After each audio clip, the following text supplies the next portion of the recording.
Our Incarnation of the Strongest Sword God Audiobook by Kevin. Chapter 641, Battle Demon, Black Dragon Empire, Sandstone Town. Sandstone Town occupied the Black Dragon Empire's southern border and was the nearest town to the Star Moon Kingdom. Unfortunately, the forces of darkness occupied this town, so ordinary players could not venture here. Only players who had joined the forces of darkness could enter the town safely. The forces of darkness controlled very few towns. So many dark guilds were based in Sandstone Town. Among them, the most powerful dark guild was the Million Ghosts. One could say that the Million Ghosts was Sandstone Town's absolute overlord. 1,000 Miles' team was defeated. Impossible. We sent 12 core members to assist them. With the strength of the independent caravans that travel between Starfall City and Copper Mountain City, how could they possibly lose? Inside the conference hall of the Million Ghosts, the Dark Guild's upper echelons were flabbergasted when they received news of Thunder Mile Bear's defeat. Dark Guilds were different from ordinary guilds. Their members relied on strength to raise their positions within the guild. Meanwhile, every person who became a core member was an expert, who had fought hundreds and thousands of guild members to get to there. There were only slightly more than 100 core members in the Million Ghosts.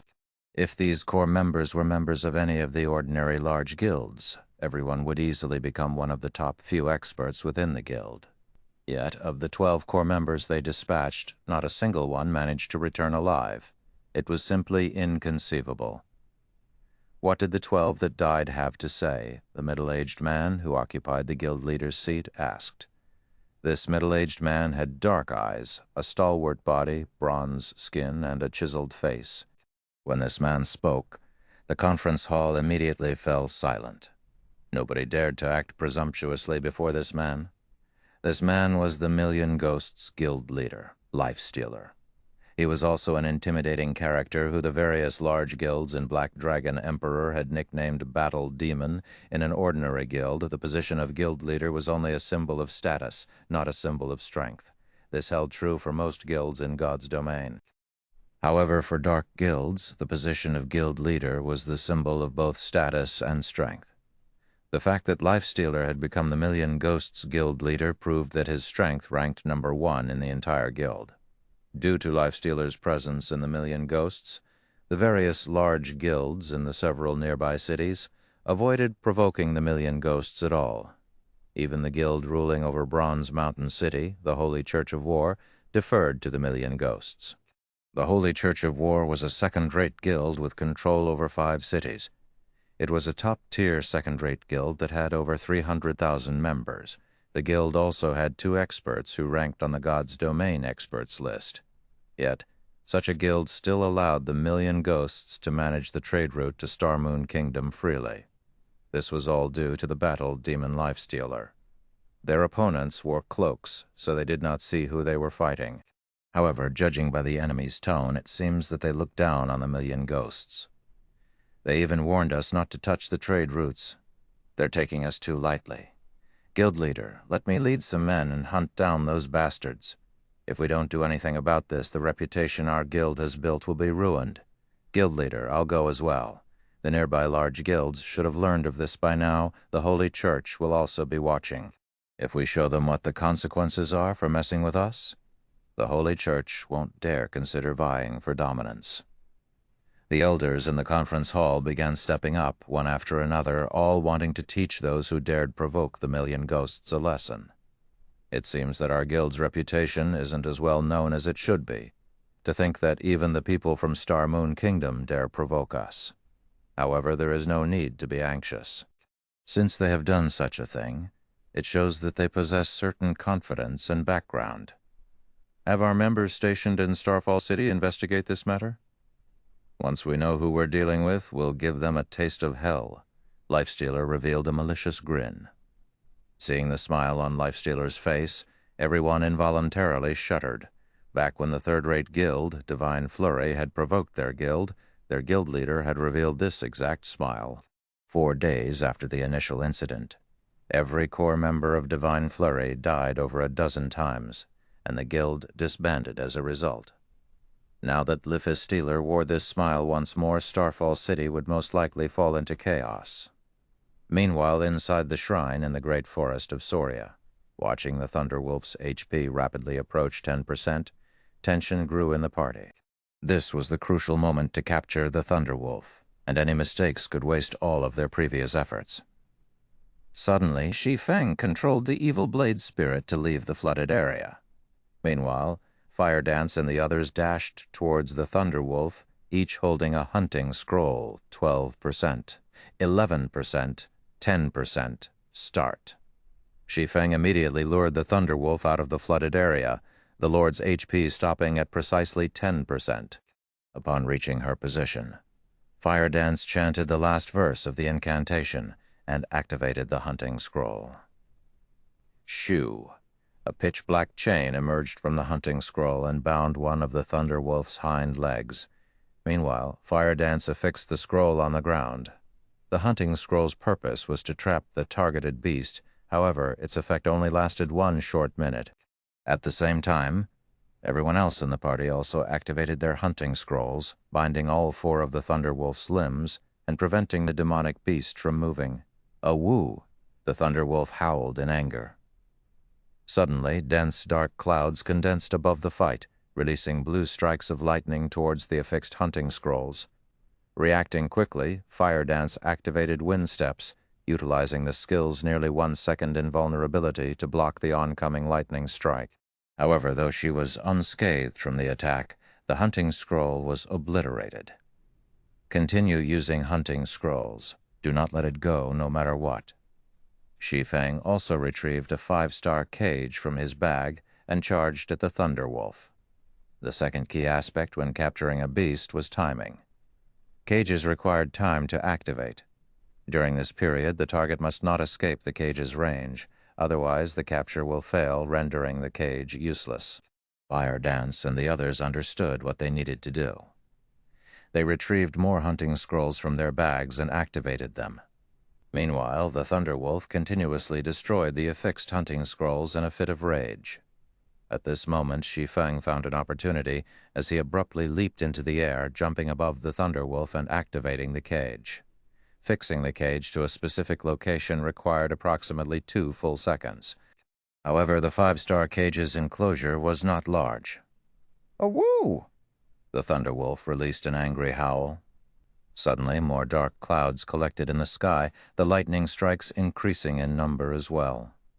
Immediately, 2 of the 5 affixed hunting scrolls were destroyed. The Thunderwolf then made an angled jump, escaping the cage's enclosure in the nick of time. Capture failed, following which Fire Dance and the others hurriedly used more hunting scrolls to pin down the demonic beast. However, Shi Feng's second capture attempt also failed. Meanwhile, Shi Feng only had 2 5-star cages remaining. In other words, he only had 2 chances to capture the Thunderwolf left. As expected of a 5-star rare mount, it really is lively. This was the first time Shi Feng had attempted to capture a 5-star mount in either life. The Thunderwolf was far more difficult to capture than he had expected. However, Shi Feng was not someone to be trifled with. For his third attempt, he activated one of the Abyssal Blade's skills, Abyssal Curse, preventing all targets within a 30-yard radius from moving for 5 seconds. Although the Thunderwolf was a level 50 lord, the skill would still affect it somewhat. Suddenly, the Thunderwolf's movements visibly slowed. Shi Feng then activated Heavenly Dragon's power and used Thunderflame Explosion on the demonic beast. 8,679, although his damage was negligible, Thunderflame Explosion had a movement speed reduction effect. As a result, the Thunderwolf's speed dropped further. "Use the hunting scrolls quickly," Shi Feng shouted anxiously. Hearing Shi Feng's command, Fire Dance and the others activated their hunting scrolls. This time, 5 chains simultaneously bound the Thunderwolf. Still not satisfied, Shi Feng activated Abyssal Bind as well. 9 chains suddenly sprouted from the ground, locking the Thunderwolf in place. However, despite the many restrictions, the chains began to shatter, one after another. Shi Feng began setting a cage into position once more. For a moment, everyone forgot to breathe. Just to hold the Thunder Wolf in position, they had used more than 60 hunting scrolls. Each person only had a few hunting scrolls remaining. The cage's channeling time slowly decreased. 2 seconds. 1 second. "In you go," Shi Feng roared. Immediately, a massive steel cage fell from the sky, trapping the Thunder Wolf within. Chapter 642, Formation of the Dark God's Legion. Chapter 642, Formation of the Dark God's Legion. The Thunder Wolf struggled desperately inside the cage, repeatedly slamming its body against its steel bars. The five-star prison even began showing signs of strain. Seeing this scene, Shi Feng hurriedly chanted an incantation. In the next moment, the magic runes carved into the cage glowed. The cage itself then proceeded to shrink, only stopping when it was squeezing the Thunder Wolf. At this point, the Thunder Wolf no longer had space to generate enough momentum for a powerful charge. It sure is difficult to capture a demonic beast. Aqua Rose swept a glance at the numerous little craters around her, the aftermath of the Thunder Wolf's attacks on the anchors of the chains binding it. Fortunately, the few of them managed to react and evade the Lord's lightning attacks quickly, allowing them to capture the Thunder Wolf without any fatalities. "Let's get ready to leave, then." Shi Feng took a look at the time. They were cutting things fine. The golden-winged Lion King would return soon. He then retrieved a bunch of storage space scrolls from his bag. Although they had already captured the Thunder Wolf, the demonic beast's massive frame was over 3 meters tall. In addition, there was the massive steel cage. Transporting the Thunder Wolf out of this place would be extremely troublesome. They would require many players with high strength just to lift the cage and the Thunder Wolf. And even if they did manage to lift them, their movement speed would be significantly reduced. They would also encounter many dangers while carrying the demonic beast.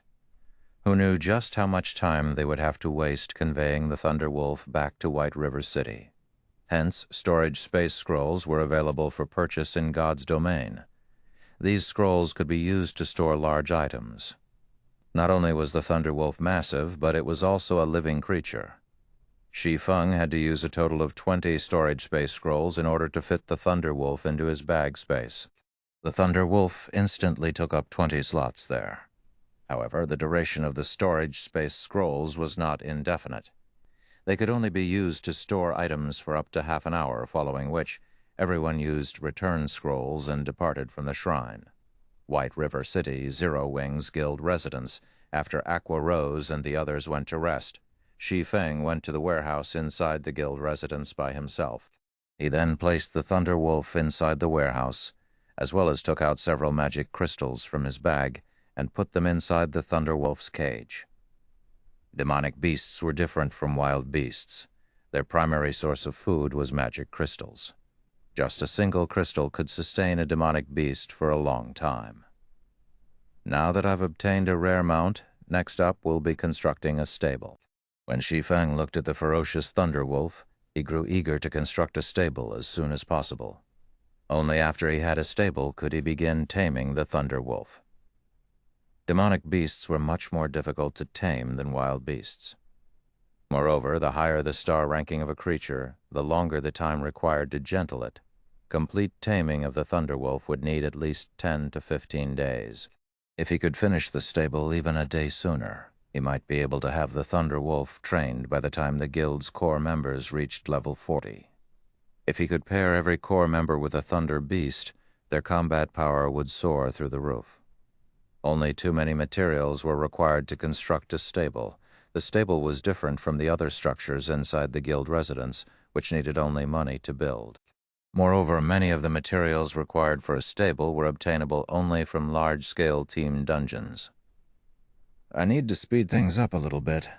Shi Feng then thought about forming the Dark God's Legion. Whether it was the collection of the materials for the stable or for the candlelight trading firm's future development, he needed to form a powerful Dark God's Legion right away. Shi Feng had already experienced the development process of God's domain before, so he knew full well that as players reached higher levels, battles between players would occur more frequently. Guild wars would also grow increasingly intense. If a guild did not possess a formidable legion that could serve as a deterrence, said guild would get embroiled in many wars in the future. following which Shi Feng instructed Aqua Rose to pick roughly 300 elites to form the Dark God's Legion. Meanwhile, the equipment provided to the members of the Legion would be inferior only to that of Zero Wing's main force. Shortly after Shi Feng began establishing the Dark God's Legion, news of this matter spread like wildfire throughout the entire White River City. The development immediately attracted the attention of the many guilds in the city. However, the ones paying the most attention to this matter were still the independent players. At this point, Zero Wing was no longer the small guild it was in the past. Not only did it have over 100,000 members, but it also had the strength to clear the hell-mode ruins of the Crow God. Whether it was grinding monsters or questing out in the fields, not a single guild dared to do anything to the members of Zero Wing within the region of White River City. This situation had made many independent players envious of the members of Zero Wing. At this stage of the game, large guilds already occupied all available high-resource maps. As independent players, even when they were out doing a high-level quest, there was a chance that guild players would target and kill them. As a result, leveling up and upgrading equipment became extremely difficult for them.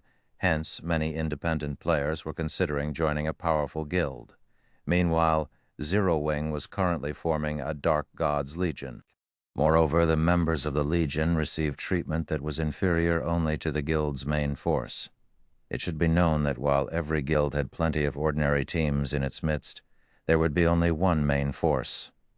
Zero Wing's formation of a legion was equivalent to establishing a second main force. This situation tempted many independent players to join Zero Wing. For a time, the number of players trying to enter Zero Wing surged once more. Shi Feng spent 2 whole days carefully choosing the members of the Dark God's Legion.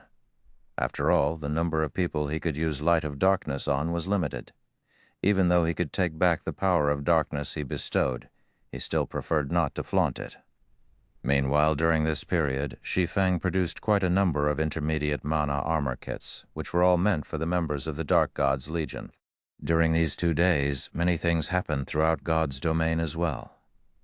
One of these developments was that many guilds had succeeded in raiding 50-man team dungeons, and had moved their competition on to 100-man team dungeons. However, 100-man dungeons were significantly different from 50-man dungeons. One could say that 50-man dungeons were warm-ups for 100-man dungeons. The number of monsters and the monster's strength inside a 100-man dungeon were both significantly higher than in a 50-man dungeon. Of course, the loot from a 100-man dungeon would also make many players drool. Initially, level 30 fine gold equipment was extremely difficult to obtain. However, it's much easier to get in a 100-man hard-mode dungeon. Even the chieftain-ranked monsters inside the dungeon would drop it. There was also fine gold set equipment specifically meant for the various classes. Nevertheless, the most attractive part about 100-man dungeons would still have to be the forging designs and various sorts of rare potion recipes that were not obtainable from any other place. Getting even a single design or recipe would mean endless riches. Meanwhile, Zero Wing was also desperately trying to raid a 100-man dungeon. However, despite obtaining the power of darkness, the progress of Zero Wing's main force was only subpar at best. A 100-man dungeon had a total of 6 main bosses. Currently, Zero Wing had managed to defeat only 2 of them. They had yet to see what the final boss looked like. Aside from competing over 100-man dungeons, the next thing that excited players the most was the activation of the Colosseum list. To experts, this was a relatively good benefit. The Colosseum list also served as an incentive for players to improve their skill completion rates and combat power. The Colosseum list was the combat power rankings of the Divine Colosseum. As long as one managed to rank within the list, they would obtain the corresponding Colosseum points. Players could use these points to exchange for many items such as equipment, skills, potions, rare materials, and many more items.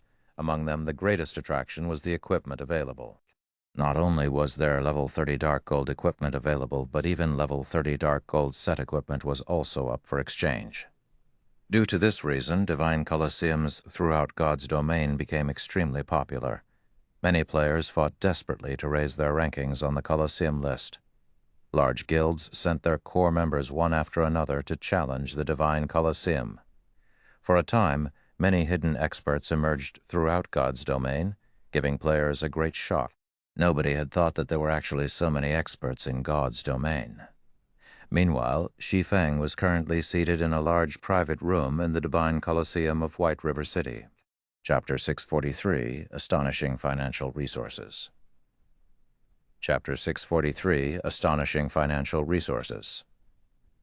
Inside the towering Divine Coliseum, dozens of large screens hung inside the main hall of the Divine Coliseum were currently displaying the battle videos of experts who had managed to reach the 4th floor of the Coliseum. The challenges inside the Divine Coliseum were purely meant to test how much combat power a player could exert.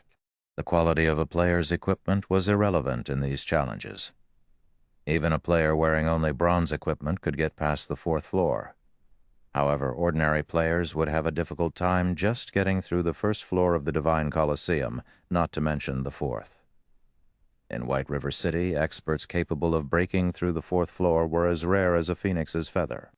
As for players who did not have any magic crystals to challenge the Divine Coliseum, they could also watch the battle videos of experts at the main hall.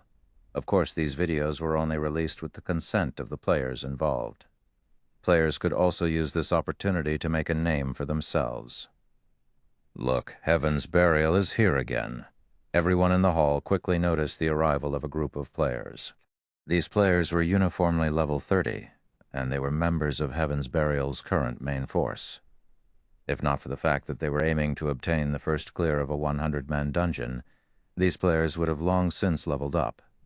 Even so, their levels were currently far ahead of ordinary players. Besides their levels, the equipment of Heaven's Burial's members was also extremely eye-catching. Most of them boasted level 30 fine gold and dark gold equipment, with the most inferior being level 25 dark gold equipment. In contrast, the typical equipment of current ordinary players was only level 25 mysterious iron equipment. Only elite players possessed several pieces of level 25 secret silver equipment. Not only does Heaven's Burial have so many experts, but these experts also come here to train multiple times each day. It makes you wonder just how strong they are. What do you even know? Having more experts in a guild is better, of course. Moreover, by training here, they can increase their rankings on the Colosseum list and earn points to exchange for dark gold equipment, aside from improving their combat techniques. That's killing 2 birds with 1 stone.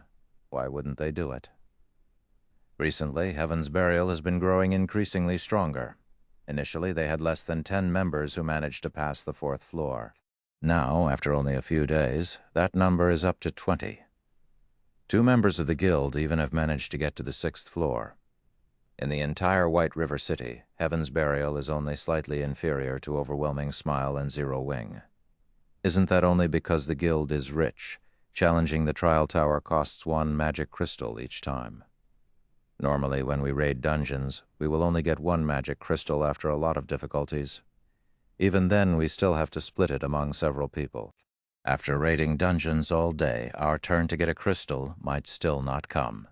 Meanwhile, the members of Heaven's Burial's main force get a daily allowance of 5 magic crystals, so they get to challenge the trial tower 5 times a day. With 100 members in the main force, Heaven's Burial has to spend 500 magic crystals per day. Due to the Divine Coliseum, the current price of magic crystals has long since gone up by several-fold. Right now, each crystal is worth 20 silver, yet there is a shortage. There is still room for prices to rise. That's right. I knew I should have stocked up on some magic crystals. I would have been able to make a small fortune by now. It would be great if I could become a member of Heaven's Burial's main force. Many players looked on with envy as the members of Heaven's Burial walked towards the trial tower. Not even the wealthy, Overwhelming Smile could afford such extravagance. Currently, 500 magic crystals were equivalent to 100 gold. Of course, a majority of these magic crystals came from the dungeons raided by the guild. Otherwise, even Heaven's Burial would find it extremely taxing to fork out 100 gold every day. Meanwhile, Shi Feng, who had rented a large private room in the Divine Coliseum, was currently standing before 300 people. These people were all players he had selected for the Dark God's Legion. Currently, everyone in the Dark God's Legion was feeling excited. These members had not expected to be able to meet their legendary guild leader, Black Flame, in person. Moreover, Black Flame was even going to nurture them himself. This training was a privilege that was not available anywhere else in the entire Star Moon Kingdom. Nobody in Star Moon Kingdom did not know of One-Hit Asura, the publicly acknowledged #1 expert of Star Moon Kingdom. With the #1 expert of Star Moon Kingdom was a privilege beyond price. I'll put this out first. Although you all official members of the Dark Gods Legion and get to enjoy extremely high benefits, the Dark Gods Legion operates on an elimination system. Waiting behind you are 700 reserve members. If your strength is found wanting, a reserve member will take your place, Shi Feng said in a somber tone. From today onwards, each of you will receive 10 magic crystals daily to challenge the Trial Tower. I will rank you based on your battle record in the Trial Tower. At the end of each week, I will compare the last 30 official members with the top 30 reserve members. The winners will be official members, while the losers will go on the reserve team. Everyone could not help but gasp. The competition was incredibly intense. Up to 30 people might switch out each week. However, everyone was also shocked at Zero Wing's generosity. The Dark Gods Legion had 300 members in all. If every member could spend 10 magic crystals a day, that meant that Zero Wing would expend a total of 3,000 crystals, or 600 gold, daily. This outlay was simply inconceivable. Even a first-rate guild did not boast such frightening financial resources. What no one knew was that, even if Zero Wing had that much money, it was impossible to purchase so many magic crystals. Currently, the various large guilds were treating magic crystals like strategic resources. They would not sell any of their magic crystals at all. One could only purchase a small amount from independent players. However, even before the release of the Divine Colosseum, Shi Feng had already tasked Melancholic Smile with purchasing magic crystals in bulk. They had spent practically all the coins they earned stocking up on magic crystals. Currently, the Candlelight Trading Firm had several warehouses full of magic crystals. Ah, right. I forgot to mention one more thing. The top 30 people will receive an invitation to undergo training together with the guild's top-tier experts, Shi Feng laughed. I believe that all of you have probably heard how Zero Wing has a special training ground. Whether you will be able to go there and train will depend on your efforts. Guild leader, you're not tricking us, right?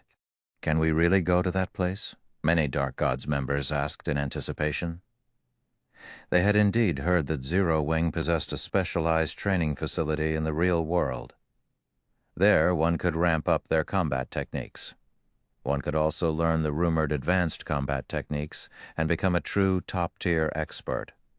Originally, training at that place was a privilege available to only a limited number of core members. Nobody had expected that even official members of the Dark Gods Legion could receive such a treatment. As long as you can enter the top 30, you can naturally go. Shi Feng shook his head and laughed. The Big Dipper Training Center completed the renovation of the Greenwater Villa only recently.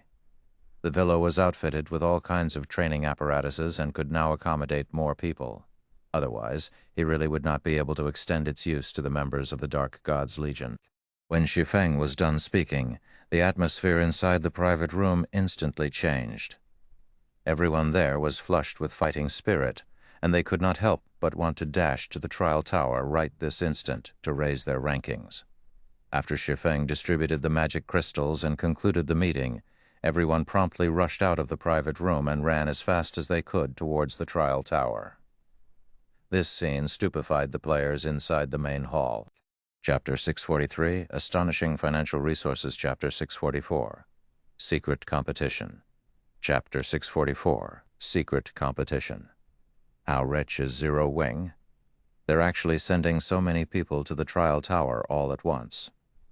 They should be members of the newly formed Dark Gods Legion. I heard that the benefits they receive are only beneath what Zero Wing's main force enjoys. Being a guild's core member must be great. They get to enter the Trial Tower every day. On the other hand, independent players like us can only enter once in a long while. I know, right? Magic crystals drop rate is simply too low in party dungeons. It's only higher in team dungeons. As expected of the #1 guild of White River City, even Overwhelming Smile can only send 200 members each day. while Heaven's Burial only sends 100 members. On the other hand, Zero Wing is sending 300 people in one go. Moreover, they are only members of the Dark God's Legion. Everyone was incredibly jealous. Only the members of large guilds had access to such a large supply of magic crystals each day. Independent players had to struggle just to obtain a single crystal. As for small guilds, although they could also afford to supply their members with magic crystals, they could not afford to offer a large amount every day. One could gauge a guild's financial strength in White River City by the number of members that entered the trial tower. What's so amazing about Zero Wing? Can its financial strength compare to Overwhelming Smile, the level 30 Guardian Knight, Lone Tyrant, sneered as he entered the Divine Colosseum? Ever since the Dark Star's disbandment, Lone Tyrant held firm to his hatred of Zero Wing. If not for Zero Wing, Dark Star would have been White River City's ruler, and he would have stood as its emperor. Due to Zero Wing's constant rise, he was now only one of Overwhelming Smile's core members. He was not even the guild's chief MT. He was nothing more than cannon fodder. However, it was also because of this that he was able to experience just how frightening Underworld was. Particularly after the third evolution of God's Domain, Underworld had increased its investment in God's Domain by several folds, pouring a massive sum of money into the game. Not only did the organization begin recruiting a large number of experts, but it had also collected a large stock of magic crystals, which were extremely important to current players. Even a first-rate guild could not compete with Underworld's financial resources. Underworld's influence covered a vast expanse of God's Domain. It could purchase magic crystals through several avenues. This was an advantage that many first-rate guilds did not possess. With all these magic crystals, Underworld could quickly nurture plenty of experts through the Divine Colosseum. God's Domain was not a game that could be dominated by a single player's strength. Even if Shi Feng were stronger, he could only defend White River City. However, White River City was not the only city in Star Moon Kingdom, much less God's Domain. As far as Lone Tyrant knew, Underworld had yet to give up on the feast that White River City offered. The organization had once more invested significant funding in magic crystals, enough to even put a first-rate guild to shame. On the surface, Overwhelming Smile sent only 200 members to the trial tower each day. Moreover, every member could only challenge the trial tower 3 times a day. In reality, however, Overwhelming Smile secretly sent a large number of hidden experts to challenge the trial tower as well. This group of experts consisted of nearly 400 people, double that of what the guild sent openly. In total, Overwhelming Smile sent nearly 600 people to the trial tower every day, affording each member 3 challenges. The public was already astounded by Heaven's Burial's financial strength. Unfortunately, compared to Overwhelming Smile, Heaven's Burial was nothing. After including the additional resources that Warwolf and his group of top-tier experts had received, Overwhelming Smile was spending nearly 2,000 magic crystals every day. What did Heaven's Burial's expenditure of 500 magic crystals amount to? Lone Tyrant, control your mouth. It is not the time for Overwhelming Smile to display its strength. Let Zero Wing and Heaven's Burial bask in the limelight. Watching the Dark God's Legion enter the trial tower, a faint smile appeared on Feng Xuanyang's face. With pride and arrogance, he said, "Black Flame, your complacency won't last." In truth, Feng Xuanyang had not expected Underworld to continue investing in White River City. He had thought that the organization would just let Overwhelming Smile, the guild he controlled, fend for itself. Currently, there were extremely few experts who had managed to pass the 4th floor of the Divine Colosseum. Among them, Zero Wing had the most with a total of 36 people. Overwhelming Smile came in second. It had 29 people in total. Next up was Heaven's Burial. It had 20 people. Assassin's Alliance stood in 4th place. The guild only had 14 people. At 5th place, Cloud9 had 12 people. At 6th place, Yin Yang Court had 11 people. However, Overwhelming Smile had hidden a large fraction of its forces. For example, their 29 experts did not include Warwolf and his team. In reality, the guild had more than 50 people who had passed the 4th floor. Overwhelming Smile had long since surpassed Zero Wing by leaps and bounds. Moreover, as time passed, that number would only increase. Soon it would be Overwhelming Smile's turn to rule over White River City. While the various large guilds in White River City competed over the first clear of a 100-man dungeon and compared their progression in the Divine Colosseum, Shi Feng had used the Bible of Darkness to travel to the Evil Ghost domain. After his 2-day absence, Shi Feng found that District 1 had developed rapidly. The shelter had annexed 6 other shelters and invested all of the soul crystals they obtained into promoting the Lion's Bar, upgrading it to a 2-star bar. Now, the 100 Berry Wine's production had increased to 50 bottles per day. According to Shi Feng's arrangements, 20 bottles would be held for District 1's shelter, while he would take the remaining 30 with him. Shi Feng had been away for 2 days now, so he had a stockpile of 60 bottles. Shi Feng had also brought with him a huge stock of light stones for Blue Frost and the others. The nights in the dark den were longer than the days. Light stones were far more useful to these players. Having a guild is awesome. I never imagined that we would get our hands on an item like this. Even at night, our top 10 parties will be able to grind safely. Blue Frost expressed his shock as he stared at the light stone in his hand. Not a single shelter in the dark den had anything like the light stones, other than grinding and questing. The light stones could also be used during monster attacks to weaken the monsters, making it much easier to defend the shelter.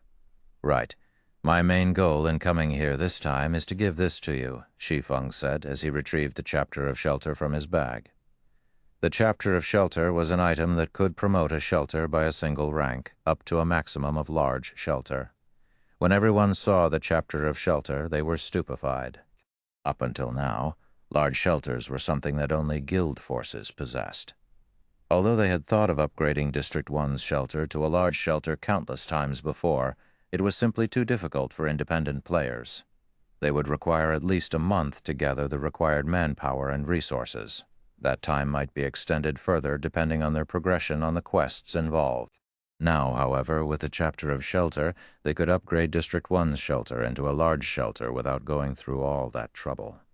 They would then qualify to compete for dominance in the Dark Den. Zero Wing was astonishing. Shi Feng's generosity had engraved this notion on Blue Frost and everyone else's hearts. The many guild forces in the Dark Den had spent a ridiculous amount of effort to upgrade a medium shelter to a large shelter. They had gathered all of the resources from the shelters under their control and had spent significant time to do so. On the other hand, Shi Feng had completed a similar feat by casually revealing a chapter of shelter. If the other guild forces discovered this, they would definitely be dumbfounded. Lotus, begin the preparations. We're going to upgrade the shelter, Blue Frost proclaimed, grinning at the chapter of shelter in Shi Feng's hand. Chapter 645, Administrator. Chapter 645, Administrator. The Evil Ghost domain was vast. It was roughly the 1/5 the size of Star Moon Kingdom. There were also several shelters within the domain. Among these shelters, some were under the control of large guilds. However, not a single shelter within the Evil Ghost domain had been promoted to a large shelter until today. One could just imagine how difficult it was to promote a medium shelter to a large shelter. When a medium shelter became a large shelter, its player capacity increased from 30,000 to 100,000. Not only would this increase the shelter's defensive capabilities, but the larger population would also improve collection speed of soul crystals by several times. Most importantly, upon becoming a large shelter, a shelter could have 3 specialties, which was 2 more than a medium shelter. Moreover, these specialties' production volumes would increase significantly. Originally, the 1-star Lion's Bar only produced 20 bottles of 100 Berry Wine per day. After becoming a large shelter, the Lion's Bar's production of 50 bottles a day doubled. In other words, the 2-star Lion's Bar could produce 100 bottles of 100 Berry Wine each day. The 100 Berry Wine was a rare tool that could increase a player's compatibility rate with their weapons for a short time, allowing players to grasp the feeling and subtlety of improved compatibility rates. It was the best item for cultivating experts. The 100 Berry Wine was far more effective than the trial tower of the Divine Colosseum. Otherwise, with no Divine Colosseums inside the Dark Den, these players would stagnate and fall far behind players elsewhere. Half an hour later, the heavenly crystal pillar inside District 1's shelter released a dazzling red light that shot into the sky. A faint red barrier then began to form around the shelter. For a time, aside from Shi Feng and the others who were currently inside the heavenly crystal pillar, every player was teleported out of the shelter. In the next moment, the shelter began to expand. At the same time, new buildings began appearing, one after another. A short while later, the medium shelter's size had increased by tenfold. When the shelter stopped expanding, a system announcement reached out to every player inside the Evil Ghost domain. Evil Ghost Domain System Announcement. Congratulations to the shelter of District 1 for becoming the first in the Evil Ghost domain to become a large shelter, rewarding 1,000 soul crystals to the shelter. All players of District 1 will receive a 2-day protected buff that increases all attributes by 10%. Production volume of the shelter's specialties will be increased by 100% for 7 days. The system announcement excited District 1's stunned players. Our District 1 is too amazing. We actually became a large shelter. We won't have to worry about getting mounts once we reach level 40. Everyone celebrated the new achievement. Currently, the shelter's players were nearing level 40. It wouldn't be long before they reached that milestone. However, upgrading a medium shelter to a large shelter was not achievable in a short amount of time. If they wanted to obtain mounts, they would have no choice but to travel to other large shelters and pay an exorbitant fee to purchase one. Moreover, they had to obtain permission from the ruling parties of said shelters beforehand. Otherwise, they would not be able to purchase a mount even if they could afford one. Now, however, they no longer had to worry about such problems. They could just buy a mount at cost price from their own shelter.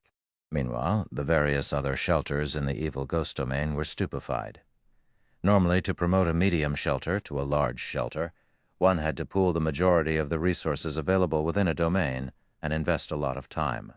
Although District 1 was one of the strongest shelters in the Evil Ghost domain and had annexed several competitors, it should still require a long time before becoming a large shelter.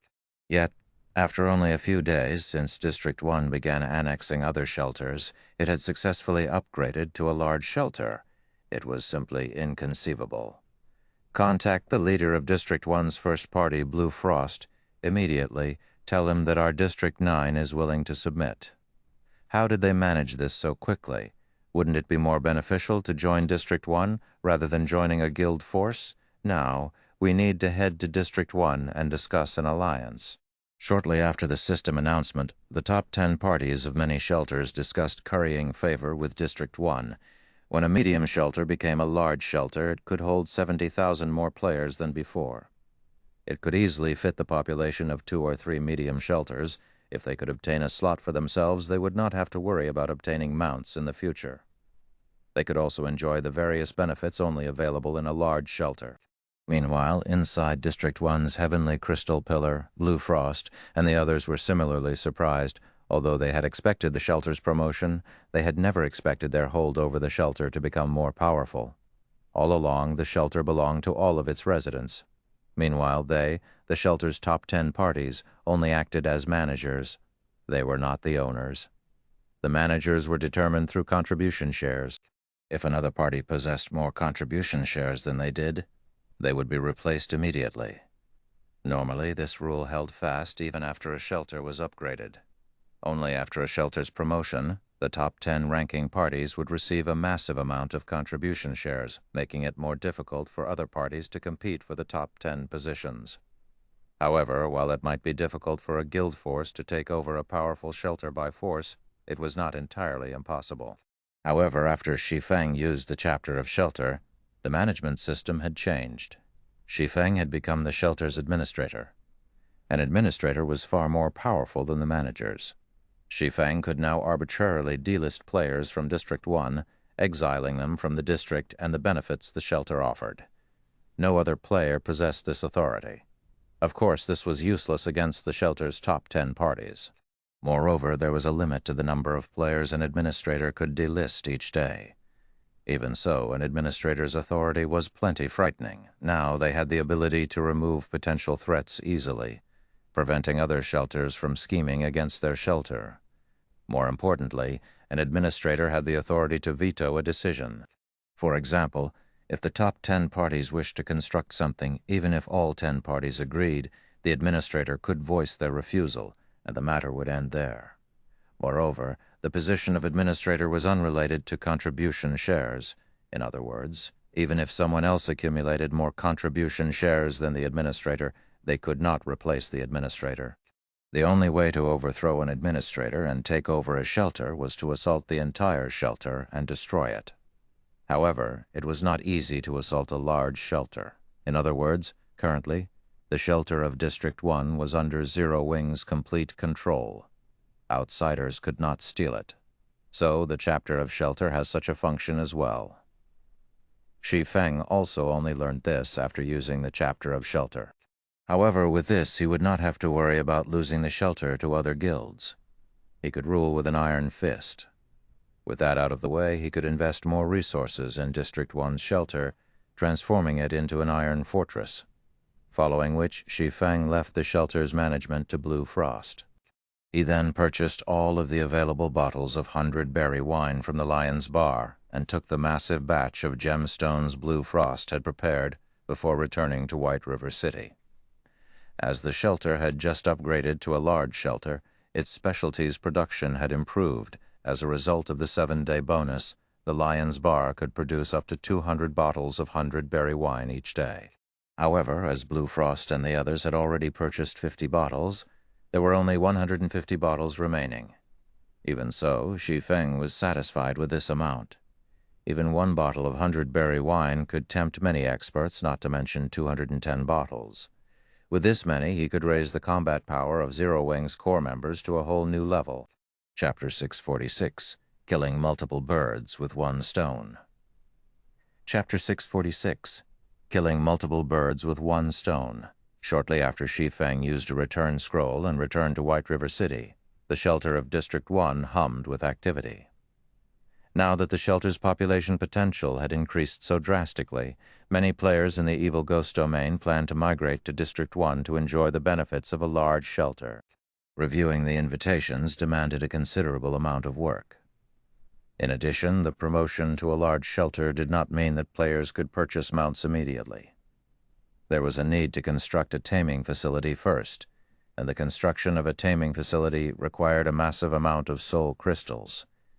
Meanwhile, after District 1's shelter became a large shelter, many guild forces based in the Evil Ghost domain began to consider it a target. They all wished to conquer the large shelter. In the past, although District 1 occupied valuable land and the shelter was relatively strong to guild forces, it had been a trivial opponent.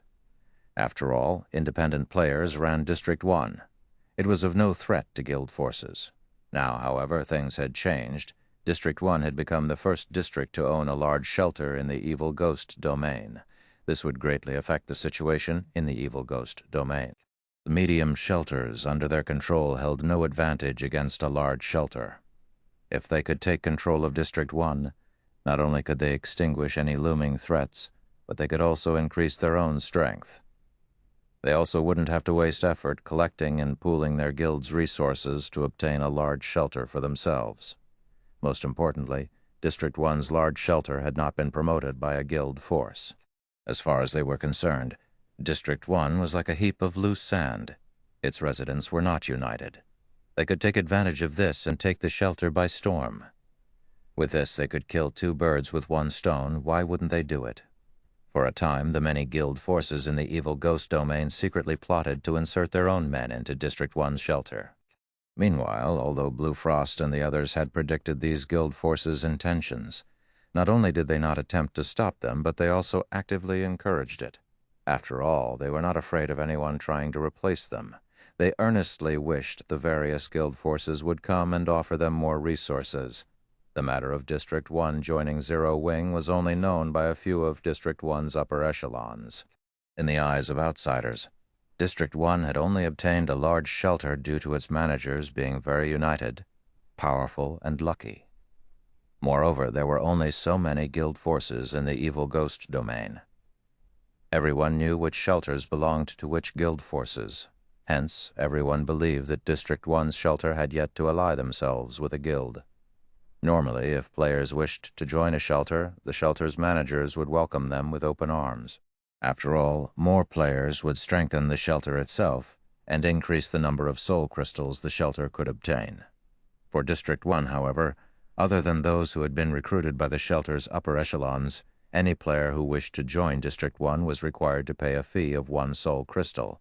Although the price was high, current players were much higher level than before. As a result, the difficulty of obtaining soul crystals and the price of soul crystals had decreased. Compared to Shi Feng's initial arrival in the Dark Den, soul crystals' prices had fallen by 2 to 3 times. Currently, every elite party had at least 1 soul crystal on hand at all times. If they worked hard for a week or so, they could collect 6 soul crystals. Obviously, Guild Force's elite teams had a far easier time of collecting the crystals, even after Blue Frost and the others recruited some players. There should still be 50,000 spots remaining. Charging 1 soul crystal per person, if they managed to fill all 50,000 slots, they would receive an additional 50,000 soul crystals. A player's ownership of 50,000 soul crystals was vastly different from a shelter's ownership. Take the Lions Bar's promotion, for example. If Blue Frost and the others funded the promotion themselves, they would only have to spend 500 soul crystals to promote the bar to 3 stars. However, if they used the shelter's cumulative resources, they would have to spend 10,000 crystals. With 50,000 soul crystals, not only could they easily construct a taming facility, but they could also construct 2 more buildings that supplied specialities and upgrade both buildings to 2 stars. In addition, they would have enough leftovers to upgrade the Lion's Bar to 3 stars, increasing the production volume of the 100-berry wine once more. Meanwhile, Shi Feng had returned with a large stock of gemstones and 100-berry wine to White River City. Gemstones were extremely rare. Ordinary players would be reluctant to embed the gemstones they had obtained into their equipment. If the item were destroyed, the gemstones would similarly be destroyed. Players would generally only embed gemstones in top-tier equipment as it was a safer option. When the need arose, they could simply remove the gemstones and reuse them with other top-tier equipment. Currently, Tier 1 gemstones were very cheap in the Evil Ghost domain. Each crystal only cost 3 silver. In Star Moon Kingdom, however, each Tier 1 gemstone sold for 9 silver. As for Tier 2 gemstones, each sold for 30 silver in the Evil Ghost domain, while prices in Star Moon Kingdom fluctuated around 1 gold. Star Moon Kingdom's prices were at least 3 times higher. Shi Feng had obtained 30,000 Tier 1 gemstones from Blue Frost. These gemstones had either been secretly purchased from the various shelters in the Evil Ghost domain or traded for light stones. A single stack contained 20 gemstones. Shi Feng had returned with a total of 1,500 stacks of Tier 1 gemstones, valued at a total of 900 gold, which practically filled his entire bag. As for Tier 2 gemstones, he had not bothered taking any, as he had the Philosopher's Stone. Through alchemy synthesis, he could produce Tier 2 gemstones from Tier 1 gemstones. After returning to White River City, Shi Feng first headed towards the Candlelight Trading Firm. At this point, the Candlelight Trading Firm was the most lively location in White River City. It could be considered the business center of all of Star Moon Kingdom. The trading firm was the organization with the highest number of forgers and other lifestyle classes in the entire kingdom. There were all sorts of player-made advanced products for sale on its shelves. If it were available in Star Moon Kingdom, the Candlelight Trading Firm would almost certainly have it. Only certain exclusive items, such as the overwhelming trading firm's Fire Dragon Potion, were not available, as not even Zero Wing could obtain the designs and recipes for these items. Even so, the wide variety of products they offered was enough to overwhelm players, other than Star Moon Kingdom, thanks to Phoenix Rain's help. The Candlelight Trading Firm had also set up branch shops in the major cities of neighboring kingdoms and empires. The trading firm's daily profits reached several thousand gold. However, this placed a heavy burden on the firm's manager, Melancholic Smile. The Candlelight Trading Firm's ability to earn money far surpassed even first-rate guilds. Only super first-rate guilds and super guilds could rival the trading firm now. However, as time progressed, super first-rate guilds and super guilds would definitely surpass the candlelight trading firm due to their massive range of influence in God's domain. The resources and contacts they possess far surpass the candlelight trading firm. Although the candlelight trading firm could continue to expand, Zero Wing simply did not possess the required strength and manpower to keep up with it. Fortunately, Shi Feng had long since prepared for this situation. He had not been the guild leader of a second-rate guild in the past for nothing. Since the first day he logged into God's domain in this life, he had been thinking of ways to improve his guild's background and had come up with a series of plans. At this point, his plans had finally produced some results. Shi Feng retrieved the Philosopher's Stone from his personal warehouse and arrived at his exclusive advanced forging room in the candlelight trading firm.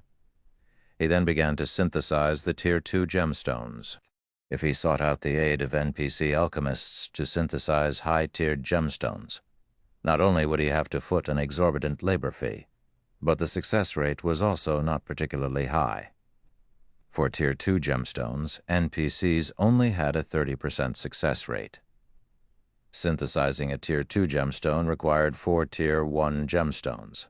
With acceptable luck, he might obtain 1 Tier 2 gemstone for every 12 Tier 1 gemstones. However, the Tier 2 gemstones was only 10 times more valuable than Tier 1 gemstones.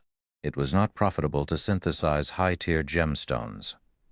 On the other hand, the Philosopher's Stone in Shi Feng's possession had a 100% success rate for synthesizing Tier 2 gemstones. If he synthesized Tier 2 gemstones using the Philosopher's Stone, he could easily multiply his profit. Naturally, Shi Feng could not let this opportunity escape him, only Shi Feng's goal was not to earn money. Tier 2 gemstones have already become a mainstream item among large guilds. If I want Zero Wing's main force to clear a 100-man dungeon even a day sooner, I will have to set Tier 3 gemstones as the standard. Shi Feng took out his Tier 1 gemstones and began the alchemy synthesis, Chapter 647, Realm of Experts. Chapter 647, Realm of Experts. Currently, the highest tiered gemstone one could obtain from monsters in God's domain was a Tier 2. As for Tier 3 gemstones, they only dropped from level 30 and above large-scale dungeons. Meanwhile, NPC alchemists only had a 20% success rate to synthesize Tier 3 gemstones. The cost involved was massive. Currently, Tier 2 gemstones sold for 1 gold. Ignoring the labor fees and with average luck, one would require at least 20 Tier 2 gemstones to synthesize a Tier 3 gemstone. The cost alone was 20 gold. It was simply not realistic for a guild to supply its main force with Tier 3 gemstones. However, the attributes Tier 3 gemstones provided were significantly higher than Tier 2 gemstones. Tier 1 gemstones only increased a single attribute by 3 points. Tier 2 gemstones increased a single attribute by 6 points. As for Tier 3 gemstones, they increased a single attribute by 12 points. If one embedded every piece of equipment they had with Tier 3 gemstones, it would be the equivalent of wearing an additional piece of top-tier equipment. This would significantly increase a player's combat power. To the large guild's main forces, upgrading attributes was limited because their equipment had already reached a certain level. If an ordinary player swapped out their full set of bronze equipment for a full set of mysterious iron equipment, their strength would rise by a single level. However, a large guild's main force usually wore the highest quality equipment they could get their hands on. If it were not dark gold rank, then, at the very minimum, they would wear fine gold rank. Hence, it was extremely difficult to upgrade their equipment. If they could receive a bonus to their attributes that had as large of an impact as another piece of dark gold equipment, it would make a huge difference. Without rest, Shi Feng spent half the day synthesizing Tier 2 gemstones. In the end, he transformed the 30,000 Tier 1 gemstones into 7,500 Tier 2 gemstones. The success rate for synthesizing Tier 3 gemstones is actually as high as 80%. Shi Feng could not help but grin when he saw the message that the Philosopher's Stone displayed. Initially, Shi Feng would have been satisfied with a 60% success rate. After all, NPC alchemists' success rate was only 20%. Furthermore, Shi Feng's luck attribute was also relatively high. That would most likely lower his expenditure even further. 4 hours later, Shi Feng had a total of 1,604 Tier 3 gemstones, 174 more than his initial estimation. If I sold all these Tier 3 gemstones, just how many more plots of land could I buy for the candlelight trading firm? Shi Feng sighed as he stared at the Tier 3 gemstones cluttering the table. It was no wonder why the Philosopher's Stone was a treasure that could incite war between kingdoms and empires. Moreover, it was currently incomplete. Shi Feng could not even begin to fathom just how powerful the complete Philosopher's Stone would be. In the past, during God's Domain's initial stages, a Tier 3 gemstone could sell for 25 gold. Its price was more than 10 times higher than Tier 2 gemstones. If Shi Feng sold all 1,674 Tier 3 gemstones, he could earn over 40,000 gold. That was enough money to purchase 3 or 4 golden lands. Meanwhile, he had only spent 900 gold on the gemstones. However, Shi Feng had no intentions of selling the Tier 3 gemstones. What Zero Wing lacked right now was a large group of experts. With these Tier 3 gemstones, he could elevate Zero Wing's strength to a whole new level. That way, the guild would have the power to support and stabilize the candlelight trading firm's development. Just as Shi Feng was excitedly contacting Aqua Rose and preparing to replace the main force's Tier 2 gemstones with Tier 3 gemstones, the situation at White River City's Divine Coliseum had reached a boiling point. More experts from Heaven's Burial suddenly broke through the 4th floor of the trial tower. Currently, the guild had a total of 42 members who had reached the 5th floor, double that of their previous record, and surpassing Zero Wing's previous record of 36 people. Although 3 more people from Zero Wing have passed through the 4th floor, Heaven's Burial is superior. Another 22 of their people have passed the 4th floor within the same time span. It really makes you wonder just how they have nurtured so many experts. It seems that Heaven's Burial has a chance of replacing Zero Wing as White River City's overlord. Overwhelming Smile isn't doing too bad either. Today, another 8 people have reached the 5th floor, pushing their total to 37. Right now, Overwhelming Smile is only behind Zero Wing by 2 people. In another 1 or 2 days, Overwhelming Smile's number of experts will probably surpass Zero Wing as well. Due to the increase of each guild's number of experts in the Divine Coliseum, many players had begun changing their opinions of Heaven's Burial and Overwhelming Smile.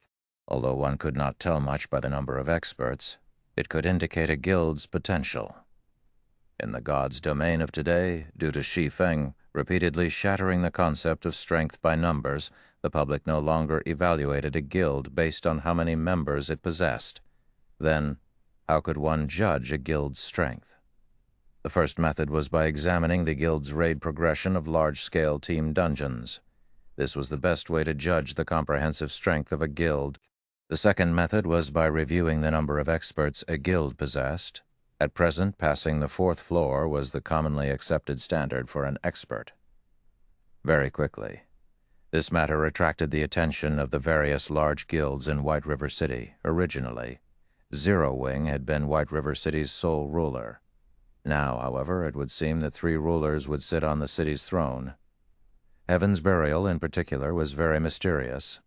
The guild developed as fast as Zero Wing had in the past. Even the famous Ghost Shadow Workshop had joined Heaven's Burial. One could just imagine how powerful the guild's backing was. Previously, Zero Wing had relied on Shi Feng to shoulder its success. Now, however, Heaven's Burial's potential was even greater than Zero Wing's. Not only did it possess well-known top-tier experts, but it also had the financial strength to rival Overwhelming Smile. Heaven's Burial was definitely a powerful competitor. For a time, many players were tempted to take part in Heaven's Burial's entrance examination. Heaven's Burial was constantly recruiting guild members. Moreover, its entry requirements were a lot lower than Zero Wing's. If they joined Heaven's Burial now, by the time the guild grew into its power and became White River City's overlord, their statuses would rise with the tide. It was just like the Zero Wing of today. Currently, even a normal member of Zero Wing was enviable. Zero Wing's guild residence. The members of the main force had gathered in the conference hall after receiving Shi Feng's summons. At this moment they discussed events among themselves. Did guild leaders summon us because of the divine Colosseum? Probably, after all, this is a matter concerning the guild's reputation. Zero Wing is the #1 guild in White River City. Yet right now we have fewer experts who have passed the 4th floor than the newly established Heaven's Burial. We have to do something to restore our reputation. How could the Trial Tower's 4th floor be so easy to break through? I'm still stuck in the 4th floor's middle sector, not to mention the end. Indeed.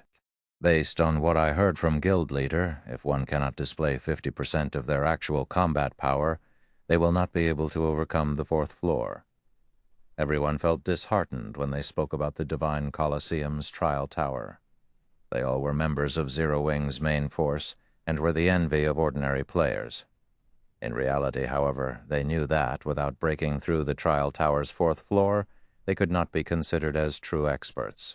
Despite Zero Wing providing far better resources than Heaven's Burial or Overwhelming Smile, for some reason, only a small number of people had managed to reach the realm of experts. As everyone chatted, Shi Feng entered the conference hall, leading Aqua Rose and Fire Dance. The conference hall suddenly fell silent, everyone in the room shifting their gazes towards the black-cloaked Shi Feng. Chapter 648, Rapid Improvement. Chapter 648, Rapid Improvement. As Shi Feng appeared, the atmosphere inside the conference hall became extraordinarily heavy. The benefits that this Zero Wing team enjoyed were far more generous than what Overwhelming Smile and Heaven's Burial offered. Not only had everyone received their own rooms, allowing them to store up the double EXP buff easily, but they also had access to an extravagant number of magic crystals. Each of them received 10 magic crystals each day. This was double what Heaven's Burial's main force received. Yet in the end, Heaven's Burial had more members reach the 5th floor. If the public learned about the benefits that Zero Wing's main force enjoyed, they would ridicule the team as a bunch of trash. Knowing this, everyone had prepared themselves to receive Shi Feng's scolding. Shi Feng took his seat on the guild leader's throne. Without saying a word, he took out a cyan wine bottle and placed it on the table. Everyone shifted their gaze to the bottle curiously. The wine bottle's information displayed the name 100 Berry Wine. It was only a bottle of wine. Guild leader. You're not forcing them to get drunk as a punishment, are you? Aqua Rose could not figure out what Shi Feng intended to do. At this moment, rather than admonishing everyone for their arrogance, which had led to their complacency, Shi Feng instead revealed a bottle of fine wine. Just what was he trying to do? I am not that extravagant. Shi Feng shook his head and laughed. I've prepared this bottle of 100 Berry Wine as a reward. As for the matter regarding Zero Wing's performance falling behind Overwhelming Smile and Heaven's Burial, it had not surprised Shi Feng whatsoever.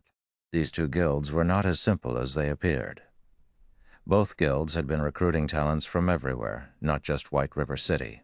In addition, both guilds possessed powerful backgrounds with long histories. Now that these two guilds had familiarized themselves with God's domain, their advantage began to reveal itself. It would still be a while before a newly established guild like Zero Wing would catch up to these two. This was also why first-rate and second-rate guilds looked down on upstart guilds like Zero Wing. Every time a new game came out, many upstart guilds would appear. They rose very quickly and fell very quickly. These newly recognized guilds were like the nouveau riche. How could they possibly compare to the wealthy aristocrats who had been tested over time? Only those capable of withstanding the test of time were able to set foot into this realm. Reward. Everyone curiously stared at the bottle of 100 Berry Wine on the table. Every player here was a core member of Zero Wing. They would usually have plenty of excess money to spend, and normally they would treat themselves at high-class bars and restaurants. After all, the food and wine that these establishments served were far superior to those in the outside world. It had become a trend for many wealthy princes and princesses to dine at these establishments. However, despite frequently enjoying those delicacies, none of them had ever heard of a wine named the 100 Berry Wine. Moreover, what could they do with only one bottle of wine? This 100 Berry Wine can assist you with improving your combat techniques. I doubt any of you will take my word for it, so I intend to allow each of you to test it. Everyone will receive 1 bottle. When you have reached your limit inside the trial tower, drink the whole bottle. At that time, you'll see what I mean." Shi Feng laughed. He then took out another 99 bottles from his bag. "After this, if any of you want the 100-berry wine again, that will depend on your improvement, speed, and strength. Once every 3 days, I will reward at least 1 bottle to the top 10 ranking members in the trial tower. The first place will receive 3 bottles, second and third will receive 2 bottles, and the rest will receive 1. The top 10 to improve the most during the 3 days will also be rewarded. At that time, how many bottles you receive will depend on your own ability." Although Shi Feng wished to supply everyone with a bottle of 100-berry wine, enabling them to search for that feeling, the wine's production volume was simply too low. He could only offer it to very few of the guild's elites. "Guild leader, can this item really improve a person's combat techniques?" Aqua Rose also knew quite a bit about God's domain. However, she had never heard of an item capable of improving a player's combat techniques. If the 100-berry wine was truly capable of such a feat, the rest of the team similarly doubted Shi Feng's claim. Improving combat techniques was not something that could be done overnight. The process involved a lot of learning and practice. The Divine Colosseum's trial tower also offered suggestions on how to improve one's combat techniques. Although the guidance was minimal, everyone considered it very helpful. "You'll find out once you test it." Shi Feng smiled, not bothering to explain. Inside the Divine Colosseum, in order to promote their guilds, Heaven's Burial and Overwhelming Smile publicized their battle videos through the screens in the Colosseum's main hall for free. Many players took the time to study these videos. "Ah, Zero Wing's members are here. Are they trying to wrestle back their glory?" Probably. However, the likelihood of them succeeding is slim. Some time ago, a few more experts from Heaven's Burial and Overwhelming Smile broke through the 4th floor. Currently, Heaven's Burial has 49 people who have reached the 5th floor. The guild even has 8 people who have reached the 6th floor. Their position as White River City's #1 guild is solid now. Meanwhile, Overwhelming Smile is closely following behind, with 45 people who have reached the 5th floor and 6 who have reached the 6th. Both guilds are way above Zero Wing, who only has 39 people on the 5th floor and 4 on the 6th. Many players were not optimistic about Zero Wing's chances. Whether it was the members of the guild's main force or the Dark God's Legion, both had already challenged the trial tower today. I never thought that there would be a moment when Black Flame would panic. However, his actions only bring him more despair. Seated in a room on the 2nd floor, Feng Xuanyang quickly noticed Shi Feng enter the Divine Colosseum with the other members of Zero Wing's main force.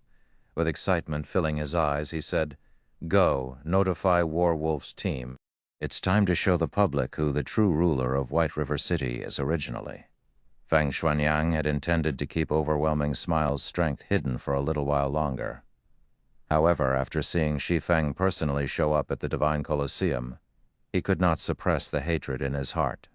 Although he could not do anything to Shi Feng directly, it would soothe his heart if he could strike a mental blow to Shi Feng. As long as Warwolf's team took action, Overwhelming Smile would immediately have a large group of experts pass through the 4th floor. At that time, Zero Wing's efforts to make a comeback would be rendered futile. Its reputation would be in tatters. Meanwhile, the members of Zero Wing's main force, who had just entered the trial tower, felt a burden of expectation. Everyone clearly understood their own combat power. To put it simply, it was extremely difficult for them to break through the 4th floor. However, since Shi Feng had told them to give it a try, they could only grit their teeth and follow his commands. Very quickly, the members of Zero Wing's main force passed through one floor after another. Upon reaching the 4th floor, everyone grew anxious. The trial tower's tests were set according to the player's strength. For every test, the system would generate a perfect doppelganger of the challenger. The doppelganger possessed the same combat power as the challenger. However, the doppelganger's actual combat power varied, depending on one's progression in the trial tower. Each floor was also divided into 3 stages, early, middle, and late. Through the battles with their own doppelgangers, players could learn their own shortcomings. Meanwhile, players who were capable of defeating the doppelganger during the fourth floor's late stage would basically be able to display 50% of their actual combat power. These players were regarded as experts of God's domain. However, based on the standard of the current players of God's domain and the time they had to develop themselves, very few were capable of reaching the standard of an expert. Hopefully I can pass through the late stage this time. Lackey prayed as watched his doppelganger before him. He then took out the 100-berry wine from his bag and emptied the bottle's contents, swallowing every last drop. Suddenly, his mind felt clear. Moreover, his compatibility rate with his weapon and equipment began to rise rapidly. The items felt like an extension of his own body. "This is amazing!" The others were similarly shocked. After drinking a bottle of 100-berry wine, their perception of the world had undergone a complete change. When everyone casually used a skill, they immediately discovered their skill completion rates had significantly improved. Even Shadow Sword and the others, who had been stuck at around an 80% completion rate, could now easily achieve an 85% skill completion rate, their combat power soaring. After familiarizing themselves with this new sensation, everyone tackled their respective opponents. Chapter 649, the Number 1 Guild's Background. Chapter 649, the Number 1 Guild's Background. Shortly after Zero Wing's main force entered the trial tower, both Overwhelming Smile and Heaven's Burial simultaneously dispatched a large number of players to challenge the trial tower as well. Due to the competition between these three guilds, the originally quiet Divine Colosseum suddenly grew lively. Many players who had returned to the city to rest had quickly made their way to the Divine Colosseum, hoping to witness this competition's outcome and watch the exciting battle videos. Compared to the battle videos of normal PvP battles, these battle videos were far more valuable as references. It was especially true for the battle videos after the fourth floor. This was because the system would specifically display the fighting styles of the various classes, making the battle videos much more instructive. Normally, guilds would not release such instructive battle videos to the public, keeping them for their own members. Some experts would even earn money with their battle videos. Other players would have to pay these experts a fee to watch. Many players who wished to improve themselves usually went for this option. As for those who did not wish to spend money, they would come to the Divine Colosseum to observe the battle videos for free. However, that which one can obtain for free lacked value. One would not learn the truly powerful techniques from a free battle video. As a result, the gap between paying and non-paying players widened, little by little. Meanwhile, the three great guilds of White River City occupied themselves with their competition. Although the battle videos these guilds publicized was limited to the fourth floor, it was enough to excite many players. I wonder which guild will obtain first place this time. I'm betting on Heaven's Burial of the members of Heaven's Burial I saw going in to challenge the Trial Tower a moment ago. A few were well-known experts of other virtual reality games. Heaven's Burial really is amazing. It has actually recruited so many experts. It won't be long before they try to claim the seat of White River City's overlord. That's right. Now that Ghost Shadow Workshop has joined Heaven's Burial, the guild's strength has soared by leaps and bounds. Ghost Shadow himself still maintains the highest record in the Trial Tower.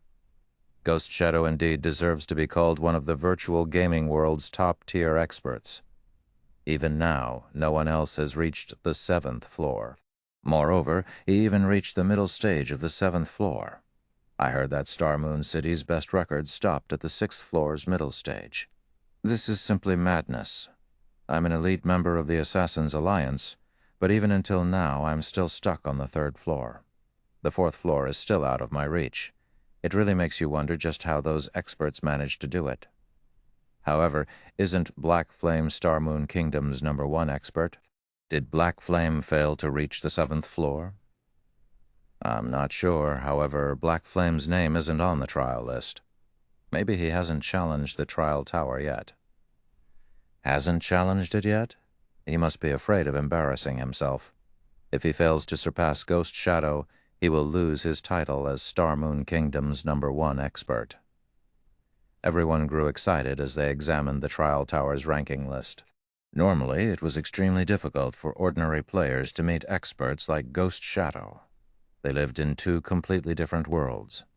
Now, not only did they have the chance to see these experts in person, but they also got to watch these famous experts compete against the main force of White River City's #1 guild, Zero Wing. How could they not be excited? Just as everyone chatted about which guild was stronger and which expert was more powerful, something changed on the trial list. Quick look. Someone just passed the 4th floor and reached the 5th. A perceptive player quickly discovered the change. There were 2 ranking lists posted in the Divine Colosseum. One was the tournament list, which catered towards PvP battles, while the other was the trial list. Trial list held the names of the players who managed to clear each floor and the name of the guild they belonged to. However, only the top 300 players on each floor would be displayed. For those who cleared the same floor, they would be ranked based on their clear time. However, the clear time held no particular meaning, as everyone only paid attention to the players on the highest floors. Nobody would care about how fast a person could clear the first 3 floors. Meanwhile, as there had yet to be a total of 300 players in White River City who had reached the 5th floor, it was very easy for players to notice a change to the number of players currently on the 5th floor and identify the person responsible for the change. Warwolf? Who is that? Why haven't I heard of him before? Really, though, his clear time sure is short. His clear time for the 4th floor is only longer than Ghost Shadow's. I never thought that Overwhelming Smile would have such a powerful expert. If he has cleared the 4th floor so quickly, he should be able to reach the 6th floor. Suddenly, the crowd fell into a heated discussion. In White River City, the players who could reach the 6th floor were as rare as a phoenix's feather. There were less than 20 as of this moment. Moreover, these experts were members of the 3 great guilds. Meanwhile, there was only one person who had managed to reach the 7th floor, and that was the famous Ghost Shadow. 6th floor? Feng Shuanyang was filled with disdain when he heard the players chattering downstairs. What does the 6th floor amount to? The #1 spot on the trial list will belong to Overwhelming Smile. A moment later, Warwolf cleared the 5th floor, his name entering the 6th floor's list. The 6th floor's list housed very few people, so a new addition was bound to attract attention. At the same time, 5 more players passed through the 4th floor. Among them, 2 were members of Heaven's Burial, 2 were Overwhelming Smiles members, and the last person was Zero Wing's Blackie, who had once ranked #1 on White River City's ranking list. It seems Zero Wing really is crap. 3 more experts from Overwhelming Smile have reached the 5th floor, and 1 has even reached the 6th. As for Heaven's Burial, 2 of their players have passed through the 4th floor as well. On the other hand, despite sending so many people in, only 1 person from Zero Wing has managed to reach the 5th floor. It seems that Zero Wing is no match for the 2 other guilds when it comes to nurturing experts. Everyone made their own judgments upon seeing the obvious differences between the 3 guilds. Ha ha ha ha, Black Flame, do you see now? This is the difference between our guilds. No matter how amazing you are, do you think a guild with the support of only 1 person can surpass a real large guild? Feng Shuanyang celebrated as he looked towards the room Shi Feng resided in. Time slowly passed. Suddenly, something inconceivable happened. 7th floor's list, which originally only had 1 lonely name on it, suddenly had 2. Who is Warwolf? He has actually passed through the 6th floor and entered the 7th floor. This is madness. It would be awesome if he released his battle video. The main hall suddenly exploded with activity. To the majority of current players, the 7th floor was a legend. It was a floor they could never reach. Meanwhile, sitting in one of the rooms on the 2nd floor, Ghost Shadow frowned when he saw this change. So there's still such an expert in White River City. A hint of excitement flashed in Ghost Shadow's eyes. It was very lonely being an expert of his caliber. It was extremely difficult to find someone to compete with. Throughout White River City, there were only 2 experts who he was interested in. The first was Black Flame, while the second was Flame Blood. Now, 1 more had caught his interest, Warwolf. However, While everyone committed Warwolf's name to memory, another name suddenly joined his on the 7th floor's list. Fire Dance. Everyone knew this name, the commander of Zero Wing's main force. Many of Overwhelming Smile's experts had died at her hands. She had even fought valiantly in the Great War with the Dragon Phoenix Pavilion, making a name for herself. Nobody would have thought that she would once more appear in the limelight.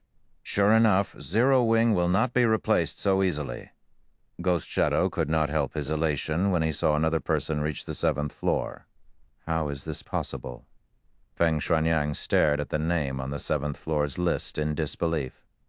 Fire Dance, Assassin, Affiliated Guild, Zero Wing. No matter how he looked at it, the name belonged to Fire Dance of Zero Wing. However, a short moment later, another new name appeared on the 7th floor's list. Violet Cloud, Cleric, Affiliated Guild, Zero Wing. Chapter 650, Breaking the Record. Translator Hellscythe, Editor Hellscythe, Chapter 650, Breaking the Record. The appearance of a fourth name on the trial list's 7th floor instantly plunged the Divine Colosseum's main hall into silence.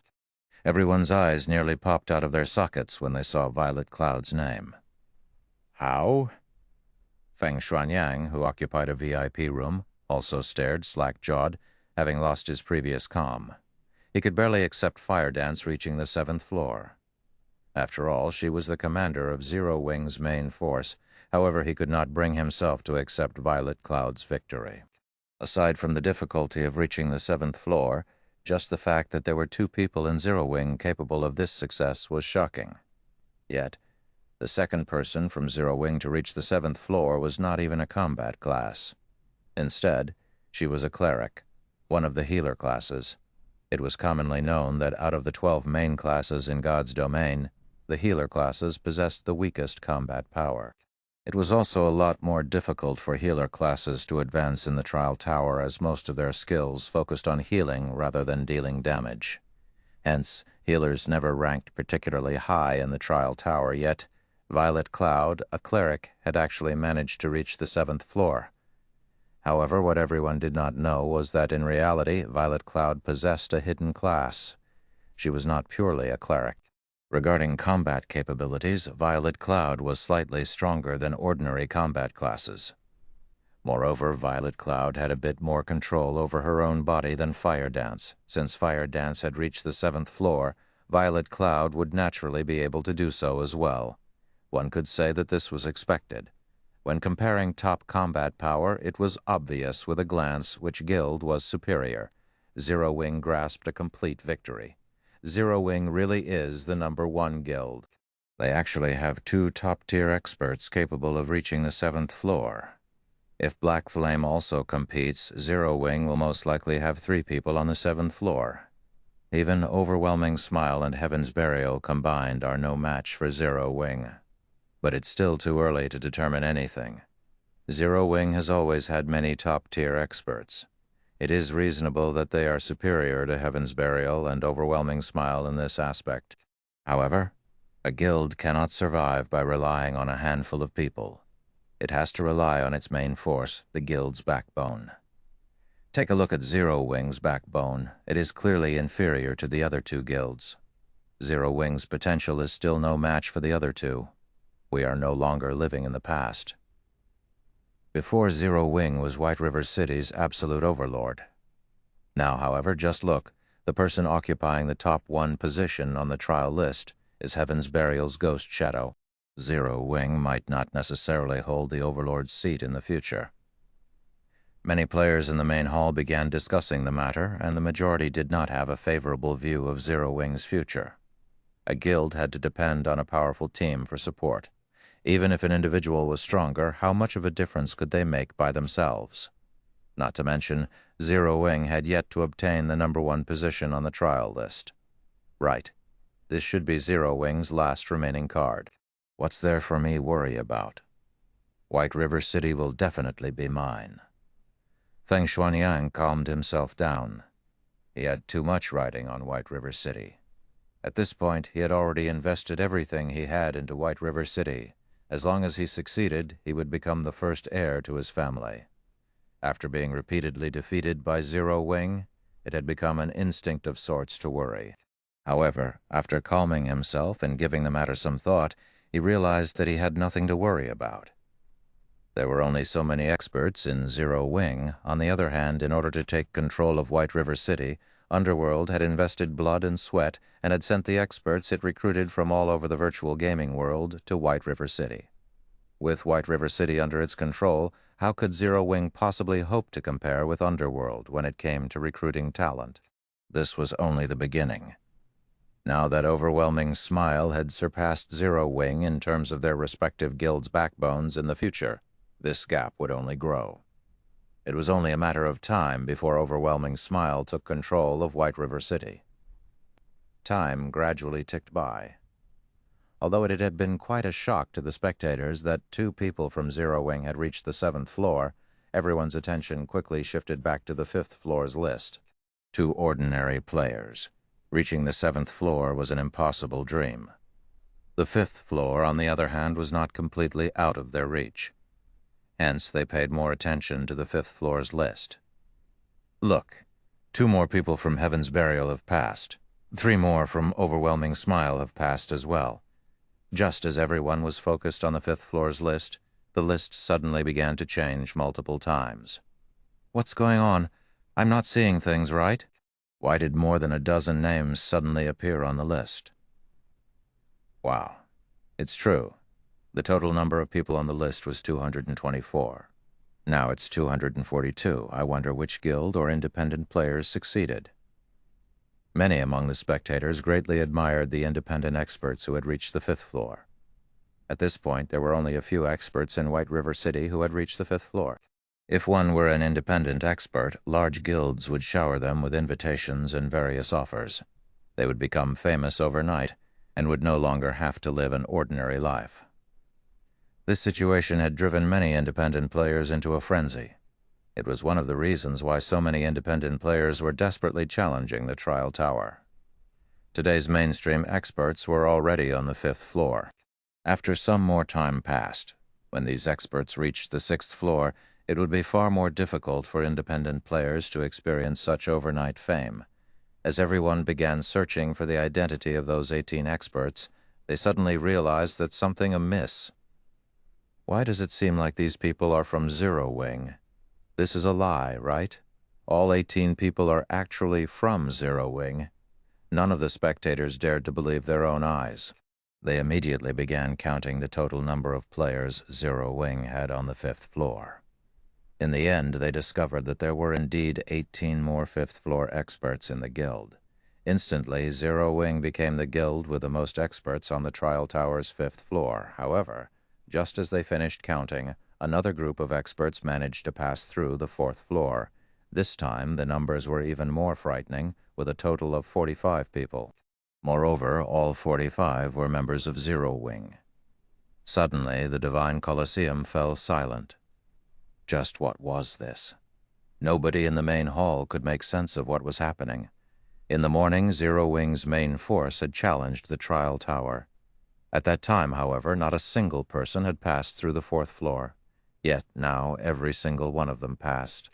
Zero Wing now had a total of 103 people on the trial tower's 5th floor, far ahead of Heaven's Burial and Overwhelming Smile. Impossible! This is not possible. Something must have gone wrong with the trial tower. Feng Xuanyang abruptly stood, his eyes bulging as he stared at the trial list. If it were just an additional dozen or so people, he would have at most been surprised. However, if every single member of Zero Wing's main force was an expert who passed the 4th floor, the term shock was no longer appropriate. This was simply terrifying. To obtain more experts who could pass through the 4th floor, Feng Xuanyang had scoured and poached talents from various other cities. He had also received a continuous supply of experts from Underworld. Yet even so, he still couldn't produce a 100-man team of such experts. What about Zero Wing? Not only was it a guild without any backing whatsoever, but it also lacked a wide array of connections. How did such a guild manage to obtain so many experts? Zero Wing really knows how to hide its strength. Ghost Shadow squinted his eyes at the 5th floor's list.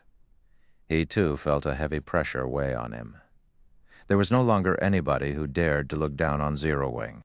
Nobody dared disparage the guild anymore, claiming that its position as White River City's overlord was no longer stable. What a joke. If Zero Wing's entire main force consisted of fifth-floor experts, which guild in White River City could contend with it?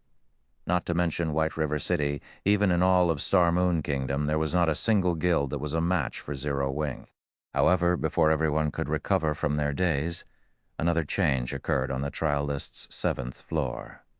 This time, however, there was no addition to the list itself. Instead, the rankings had changed. The lofty and overweening Ghost Shadow, who had stood at the very top of the trial list, had fallen. Moreover, he had fallen not just one but 2 places, taking the 3rd place on the 7th floor. Meanwhile, the 1st and 2nd ranks on the trial tower's 7th floor now belonged to Fire Dance and Violet Cloud, respectively. Chapter 651, Sensational. Chapter 651, Sensational. Translator, Hell's Scythe. Editor, Hell's Scythe. Chapter 651, Sensational. The floors of the trial tower were divided into 3 stages. For the trial tower's first 4 floors, the difference between each stage was small. However, from the 5th floor onwards, the required combat power would increase significantly with each subsequent stage. Hence, every time a player passed a stage after reaching the 5th floor, they had to undergo a relatively long period of training to proceed further. In the Divine Colosseum, only experts who had passed through the 4th floor would know how difficult it was to overcome each stage from the 5th floor onwards. Not to mention Fire Dance and Violet Cloud had only recently passed the 6th floor, arriving on the 7th floor. However, of everyone in the Divine Colosseum, the situation shocked Ghost Shadow the most. The record he maintained so far was the middle stage of the 7th floor. In other words, both girls from Zero Wing had at least reached the 7th floor's middle stage and had performed better than he had. He knew full well just how difficult the battles on the 7th floor were. That was no longer a challenge that an ordinary human being could tackle. Not only did the 7th floor have a relatively high requirement of one's skill completion rate, but more importantly, it also required one perfect application, executing skills, as if they were executing a normal attack.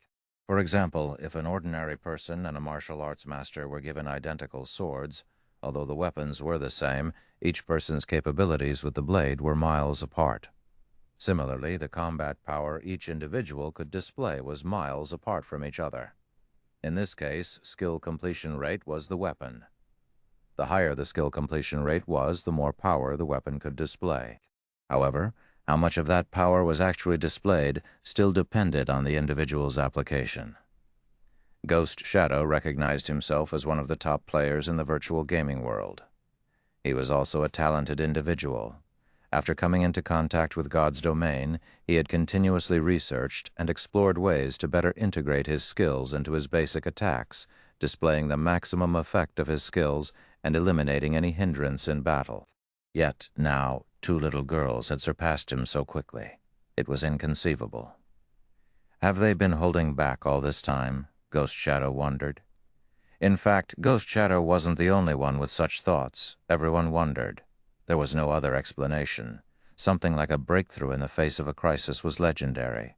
It might be a coincidence if it were just one person, but it was impossible for 2 people to encounter such a coincidence at the same time. The effect of the 100-berry wine is really impressive. It's a pity that I can only get my hands on so many bottles. Relaxing in a room, Shi Feng nodded and smiled as he watched the trial list. Shi Feng was not surprised that every member had managed to pass the 4th floor. After all, that was the system-acknowledged standard for an ordinary expert. After drinking the 100-berry wine, a player's compatibility rate would increase significantly. Normally, the wine was capable of increasing a player's skill completion rate by roughly 10%, though the effects grew weaker as one progressed. However, to Zero Wing's core members whose skill completion rates hovered around 70%, their skill completion rates would increase to 80% or more upon drinking the 100-berry wine. Normally, one would pass through the 4th floor so long as they could maintain a stable skill completion rate of 75%. It was only natural for everyone to reach the 5th floor. Meanwhile, Fire Dance and Violet Cloud were capable of reaching 85% completion rate with their skills. After drinking the 100-berry wine, their skill completion rates could increase to roughly 90%. Although it was only a meager increase of 5%, the power they could display with their skills would improve by 20% or 30%. The basic requirement for reaching the 7th floor was a skill completion rate of 85%, displaying 100% of a skill's effect. In addition, if one were capable of skillfully applying their skills into their basic attacks, they could normally pass through the 7th floor's early stage. Although Fire Dance and Violet Cloud might still lack actual combat experience and were not proficient with skill application, a skill completion rate of 90% would be sufficient to get them through even the middle stage and pushing them into the 7th floor's late stage. Hence, the fact that the two girls had managed to surpass a veteran top-tier expert like Ghost Shadow did not surprise Shi Feng at all. If Ghost Shadow could achieve a 90% completion rate with his skills right now, at the very minimum, he could set foot on the 8th floor. It's unfortunate that the 100-berry wine only improves a person's combat power temporarily. A person's comprehension depends on the person. Shi Feng sighed as he glanced at the remaining 110 bottles of 100-berry wine in his bag. The 100-berry wine was a strategic tool in nurturing experts. It was no wonder why the fantasy shrine had managed to rise to power so quickly in the past. The 100-berry wine had definitely contributed to this achievement. Shortly after every member of Zero Wing's main force passed through the trial tower's 4th floor, news spread at the speed of light.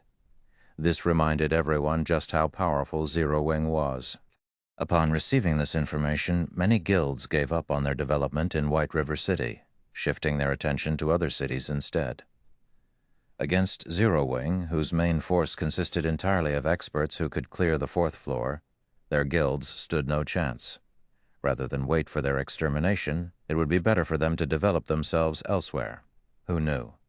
Their chances of achieving success might even be higher somewhere else. Meanwhile, in Heaven's Burial's guild residence, just how did Zero Wing manage to recruit so many experts? Flameblood frowned upon receiving news of the Divine Colosseum's latest events. What happened? A short and chubby middle-aged man beside Flameblood asked in a low tone. Zero Wing just sent its main force to challenge the trial tower. In the end, every member has managed to reach the 5th floor. Among them, 2 have even surpassed Ghost Shadow's record, Flameblood said, not showing any signs of the arrogance he usually displayed as the commander of Heaven's Burial's main force. On the contrary, he had lowered his posture when he spoke to the chubby middle-aged man. Although the man before Flameblood was not adept with virtual reality games, the man's position in the real world allowed him to remove Flameblood from Heaven's Burial easily, should he ever wish to. Even the guild leader of Heaven's Burial, Singular Burial, had to treat this middle-aged man with great respect. Interesting. It seems that we won't be able to avoid a confrontation with Zero Wing if we wish to obtain this treasured land, the chubby man said as he caressed his goatee. After a moment of silence, he continued, Since we can't beat them with numbers, let's improve the guild's overall strength. Flame Blood. Notify Ghost Shadow and tell him that I'll send Daybreak Fog to help out. We need to obtain the first clear of a 100-man dungeon as soon as possible. Daybreak Fog? Flame Blood could not help his surprise at the mention of this name. Are we giving up on Star Moon City? Heaven's Burial's ambition was colossal. The guild aimed to control all of Star Moon Kingdom. The best way to do so was to take control of the kingdom's lifeline first, its players. The 2 cities with the largest player population in the kingdom were Star Moon City and White River City. Both also had the largest gathering of elite players. As long as Heaven's Burial took control of these 2 cities, controlling the rest of the kingdom was only a matter of time. Of these 2 cities, Flame Blood spearheaded the White River City takeover, while Star Moon City was spearheaded by Daybreak Fog. If one compared these 2 people's fame, Daybreak Fog was superior. Flame Blood was merely one of the previous year's top 10 newcomers. On the other hand, Daybreak Fog had been one of the top 10 newcomers of the virtual gaming world 2 years ago. Afterward, she had continued to perform magnificently in many virtual reality games. Her fame was only slightly inferior to the Snow Goddess, Gentle Snow, as she had made her debut roughly 2 years later than Gentle Snow had. In terms of strength, Daybreak Fog ranked third within Heaven's Burial. If they really sent Daybreak Fog to White River City as support, with her strength and her team, Heaven's Burial might actually have a chance of clearing a 100-man team dungeon. After all, during this period, everyone mostly understood the difficulty of a 100-man team dungeon. From the experience of clearing 50-man team dungeons, they had thought up of plenty of strategies. Now all they needed to do was to take action. White River City has become Star Moon Kingdom's business center. The number of elite players migrating to the city increases by the day. Star Moon City is no match in this aspect. Hence, we have to prioritize this side for now. Moreover, when comparing the difficulty of 100-man dungeons, White River City's is easier. If we allow Zero Wing to continue developing unhindered, it will become impossible to take control of White River City in the future. Suddenly, Shi Feng received a communication request from a friend. Gentle Snow? Chapter 652, Asura Mode Dungeon.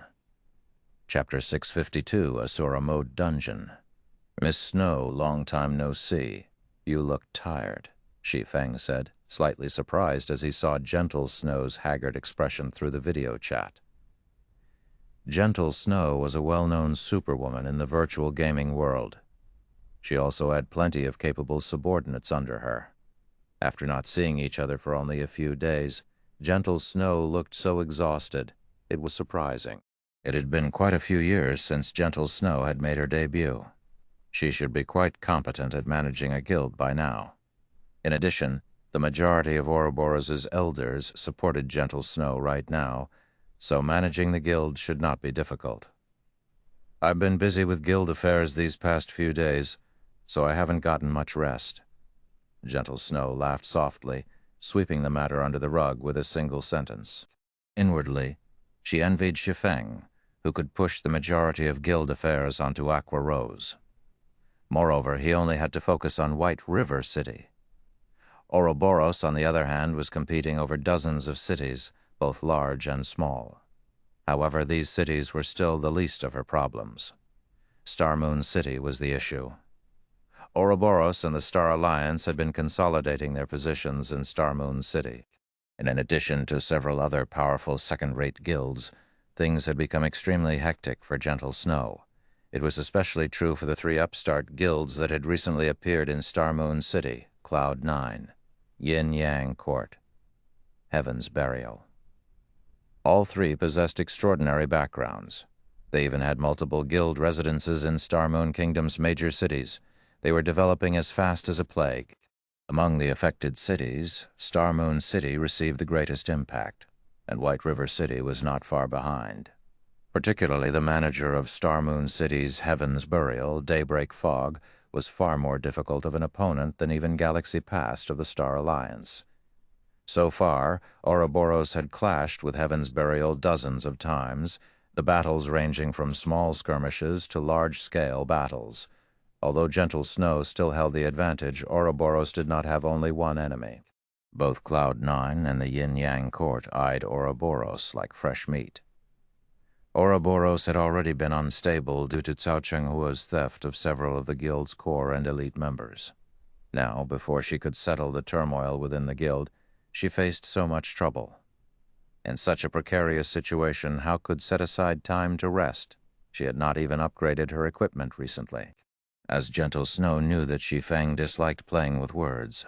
After their casual greetings, she got straight to the point and said, "We have discovered a hidden treasured land near Star Moon City. The area is rich in magic crystals, and I wish to invite Zero Wing to pioneer this treasured land by our side. Are you interested?" Before the Divine Colosseum had been released, magic crystals had not been particularly valuable. Now, however, they were a strategic commodity that every large guild fought over frantically. Although every large guild had a large number of players and was capable of dispatching many teams to raid dungeons each day, team dungeons could only be raided once every 3 days. There were only so many team dungeons available. They could not acquire nearly as many magic crystals as they consumed. Meanwhile, if there was another option other than team dungeons for one to obtain magic crystals, this was not an opportunity one could miss. A hidden treasured land. When Shi Feng heard these words, the first place that popped up in his mind was the Stoneclaw Mountains. In the past, when Stoneclaw Mountain had been discovered, it incited a great war between every guild in Star Moon Kingdom. The war had been the first kingdom-level war in Star Moon Kingdom. Hundreds of guilds involved themselves, all wanting to get their hands on a share of the profits. That war had caused every guild in Star Moon Kingdom to suffer massive damages. Moreover, Ouroboros and the Star Alliance had even started an all-out war with each other. In the end, taking advantage of the situation, Heaven's Burial, the Yin-Yang Court, Cloud9, and several other second-rate guilds had banded together to form a massive alliance and took over the Stoneclaw Mountains, splitting the profits. Afterward, any players who wished to enter the mountains were required to sign a contract agreeing to hand over 30% of the magic crystals they harvested. In addition, players were required to pay a fixed fee before they could enter. The various large guilds then split the profits. The Stoneclaw Mountains was a regional dungeon that had formed a space of its own. However, it was not just any dungeon, but an Asura mode dungeon. Ordinary team dungeons were divided into 3 difficulties: normal, hard, and hell. However, regional dungeons were divided into 5 difficulties: normal, hard, hell, Asura, and God. The Stoneclaw Mountains existed within the 4th difficulty level of regional dungeons.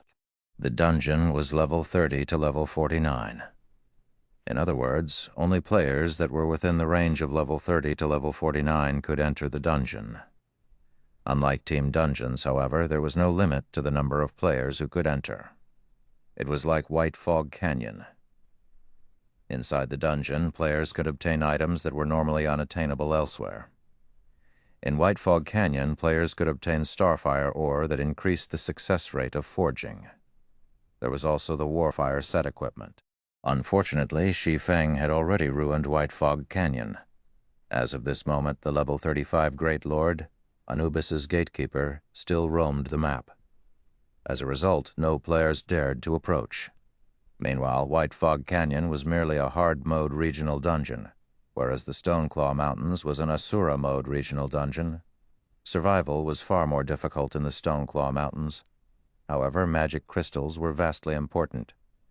They must be obtained regardless of the sacrifices. Even Zero Wing was no exception to this. Currently, several guilds from Star Moon Kingdom are contesting over the rights of this hidden treasured land.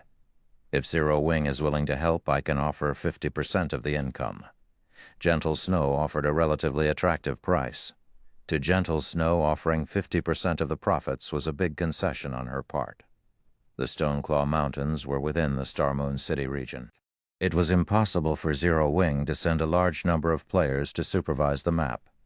Hence, the responsibility of supervising the map would fall to Ouroboros.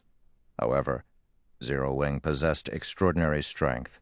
As of this moment, even Shi Feng's strength was a mystery. If Ouroboros and Zero Wing banded together, their chances of coming out on top would be a lot higher.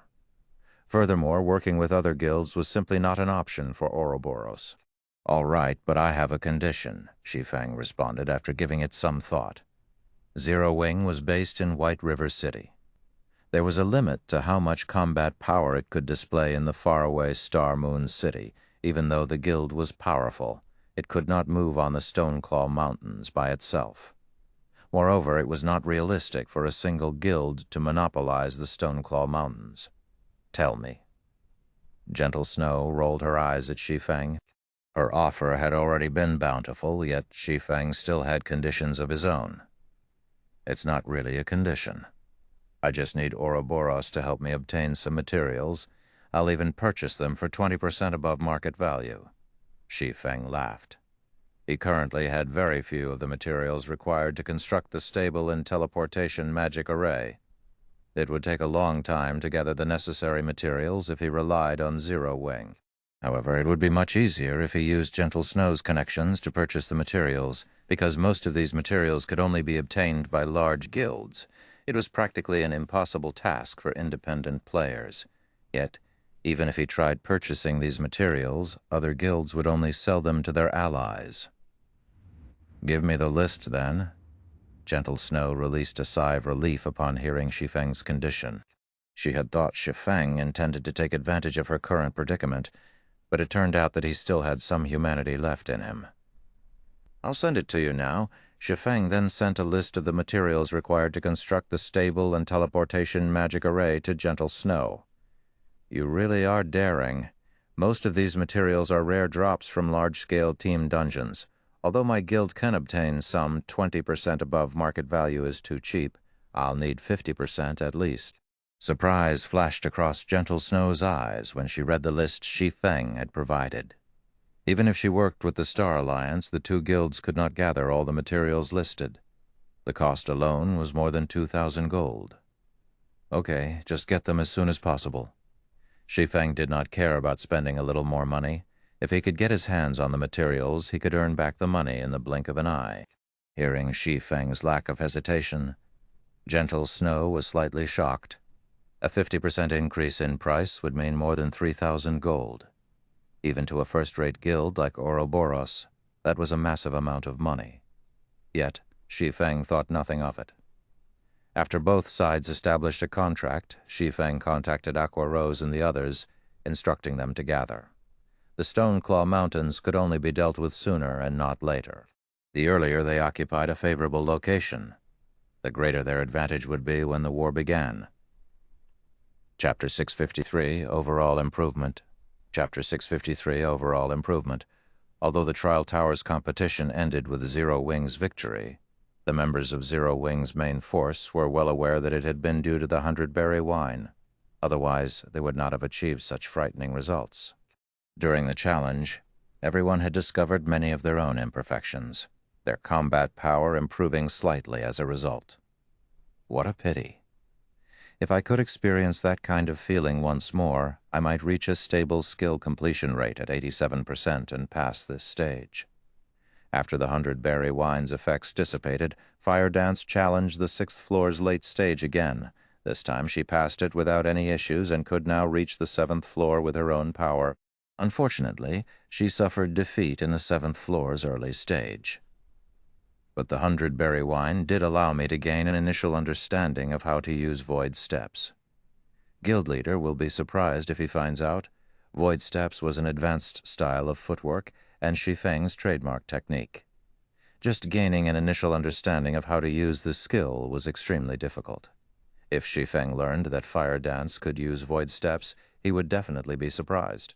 He had spent many years in order to learn the technique. Yet Fire Dance had managed to grasp it in such a short time. Although Shi Feng's guidance largely contributed to her success, the fact that she had learned the technique in such a short time certainly had something to do with her innate talent. "Huh? Return to the residence?" Fire Dance muttered as she read the message Aqua Rose had sent to her. She then chose to teleport out of the trial tower. Inside the conference hall of Zero Wing's guild residence, without wasting time, Shi Feng retrieved all of the synthesized Tier 3 gemstones from his bag. All of you equip these Tier 3 gemstones. Shi Feng had already replaced all his Tier 2 gemstones with Tier 3 strength attributed gemstones. As a result, his strength attribute had increased by more than 100 points. At this moment, even without activating Heavenly Dragon's power, his strength could match a chieftain of the same level. Even a lord of the same level would struggle to push him back. If the main force replaced their Tier 2 gemstones with Tier 3 gemstones as well, although they would not be as strong as he was, they could still contend with a special elite of the same level. Some, such as Fire Dance and the others who wore a Tier 1 set equipment, might be capable of more. Ordinary players' attributes were inferior to common monsters of the same level. They would only be slightly stronger with a full set of bronze equipment. At that time, the only advantage common monsters would have was their higher HP. If a player was fully equipped with secret silver equipment, their attributes should be roughly equal to an elite monster of the same level. Only when one wore a full set of dark gold equipment would they have the same amount of attributes as a special elite of the same rank. As for Zero Wing's main force, although their equipment was a mix of level 30 fine gold and dark gold equipment, they had the intermediate mana armor kits to make up for the difference. If they embedded Tier 3 gemstones into every item, Their attributes should be roughly the same as if they wore a set of level 30 dark gold equipment. None of the main force's members dared to believe their eyes as they stared at the Tier 3 gemstones on the table. Every jaw hit the floor. Aqua Rose was similarly stunned, speechless. She knew full well just how valuable Tier 3 gemstones were. Moreover, no one had found a source for these gemstones yet. One could only obtain them from alchemy synthesis. However, synthesizing a Tier 3 gemstone would cost at least 20 gold. Meanwhile, there were over 1,000 shining gemstones on the table. In other words, the gemstones scattered across this table were worth over 20,000 gold at the very least. We're in a hurry, so equip them quickly. Shi Feng had already received a status report about the Stoneclaw Mountains, although things seemed calm on the surface, and the various guilds were busy killing monsters and grinding for magic crystals.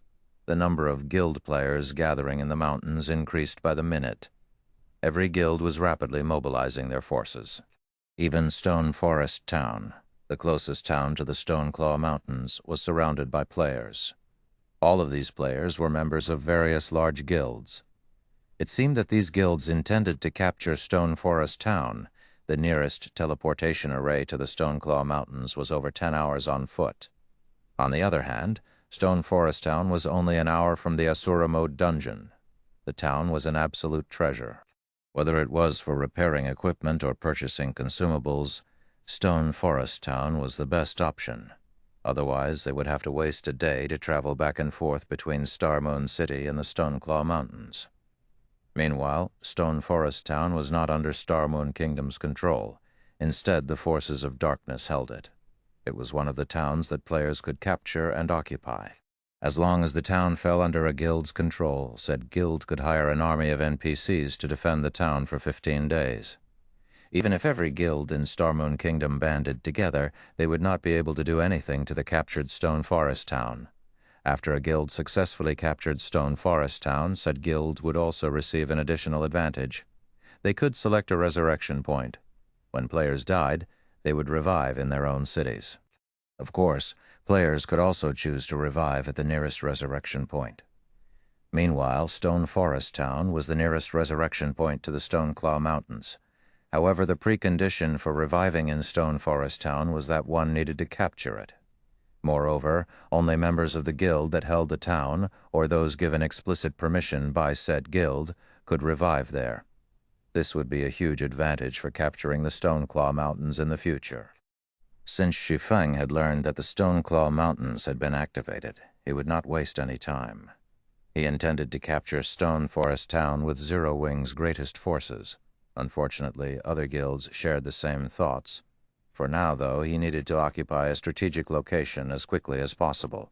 Otherwise, their tasks would be far more difficult. Short moment later, every member of the main force had replaced their Tier 2 gemstones with Tier 3 gemstones, their attributes increasing significantly, following which Shi Feng led the main force and the Dark God's Legion mightily towards the teleportation hall. Wow, what's Zero Wing up to? Whoa, that's so impressive. I'm actually having trouble breathing right now. Is Zero Wing planning to start a war? The players on the streets could not help but wonder when they saw Zero Wing's frightening momentum. Over 400 players, fully equipped with the current best equipment, marched down the street. No matter where this army went, they would be a force to be reckoned with. They could easily trample a large guild, not to mention over 100 of these players were experts who had surpassed the 4th floor of the trial tower. If they participated in a field battle, they could easily stand against several thousand elite players. Meanwhile, a single large guild only had several thousand elite players. Suddenly, the various large guilds in White River City began to panic. Although an army of over 400 players seemed small, its strength was no laughing matter. If they wanted to, they could easily obliterate any guild team that was grinding out in the fields. Does Black Flame intend to move against us? Feng Xuanyang trembled upon receiving this news. He was so shocked that he nearly jumped out of his seat. But why? We haven't provoked Zero Wing recently. We even yielded a few high-resource areas to them. They shouldn't have any reason to deal with us.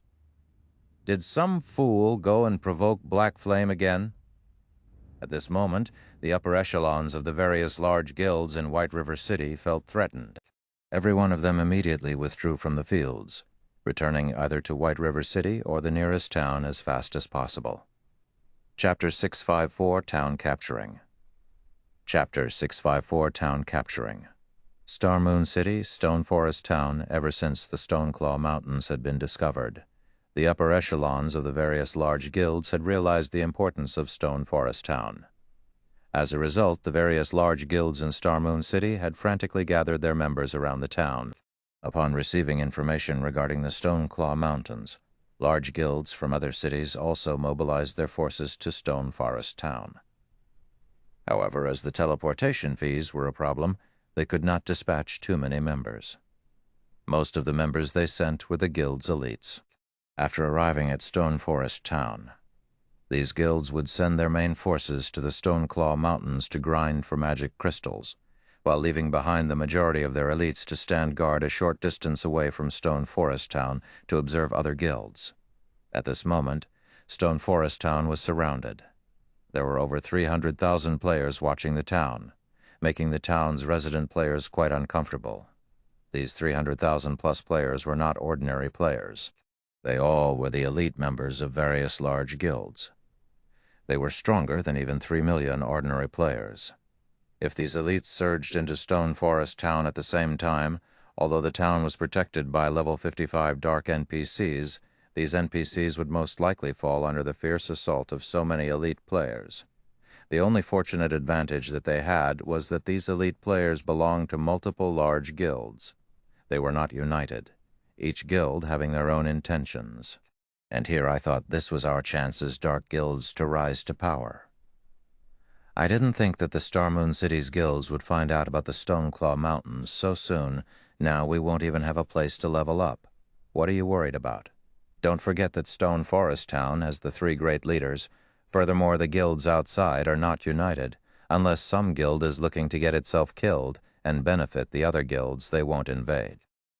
You're not exactly wrong, but Star Moon City's first-rate guilds, Ouroboros and the Star Alliance, have dispatched most of their elites already. Of the 300,000-plus elite players out there, over 1/3 belong to those 2 guilds.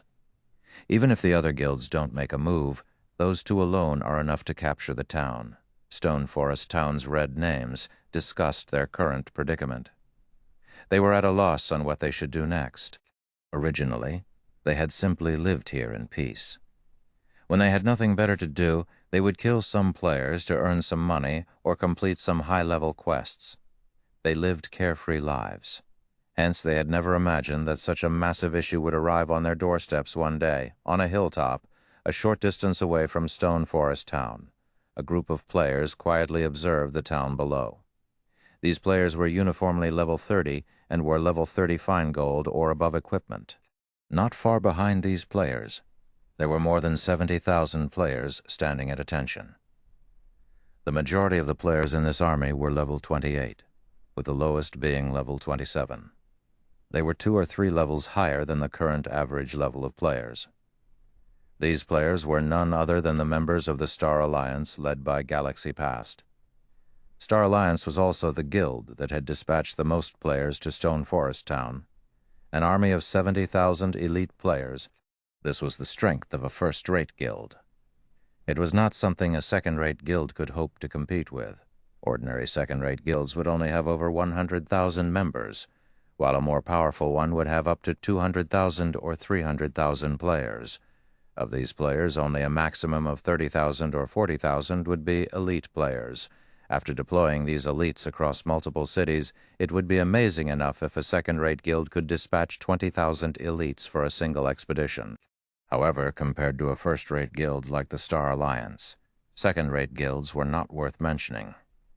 Guild Leader, I've put together a detailed report on Stone Forest Town with the results from my investigation. There are roughly over 1,000 NPCs in the town, and the majority are level 55 elite guards. There are over 100 level 60 Tier 1 NPCs and roughly 30 level 60 Tier 2 NPCs. If a fight breaks out, more NPCs might show up. However, the largest challenge of capturing the town will be Stone Forest Town's 3 great leaders, Flourishing Willow, who wore dark blue leather armor, reported softly. "Are the three great leaders very powerful?" Galaxy Past asked. "According to the information I obtained from the red names living there, these leaders are only Tier 2 NPCs. However, they possessed very high intelligence. They are far more powerful than ordinary Tier 2 NPCs regarding combat power. It is especially true for the great leader, Soraya. He is a Tier 2 professional mage, and I have heard that he knows how to use large-scale destruction spells." Hearing Flourishing Willow mentioning large-scale destruction spells, everyone frowned. Large-scale destruction spells were Zerg tactics' Achilles' heel. Moreover, a high-intelligence NPC's combat techniques were far more powerful than ordinary players. Based on the settings of God's domain, Soraya should be capable of displaying more than 50% of his actual combat power. In other words, he was at least as skilled as an ordinary expert. If a player possessed the attributes of a level 60 Tier 2 NPC and large-scale destruction spells, said player would be a natural disaster to the current players of God's domain.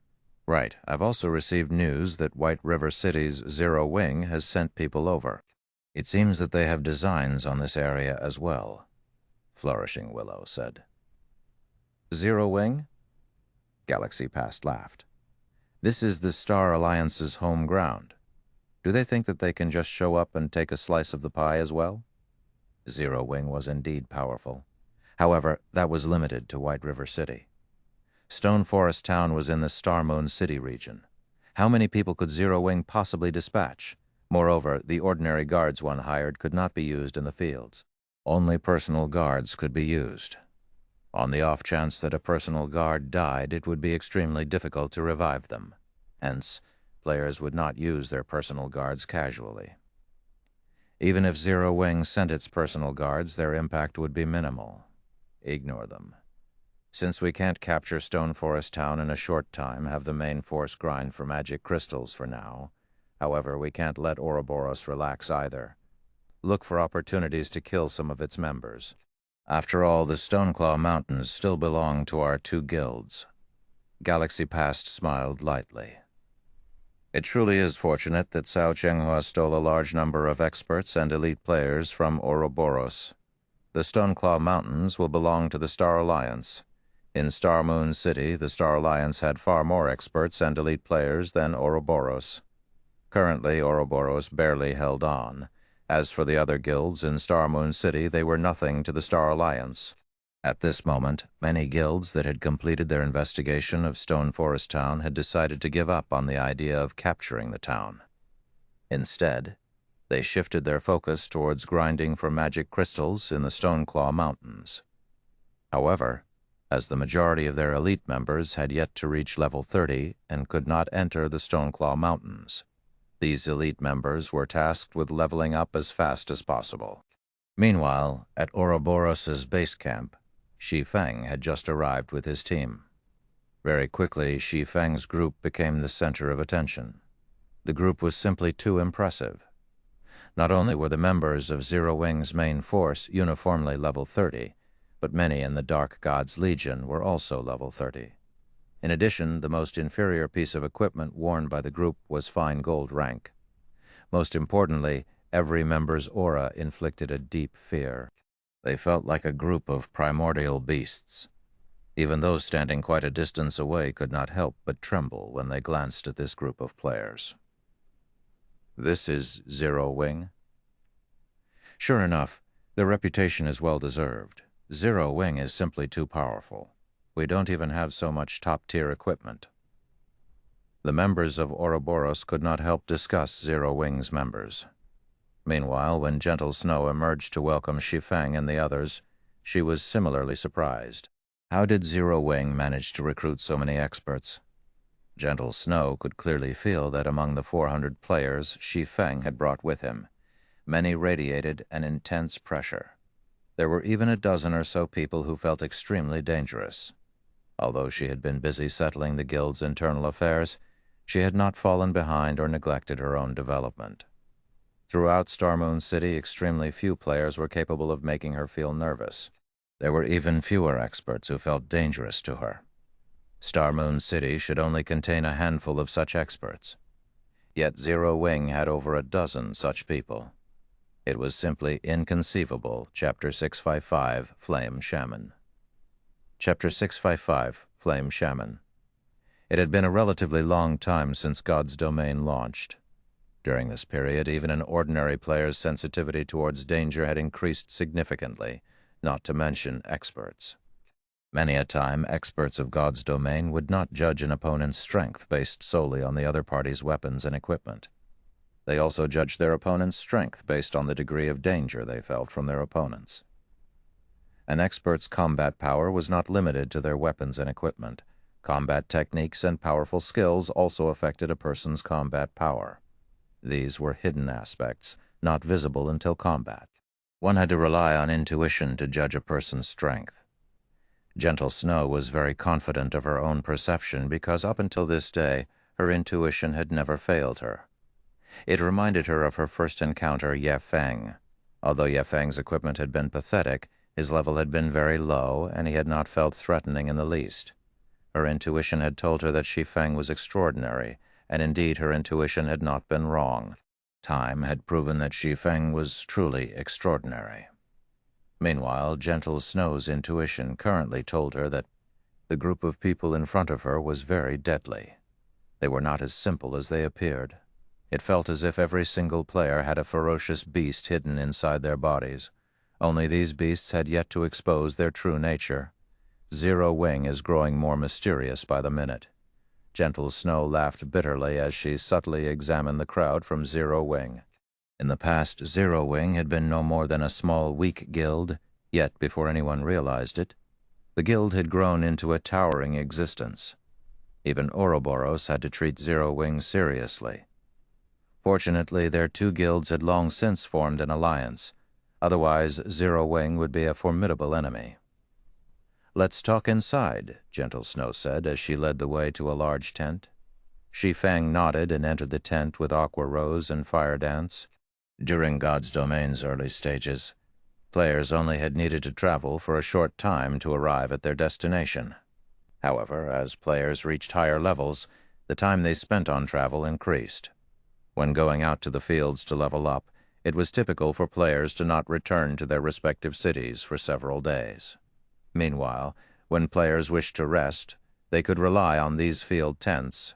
HP and mana would recover quickly when consuming food and beverages. However, concentration and stamina would not. Generally, players had to return to a city to rest and recover. With a field tent, however, there was no need to do so. Although the recovery speed while inside a tent could not compare to resting in a city, it was sufficient. Only ordinary players could not afford a field tent. Just an ordinary 6-man tent sold for 10 gold at NPC shops, not to mention 20-man, 50-man, or 100-man tents. Not only did one need enough money to purchase a 100-man tent, but they also needed a certain amount of reputation. The large tent before them was a 100-man tent, and it had cost 200 gold. If one had sufficiently high reputation, they could receive a small discount. However, even then, a 100-man tent would still cost more than 150 gold. Inside, the tent looked like a guild residence's conference hall. Currently, more than a dozen people sat inside the tent, and every one of them was a member of Ouroboros's upper echelon. They were uniformly level 30, and their equipment was among the best one could find. Meanwhile, the beautiful and vibrant Zhao Yueru relaxed amongst these players, currently dressed in white and red luxurious mage robes.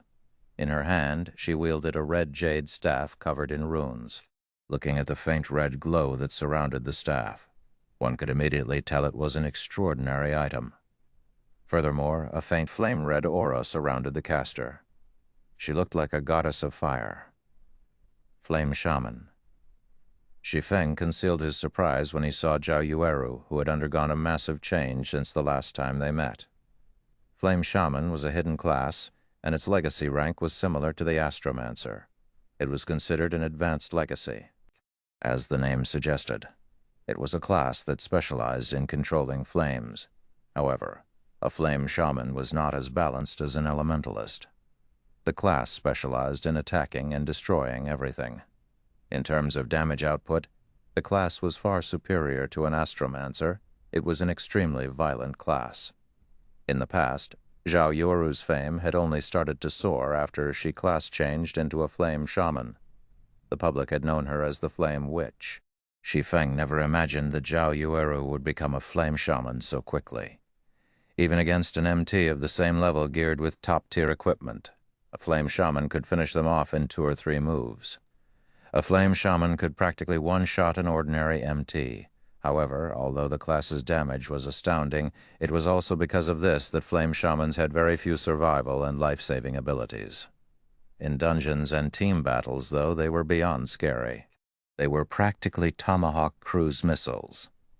After sweeping a glance over everyone present, Shi Feng understood the general situation regarding Ouroboros's top combat power.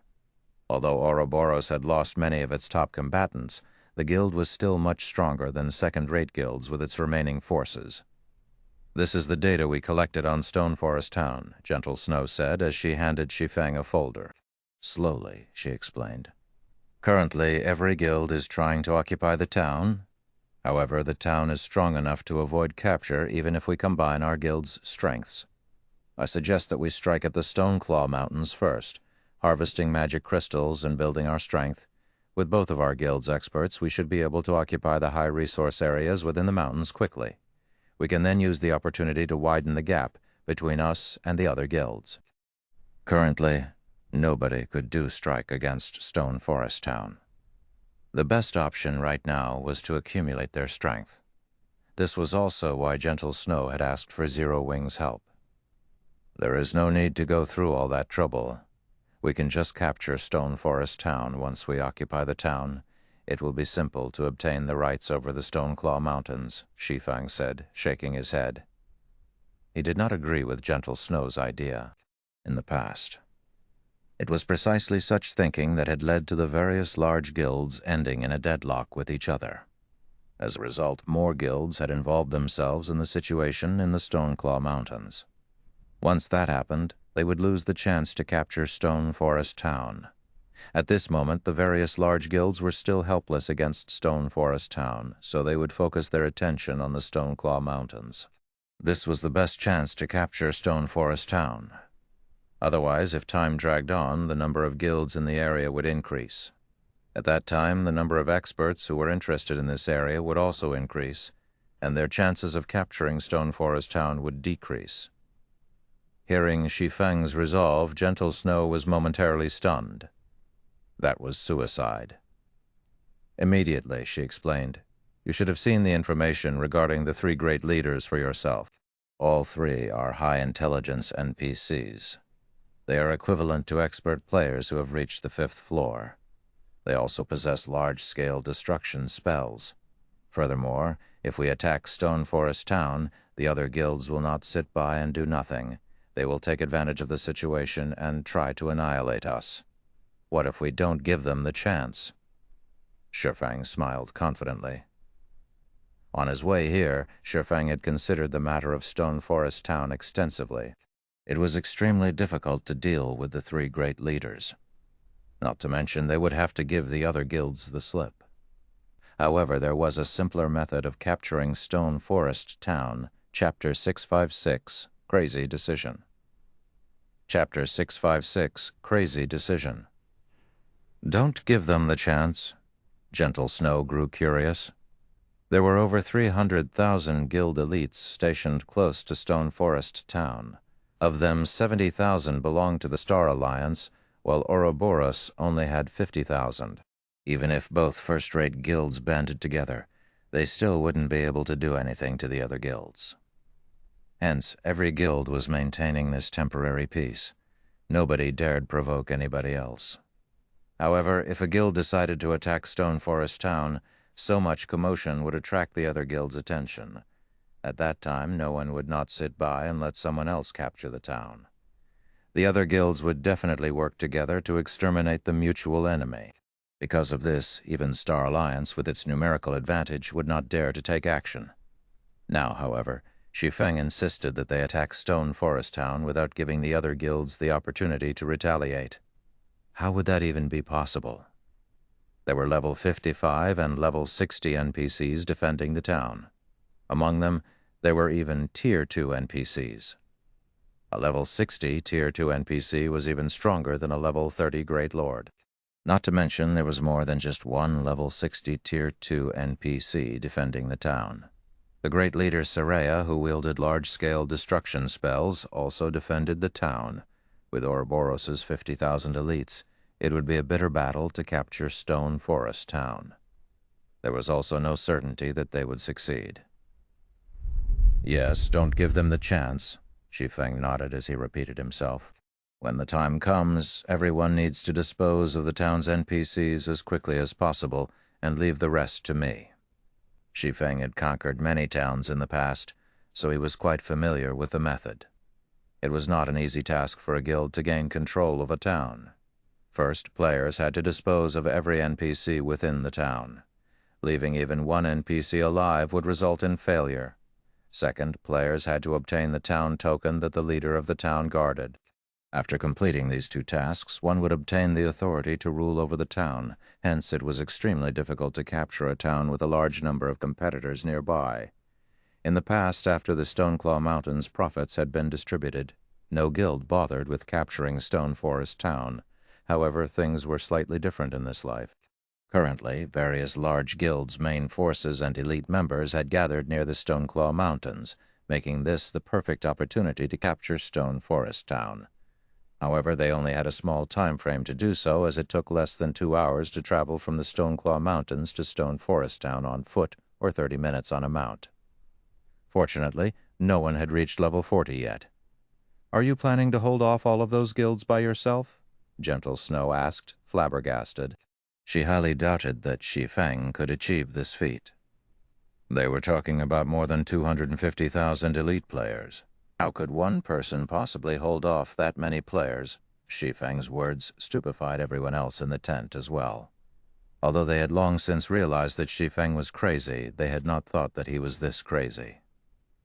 Sitting beside Shi Feng, Fire Dance and Aqua Rose were similarly shocked. Shortly after, however, they both smiled bitterly. Although they had no doubts that Shi Feng could escape the clutches of 250,000 elite players, no matter how they racked their brains, it was impossible to fend off 250,000 elite players, preventing this army from harassing them while they attacked Stone Forest Town. Yet Shi Feng had never once failed to keep his word, regardless of how insane his claim sounded. He would never give his word if he were not confident of keeping it. One man holding off 250,000 elite players? Just thinking about it gave them goosebumps. "Relax, it'll be fine. However, whether or not we succeed will depend on how fast you can clear the NPCs in the town," Shi Feng said confidently. Following which, Shi Feng gave Fire Dance and Aqua Rose their respective orders. In the upcoming battle, Fire Dance was tasked with leading the main force, while Aqua Rose was tasked with leading the Dark God's Legion. As for Gentle Snow and the others, they still hesitated to make a decision. "Snow, are we really going to do this? You know how insane this is, right?" Zhao Yueru asked softly.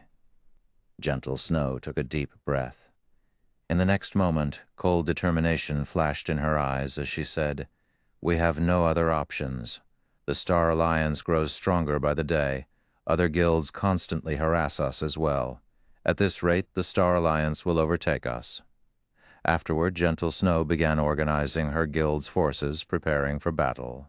Shi Feng, however, was in no hurry. First, he investigated the various large guilds, particularly their main forces. Before they took action, Shi Feng used the Bible of Darkness to summon a Tier 2 demon. 3 hours later, Shi Feng summoned another Tier 2 demon. The two level 35 Tier 2 demons were as large as small hills. Tier 2 demons were the equivalent of Lord-ranked monsters. It was quite reassuring to have 2 level 35 lords on their side. I never imagined that Black Flame would have something like this. It's no wonder he was so confident of fending off the other guilds. Gentle Snow was stunned when she saw the 2 powerful Tier 2 demons. Even a 100-man team could deal with an ordinary Tier 2 demon, although they might struggle. However, a Tier 2 demon under a player's control was far more terrifying. It could annihilate even a 1,000-man elite team.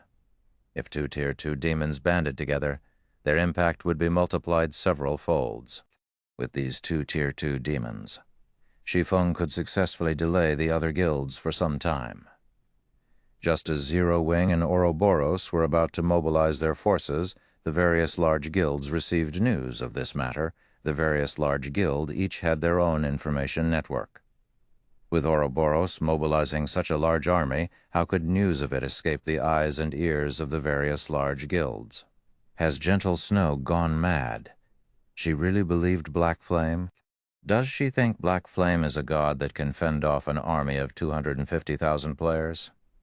Galaxy Past, who is currently in the Stoneclaw Mountains, laughed madly when he received this information.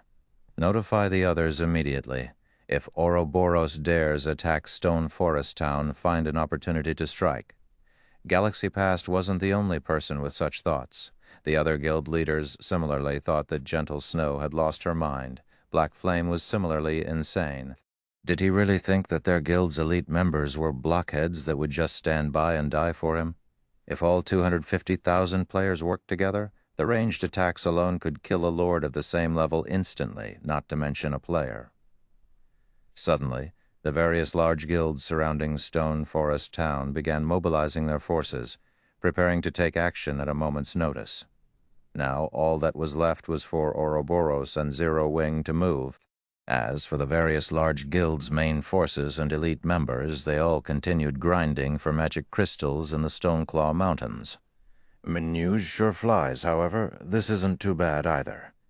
It would have bothered me if they didn't make a move. Shi Feng chuckled. He then activated the aura of Wind's Windrider, transforming into a blur as he flew to Stone Forest Town. What is he trying to do? Gentle Snow muttered in confusion. Shi Feng's actions even confused Fire Dance and Aqua Rose, as Shi Feng had not revealed his true plans. Let's begin then. Shi Feng grinned. Immediately he swapped the aura of wind for the aura of fire. He then cast Firestorm on Stone Forest Town's NPC stronghold. Suddenly, flames engulfed the third and highest floor of the stronghold. Some nearby players turned to ash instantly. As for the NPCs inside the stronghold, they sustained heavy damage as well. In the blink of an eye, the stronghold's third floor was nothing more than scorched ruins. The crowd watching from afar was stupefied. Shi Feng had actually attacked the NPC stronghold by himself. He was seeking death. At this moment, a white-haired old man in black robes emerged from the ruins. This old man was Soraya, a level 60 Tier 2 NPC. Looking at Shi Feng, Soraya shouted angrily, saying, "Intruder, you actually dare to provoke me? I will show you how terrifying it is to anger a mage." Soraya, great leader, professional mage. Level 60 HP 5,500,000 1,500,000. In addition, 2 NPCs with imposing auras stood beside Soraya, and they were the second leader, Lime, and third leader, Pado. Lime, second leader, Swordmaster, level 60 HP 6,500,000 6,500,000. Pado, third leader, Berserker Master, level 60 HP 7,000,000 7,000,000 Sir. Shi Feng's Firestorm had only dealt around minus 80,000 damage to the 3 leaders, a meager amount comparing to the millions of HP they possessed. However, their stronghold's destruction was what truly infuriated the 3 leaders. At this moment, the 3 leaders glared at Shi Feng, their eyes containing the promise of a painful death. Laughing, Shi Feng turned and flew away. Nobody can escape our fury. Soraya and the other 2 leaders summoned their mounts and chased after Shi Feng. The difference between having a mount and not having a mount was massive. Despite Shi Feng having activated Windrider, the 3 NPCs caught up with him very quickly. Shit, they're heading towards us? The spectating guilds quickly noticed that something was off as Shi Feng flew towards them. Windrider only had a short duration of 24 seconds. Shi Feng could cover just enough distance in that time to land right in the middle of the various large guilds. At this moment, Soraya, who rode his horse, drew line after line of runes in the air. He then flicked his finger, and suddenly thunderclouds began to condensing above the army of players. "Turn to ash!" Soraya revealed a sinister smile as he cast the Tier 2 spell, Lightning Storm, on Shi Feng's location. Chapter 657, Pits of Despair. Chapter 657, Pits of Despair. Hearing the rolling thunder above him, Shi Feng activated Defensive Blade. He then dashed towards the largest crowd. Although the Tier 2 spell, Lightning Storm, was not a large-scale destruction spell that dealt ridiculously high damage, the spell covered a very wide area up to a radius of 100 yards. After the Tier 2 professional mage had chanted the spell's full incantation, even Shi Feng could not withstand or evade the attack. Hurry. Get rid of Black Flame. The upper echelons of the various large guilds saw through Shi Feng's ploy. He intended to kill them with a borrowed sword, hence as long as they killed Shi Feng first, their problems would be solved. However, Shi Feng's attributes were far above the standard of current players. Even the strongest powerhouses of the various guilds could not compete with Shi Feng in terms of basic attributes. Moreover, as Shi Feng had buried himself in the crowd, nobody dared to launch casual attacks. It was especially true for the ranged classes.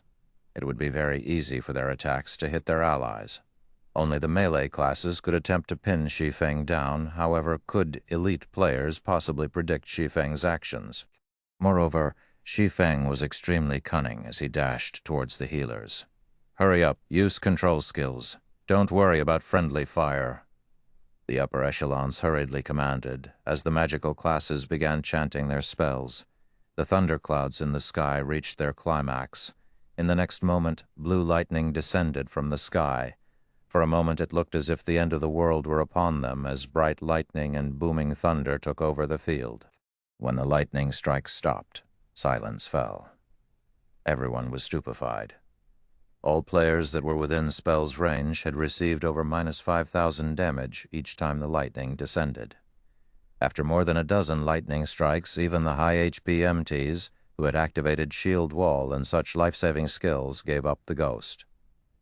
Meanwhile, with his extreme speed, Shi Feng managed to escape Soraya's lightning storm after receiving a couple of lightning strikes. Everyone else, however, met a tragic end. In order to deal with Zero Wing and Ouroboros, the various large guilds had prepared and gathered together. Shi Feng just so happened to land in the middle of that crowd. After the lightning storm ended, nobody within the spell's effective radius of 100 yards had lived. Instead, only weapons and equipment occupied the space. This scene caused witnesses to gasp and shiver. Is this the power of a Tier 2 NPC mage? Gentle Snow's expression turned grim as she looked at the hollowed, scorched area that had previously held a sea of people. Previously, Gentle Snow had thought it was feasible to capture Stone Forest Town with only 50,000 elite players if they did not have to worry about the other guilds' harassment. After watching this, however, even if they had an army several times larger, capturing the town was utterly impossible. From a rough estimate, around 8,000 people must have died from that single spell. When Soraya saw that Shi Feng was still alive, unharmed even, a cold glint flashed in his eyes. He then began chanting another Tier 2 spell. Meanwhile, the two other leaders of Stone Forest Town began to massacre the players before them as they charged towards Shi Feng. Against level 28 and level 29 elite players, the two level 60 Tier 2 NPCs only needed one hit to end their lives. The two NPCs were like meat grinders as they butchered the various guilds' elites. As for Shi Feng, he did not bother putting up a heroic fight against the NPCs. Instead, he simply turned around and fled, running to the highest concentration of players. Not only could he reduce the number of enemies this way, but he could also utilize the elite players to pin down the three great leaders, giving him more time to escape with his life. The strength of level 60, Tier 2 NPCs with high intelligence was no laughing matter. Even a level 35 Great Lord would not be a match for these NPCs. Otherwise, the various large guilds would not have hesitated to capture the town. Black Flame, are you trying to make an enemy of every guild here? An upper echelon from one of the guilds shouted, veins popping from anger. Everyone had already witnessed the three great leaders' strength. If they did not stop Shi Feng, their guilds would suffer tremendous losses. The guild members that had accompanied them were not normal members. These members were their guild's foundations. If even a fraction of these players died, it would set their guilds back tremendously, not to mention if they lost half or even 3/4. Losing half or more of their members would deal an irrecoverable blow. Black Flame. Even if Zero Wing is more powerful, your guild will pay if you oppose every guild present. We can still negotiate for peace if you stop now. Don't make the wrong decision here. Watching the slaughter of their guild members, the upper echelons of the various large guilds tried their best to stop Shi Feng. Unfortunately, their efforts were in vain. Shi Feng was simply too fast. Their guild's experts were currently grinding in the faraway Stoneclaw Mountains. With just their elite members present, they could not pin down Shi Feng. Sure, don't say I never gave you a chance. Instruct your guild leaders sign a contract stating that your guilds will no longer meddle with matters pertaining to Stone Forest Town immediately, Shi Feng replied.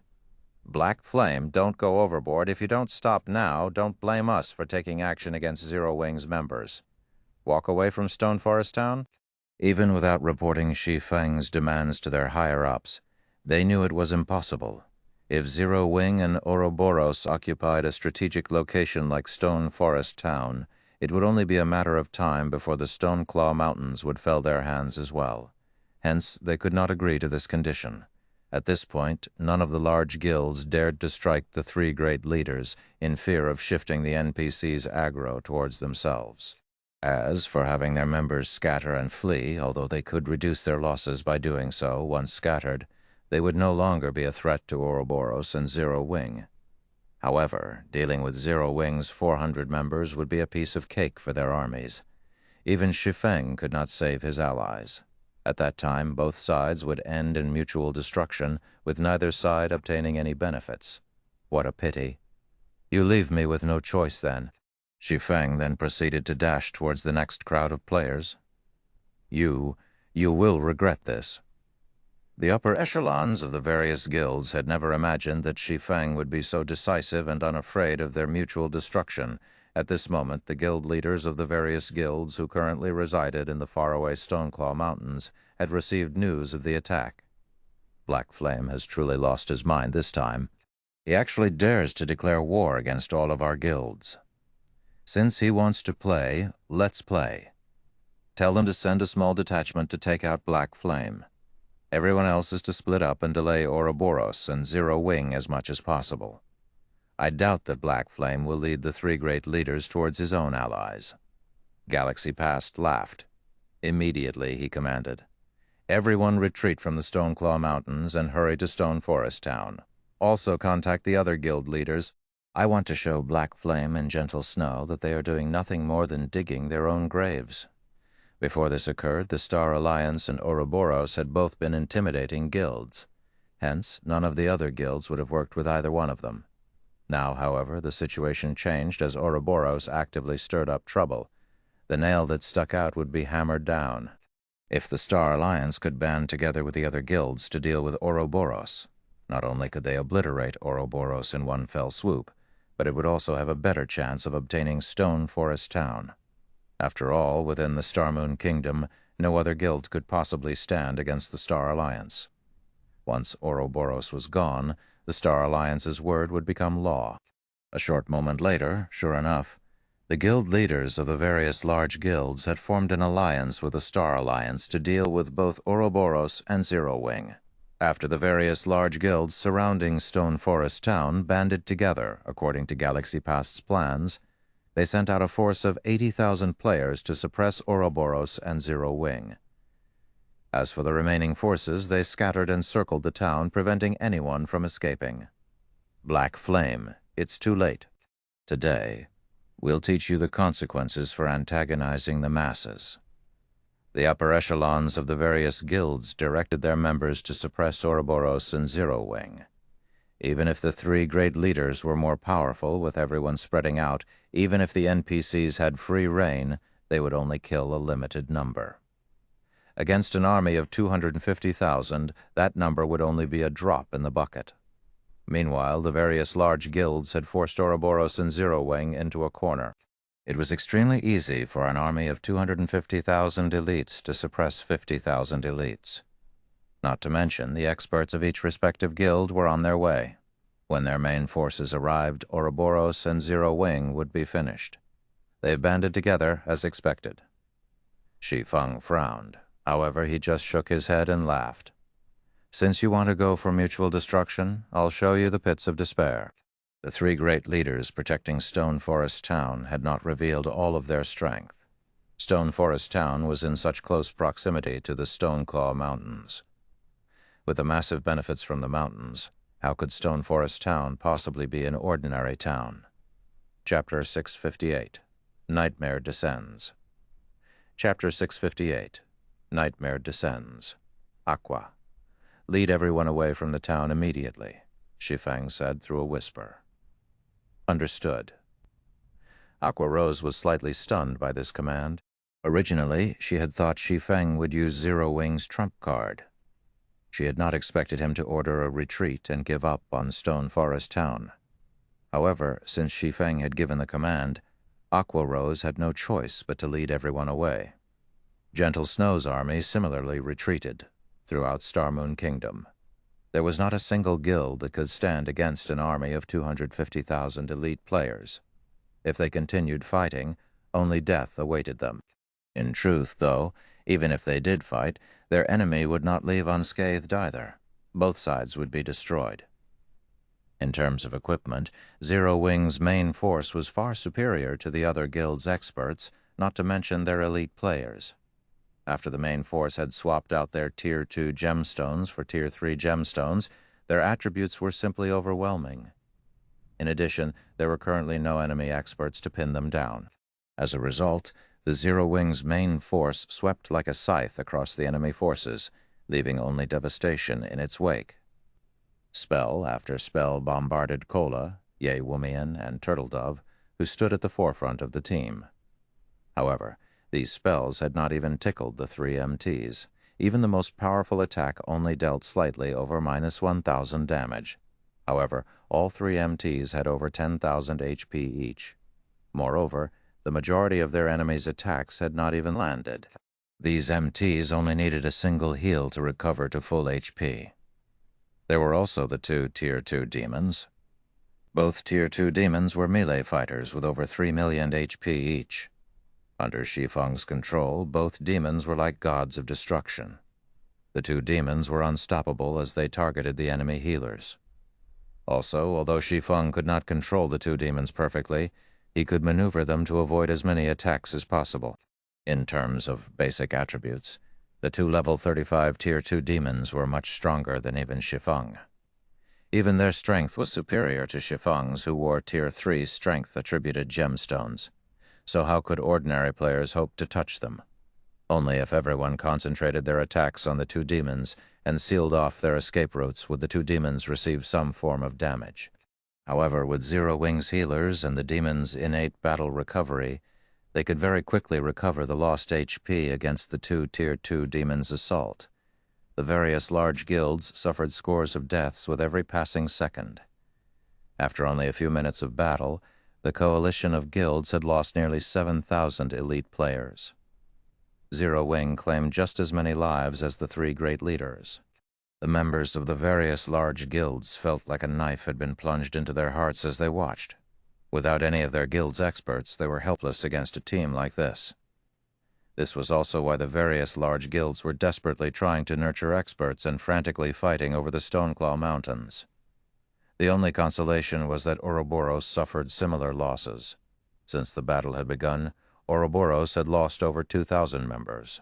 As both sides watched their companions die, an intense fighting spirit began to fill their hearts. At this moment, the area around Stone Forest Town was like an ancient battlefield. Meanwhile, the red names in Stone Forest Town were dumbfounded. Players were killing each other all over the place. There were players dying every second. Even experts would be insignificant in a war of this scale. In comparison, their kill counts were a joke. While Ouroboros and Zero Wing retreated from Stone Forest Town, Shi Feng activated Windwalk and crushed a speed scroll as he dashed towards the town. Meanwhile, the three great leaders followed closely behind.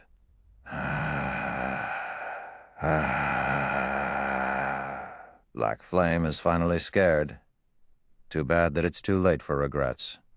Brothers, charge, don't let anyone from Ouroboros or Zero Wing get away. With the Star Alliance taking the lead, the other guilds enthusiastically chased after Ouroboros and Zero Wing's remaining members. However, as the two guilds charged at the enemy encirclement, everyone finally witnessed Zero Wing's strength, with just 400 members. Zero Wing had easily torn apart the encirclement of over 10,000 players. Casting stars of light, over 1,000 players died by Blackie's hand in the blink of an eye. As for Fire Dance, she was like a ferocious beast as she charged into the enemy crowd. With a swing of her short swords, she easily sent players flying and dispersed the crowd. There was even less need to mention the strength-based classes like Kola and Rampant Blade. Crashing into the enemy front lines with his shield, Kola easily sent 5 level 28 and level 29 MTs flying, damages of over -1,000 points appearing above the enemy players' heads. After absorbing an accumulated damage of 5,000 points, he then activated Blue Fire Shield, causing 150% damage to an area of 310 yards in front of him. The enemy players before him lost over half of their HP. As for Rampant Blade, he brandished his Blue Fire double-edged sword, killing an enemy player with each hit. From time to time, he would also trigger the Blue Fire Dance, instantly wiping out a group of elites. However, when it came to group-killing capabilities, Aqua Rose was the strongest of them all. Not only was she a glass cannon, but she also had the Blue Fire Heart. She could summon 3 elite-ranked Blue Fire Crows to assist her in battle. Although the Blue Fire Crows were only elite-ranked and were the same level as Aqua Rose, level 30, their attack power would increase based on Aqua Rose's intelligence attribute. Meanwhile, Aqua Rose currently wore a complete Tier 1 set equipment. In addition, she was also fully equipped with Tier 3 gemstones. Her total intelligence was over 400 points. Overall, each elite-ranked Blue Fire Crow could rival a special elite of the same level. However, the Blue Fire Crow's most impressive aspect was their growth skill. 1 minute after the Blue Fire Crows had been summoned, they could grow from elites to special elites. After 5 minutes, they would become chieftains. After 10 minutes, they would become lords. After 18 minutes, they would become high lords. Finally, at 27 minutes, they would become great lords. At that time, even though the Blue Fire Crows would only last for 3 more minutes, 3 level 30 great lords could easily wipe out an army of 1,000 level 30 elite players. By this point, 18 minutes had passed since the Blue Fire Crow's summoning, so all 3 were already high lords. Their damage could rival even great lords. Aside from MT classes, the Blue Fire Crows only needed 1 strike to kill the other classes. How is Zero Wing so strong?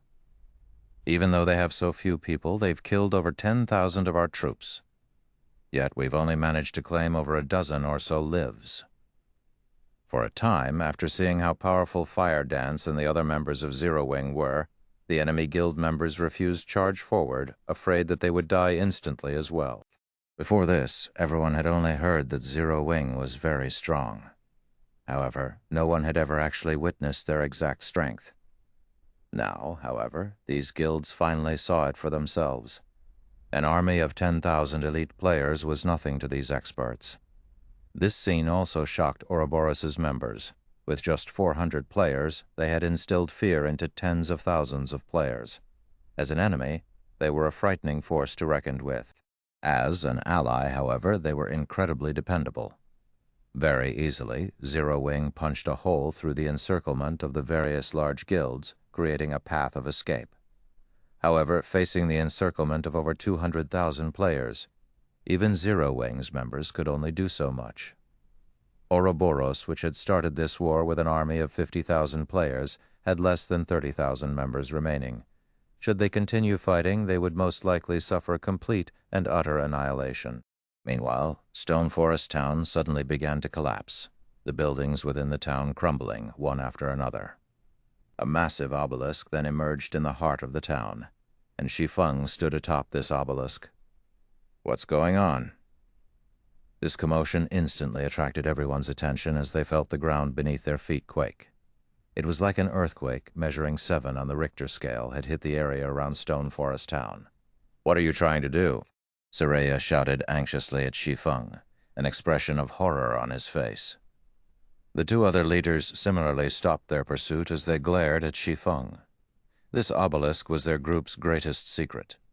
They had never imagined that Shi Feng would know about it or to rush into their stronghold to activate it. Of course I want to witness the depths of hell. At this moment, Shi Feng looked ragged. Not only had he needed to avoid all the traps inside the stronghold, but he also had to dodge the three great leaders. Only after using all his usable life-saving skills had he managed to activate the greatest taboo obelisk in the Star Moon City region. Saying so, Shi Feng swung the abyssal blade, shattering the dazzling crystal ball on top of the obelisk. "Stop!" The three great leaders shouted in horror. Chapter 659, Town Token. Chapter 659, Town Token. What's going on? Seeing the three great leaders' panicked expressions, the players in Stone Forest Town turned to Shi Feng, who stood on top of the obelisk. The three great leaders were level 60 Tier 2 NPCs. At this stage of the game, these NPCs could squish players like ants. Yet, such powerful NPCs were actually afraid. What was going on? After Shi Feng shattered the crystal ball, he switched the Seven Luminaries' ring to the aura of space and used space movement to escape the town. In the next moment, a massive five-fold magic array appeared above Stone Forest Town, enveloping it. Suddenly, mana rain began to fall on the town. Such a high mana density, my spell effects have doubled. This feels awesome. Many magical class players in the Down grew excited. At this moment, the members of Ouroboros and the various large guilds had stopped fighting as they shifted their gazes towards the phenomenon in Stone Forest Town. The five-fold magic array covered the sky above the town and currently released a colorful brilliance. Even from so far away, they could feel the dense mana filling the city. Suddenly, Stone Forest Town became a paradise for players. The higher the density of mana in the environment, the clearer and more active a player's mind was. These areas were helpful for improving a person's skill completion rate. Unfortunately, locations with high mana density were extremely rare in God's domain. Although the environmental mana in the Divine Colosseum's Trial Tower was quite dense, it was nothing compared to Stone Forest Town. Seeing that Stone Forest Town had such a valuable atmosphere, the various guilds' upper echelons began to drool, regardless of the sacrifice. We must have a guild residence in Stone Forest Town. Ruthless greed flashed in these echelons' eyes. Setting aside the mana crystals of the Stoneclaw Mountains, capturing Stone Forest Town for its atmosphere was worth every sacrifice. If they possessed Stone Forest Town, they could send their guild's elites here to improve themselves. Although development here would not be as efficient as in the Divine Colosseum, they would not have to spend a single mana crystal on training. They could save a lot of money. Moreover, if they allowed their members to train in Stone Forest Town for long periods, the rate at which they nurtured experts would definitely surpass the other guilds. With a large group of experts, becoming even a super first-rate guild would be entirely possible without hesitation. The upper echelons of the various large guilds immediately reported this to their respective guild leaders. I never imagined that Stone Forest Town would have such a secret. I don't care what it takes. We must obtain Stone Forest Town. Hearing this news, the various guild leaders gave their orders. For a time, none of these guilds paid Ouroboros or Zero Wing any attention. Their members began to surge into Stone Forest Town. Moreover, with the dense mana surrounding the town, the closer these players got to the town, the stronger their combat power became. It was especially true for magical class players. Their combat power more than doubled. At this moment, it would be a piece of cake to clear out Stone Forest Town's NPCs. Although the NPCs in the city had also grown stronger due to the environmental mana, only the magical class NPCs received a damage buff. Their skill completion rates had not changed. However, that was not the case for players. The dense mana created a conducive environment that improved both spell effects and skill completion rate. Players had received a much greater boost to their combat power than the NPCs. Capturing the town became much easier. Guild leader, just what did you do to Stone Forest Town? Aqua Rose could not bring herself to believe what she saw. Stone Forest Town was practically a cultivating heaven for players now. In addition, there were also the Stoneclaw Mountains magic crystals. Any guild that claimed the town would definitely become Star Moon Kingdom's overlord? Don't ask. Order everyone retreat from the town this instant, Shi Feng said sternly. He had long since distanced himself from the town. In the past, when the Stoneclaw Mountains came into being, the dungeon had incited a war between Star Moon City's large guilds. Back then, however, nobody had claimed Stone Forest Town for themselves. Only after a long time had passed did the Star Alliance launch an assault on Stone Forest Town. Naturally, Stone Forest Town had not been a match for the first-rate guild. However, just before the guild captured the town, Soraya had activated the obelisk. Shortly after, Star Alliance's army was obliterated. Initially, when Shi Feng planned the attack on Stone Forest Town, he had intended to finish off Soraya quickly, giving him no opportunity to activate the obelisk. However, since the situation no longer permitted that, he had no choice but to activate the obelisk himself. Under Shi Feng's command, even though Aqua Rose and the others were reluctant, they quickly retreated from Stone Forest Town. Snow, let's go. As long as we snatch the town token dropped by the Great Leader, Stone Forest Town will belong to us. At that time, even if the Star Alliance and the other guilds band together, they will not be a match for us. Zhao Yueru suggested anxiously as she watched the guilds frantically surge into Stone Forest Town. If the other guilds obtained Stone Forest Town, Ouroboros would struggle to survive in Star Moon City. Glancing at Aqua Rose and the others, who gradually fled the town, Gentle Snow shook her head and said, "Let's retreat." But what about Stone Forest Town? With that many elite players, they could definitely exhaust the three great leaders to death. Not to mention the other guild's experts are currently making their way here, Zhao Yueru asked curiously. Black Flame told us to leave Stone Forest Town. He must have a reason. Otherwise, with Zero Wing's strength, they could compete for the town token since they aren't trying to fight over it. There must be something wrong with Stone Forest Town. Moreover, Black Flame caused this himself. He must know more than we do. It's best that we retreat and observe the situation for now. Stone Forest Town tempted Gentle Snow as well, but she chose to maintain her calm because she knew that a calm mind was the strongest weapon in such a situation. Ha! Zhao Yueru sighed. Although she was disappointed, her friend had never been wrong. In the end, she could only turn and retreat after glancing at Stone Forest Town. Ouroboros's other members also began to retreat. Time passed little by little. The battle inside Stone Forest Town grew more intense as time passed. The environmental mana also grew denser. The players in the town fought madly in the thick mana. After more than 10 minutes of frantic battle, the majority of the NPCs inside Stone Forest Town had died. Only a few Tier 2 NPCs remained, desperately fighting for their lives. The elite players that surged into the town in waves were simply too much to handle, even for the three great leaders. At this moment, the three NPCs each had less than 30% of their HP remaining. On the other hand, there were still over 150,000 elite players in the city. Victory was in sight for the various guilds. Kill. Soraya only has about 1 million HP left. Focus on avoiding his large-scale destruction spells. Guild leader has issued the command.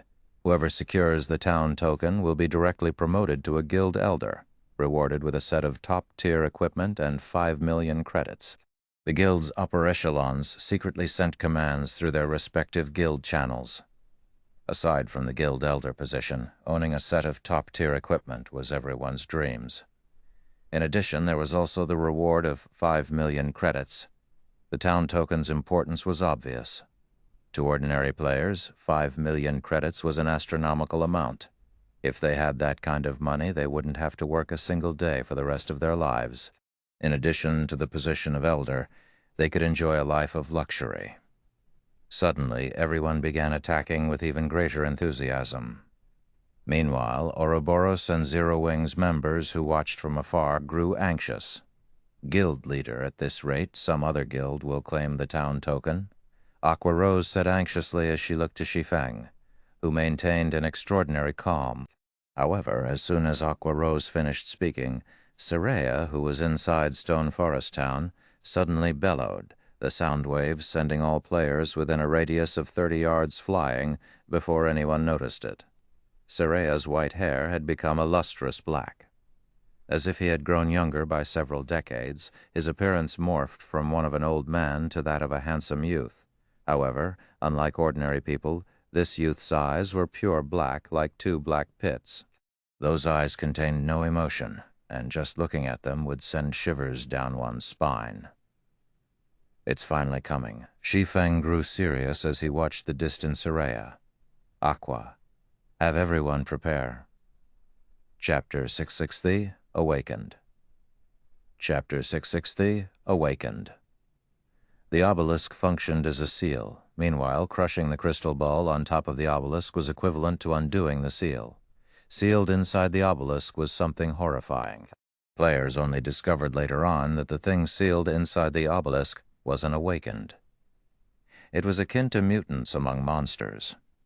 However, while a mutant was a mutation of a monster, an awakened was a mutation of an NPC. The probability of an awakened appearing was extremely low. Even Shi Feng had never personally witnessed an awakened during his decade of experience playing God's domain. He had only heard bits of information about them. What followed the emergence of every awakened was a disaster. After the Star Alliance had accidentally triggered one such disaster in the past, more than 100,000 of its elites had crossed the River Styx. Even Galaxy Past had failed to escape back then. Compared to mutants, an awakened was much more frightening. Unlike mutants, an awakened was born with extremely high intelligence. It was the enemy of all living creatures. In addition, an awakened could rival even a fallen angel, a higher being of the same tier, so it was ridiculously powerful. The person sealed inside the obelisk was originally a Tier 5 divine mage. As the person was also an awakened, his strength was the equal of a fallen angel's of the same tier. Only Tier 6 gods could suppress him. Fortunately, with the awakened's body already obliterated and just its soul remaining in existence, it could only possess the body of another NPC even after the removal of the seal. Meanwhile, at this moment, the awakened had taken over Soraya's body and devoured the old man's soul, becoming the new owner of the body. After the possession, Soraya's strength underwent a heaven-defying change. He was no longer an existence that the old Soraya could compare to. "Are we really going to take action now?" Aqua Rose's eyes widened as she stared at Soraya, who was hovering in midair in the distance. Unconsciously, she had started holding her breath. At this moment, Soraya was no longer a level 60 Tier 2 NPC, but already a true monster. Just looking at Soraya from a distance, Aqua Rose instinctively felt the need to run as far away as possible from him. Soraya, awakened, great mage. Level 50 HP, 30 million, 30 million. Not only had Soraya's body suddenly undergone a massive transformation, but even his statistics had also experienced an earth-shaking change. Although the NPC's level had fallen quite a bit, his HP had recovered back to full status. His class had even risen from a Tier 2 professional mage to a Tier 3 great mage, his strength increasing disproportionately. A Tier 3 NPC was equivalent to a great lord of the same level. On the other hand, a Tier 3 awakened NPC possessed a strength that could rival even a Tier 4 NPC of the same level.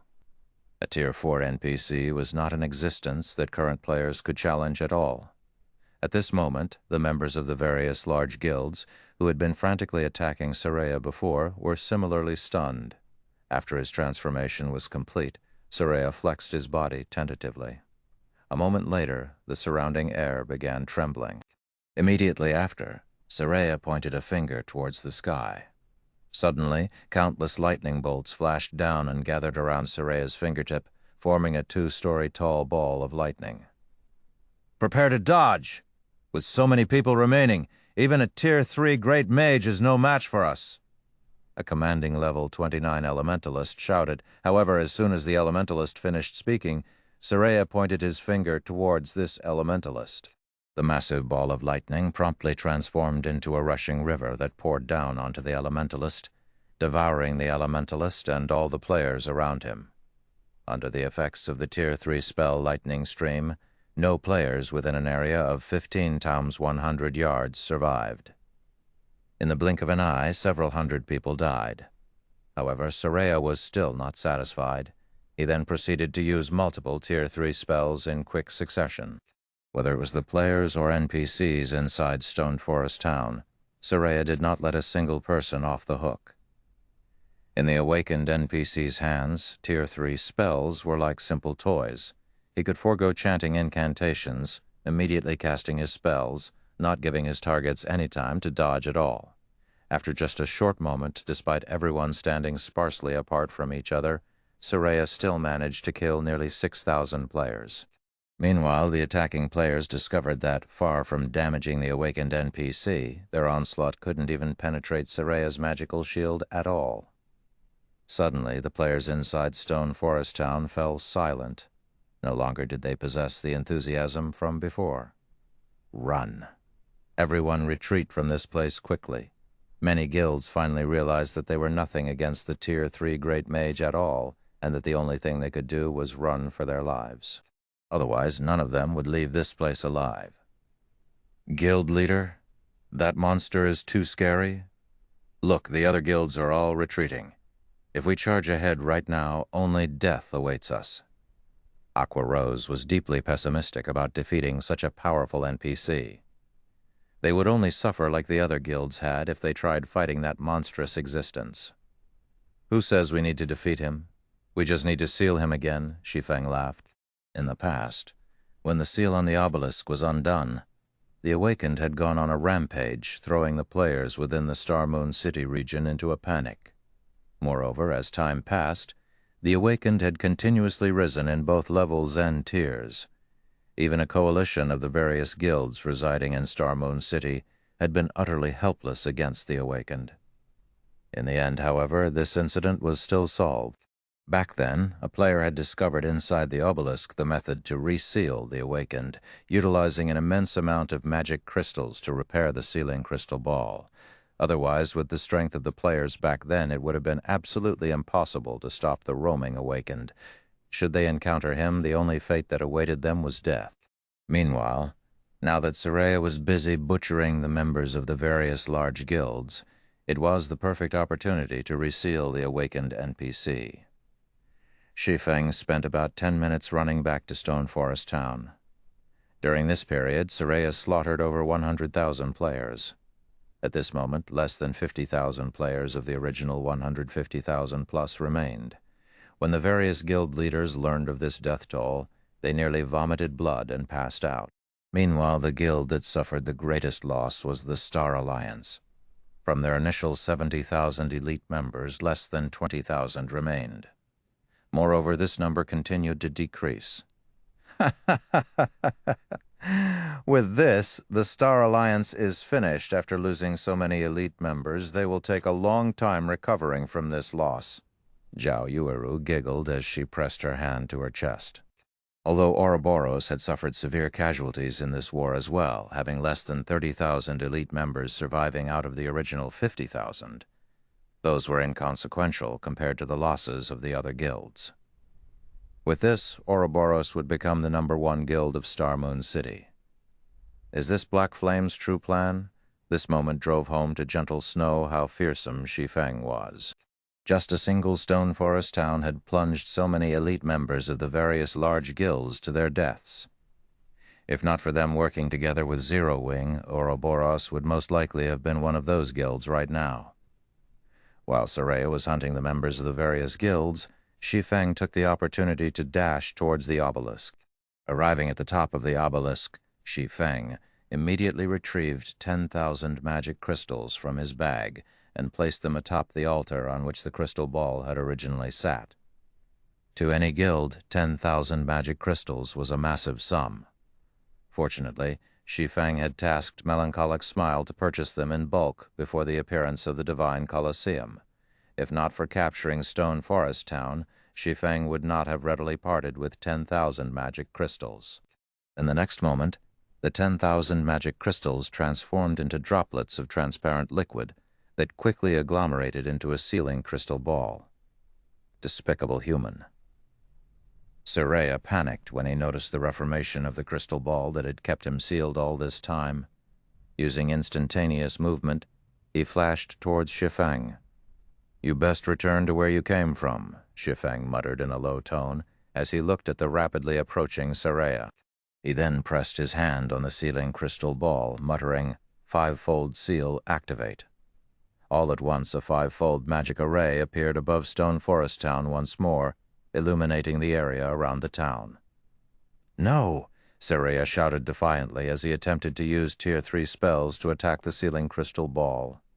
Unfortunately for him, under the suppression of the five-fold magic array, he failed to cast even a single spell. In the next moment, golden chains descended from the magic array and wrapped around Saraya's body. Shi Feng had seen these golden chains before. Chains of order. Even gods were helpless against them. What more of Saraya? These chains then dragged Saraya above the obelisk. Suddenly, a blue chain emerged from the tip of the obelisk and pierced through his body.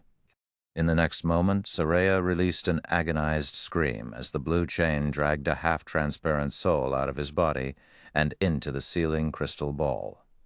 Meanwhile, Saraya's body, which had long since lost its original soul, died with the sealing of the awakened soul. A pile of loot also showered the ground along with the NPC's death. Thank you for listening to the story on KevinAudio.com. Chapter 661, Harvest After the Battle. He died. Everyone looked at the corpse of Saraya, which had fallen on top of the obelisk like a broken rag doll, in disbelief. The Saraya that had sent over 200,000 elite players running for their lives like dogs had perished almost instantly. It was like waking up to find that everything that happened before had been merely a bad dream. Just what did he do?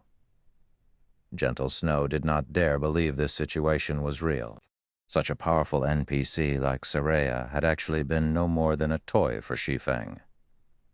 All this time, the various large guilds had been dancing on the palm of Shi Feng's hand as if these large guilds were at his beck and call. This feat was much more frightening than just relying on pure strength to defeat the various guilds. With this ability of his alone, he could easily instill fear in every guild in Star Moon Kingdom, while everyone was still stunned at the sudden development. Some of the guild upper echelons quickly reacted. The town token. The town token was an item that dropped only from the leader of the town. Now that Saraya had died, he would naturally drop the town token. As long as they obtained the town token, they could turn Stone Forest Town into a guild town. They would also receive protection from the kingdom for a limited time, during which they could set up shops and establish their own guild residences, allowing a smooth transfer of town management. In addition, the maps around Stone Forest Town ranged from level 30 to level 50. Players were sure to come to this area in the future, meaning the town had a very strategic location. Not to mention, the Stoneclaw Mountains were only a short distance away. Everyone charge! We must get that town token no matter what. The upper echelons of the various guilds issued commands one after another, passing down the same order from their respective guild leaders. The various large guilds had already suffered tremendous losses from the war. If they still failed to obtain the town token, then wouldn't all their efforts have benefited their enemy instead? Under a unified command, everyone charged madly towards the heart of Stone Forest Town, all fully intent on killing Shi Feng and taking the town token. At this time, Gentle Snow had also reacted, immediately shouting, "Everyone protect Black Flame as he retreats! Don't let the enemy succeed!" After the town token dropped, a marker would appear on the player who picked it up. The marker would disappear only after 2 hours. The town token would also drop upon death. Moreover, during this period, the player holding the town token would not be able to use return scrolls and similar items. Hence, Shi Feng could not escape to the city using a return scroll. He could only endure and survive through the 2 hours. At this point, Shi Feng was the closest to Saraya's corpse. Everyone else was still quite a distance away. It was obvious to everyone that the town token would fall into Shi Feng's hands. Although the opposing guilds had less than 50,000 elite members left alive, these still posed a threat to Shi Feng. Not to mention, there was still a large group of experts on their way to the town. Fortunately, with 30,000 elite members, protecting Shi Feng's retreat would be a walk in the park for Ouroboros. Once he was out of harm's way, he only needed to hide in a secluded location and wait out the 2 hours. Meanwhile, with the sealing of the Awakened now completed, the obelisk had also begun sinking back into the ground, disappearing from view. As for Shi Feng himself, he was leisurely picking up the loot Soraya dropped, paying no mind to the rapidly approaching army. Once an item was in his hands, it was practically impossible for anybody to steal it from him. Despite being only a Tier 2 NPC, the loot Soraya dropped was quite bountiful. Soraya had dropped more than 20 items, though the majority of them were magic crystals and some rare materials. Of the items dropped, the most valuable was the town token. The next was a magic array design. The rest were some level 50 weapons and equipment. However, the items were of low quality, uniformly of secret silver rank. Moreover, current players could not equip these items. Although this basic mana-gathering magic array is a good item, unfortunately, it costs too many magic crystals to operate. At present, no guild will be able to sustain a magic array like this. Shi Feng inwardly felt disappointed as he looked at the tattered design in his hand. The basic mana-gathering magic array could gather and condense mana into an area of 30 yards, allowing players to meditate and improve on their skill completion rates within it. Although the density of the mana inside the magic array would be slightly higher than in the Divine Colosseum's trial tower, the magic array cost 50 magic crystals per hour to maintain. In terms of development functions, the trial tower had the main god system, showing players the perfect combat style of each class. This aspect of the trial tower was superior to the basic mana-gathering magic array, which did not supply players with any opponents. However, the magic array provided a perfect environment when players wished to train in the usage of their skills. After all, the trial tower would not give players any time to drill their skills. Unfortunately, the optimum number of players the basic mana-gathering magic array could accommodate was roughly 8 to 10. This capacity made the magic array very costly. Moreover, there would not be any noticeable effects if one only trained for 1 or 2 hours. Players usually had to train within the magic array for 5 or 6 hours. In other words, a guild would have to expend around 30 magic crystals per person, an exorbitant price for the current guilds of God's domain. Storing away the basic mana-gathering magic array design, Shi Feng took out a golden key from his bag. Of the items Soraya dropped, this was the third most valuable treasure, the key to Stone Forest Town's treasury. Every town occupied by a force of darkness would have its own treasury, just like the time when Zero Wing had raided Creek Town. However, as they had been on a crusade quest back then, the system had reduced the amount of treasure they could obtain significantly. Even so, it had still been a considerable harvest. On the other hand, since they had managed to actually capture Stone Forest Town without the aid of a crusade quest, the amount of treasure they could obtain would no doubt be enough to make guilds go crazy over it. However, this was a secret known only to players who had captured a town.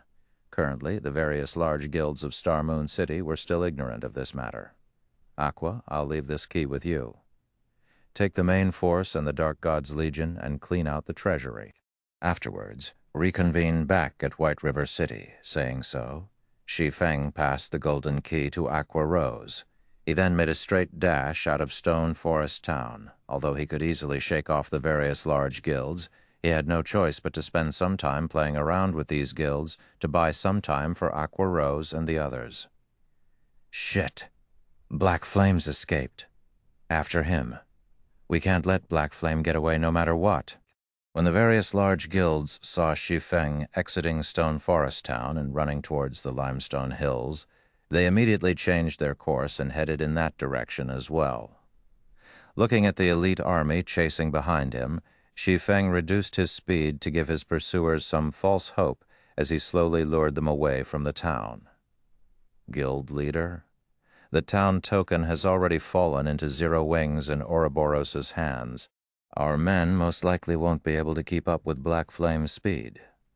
With this, it will become a lot more difficult for us to compete for the Stoneclaw Mountains.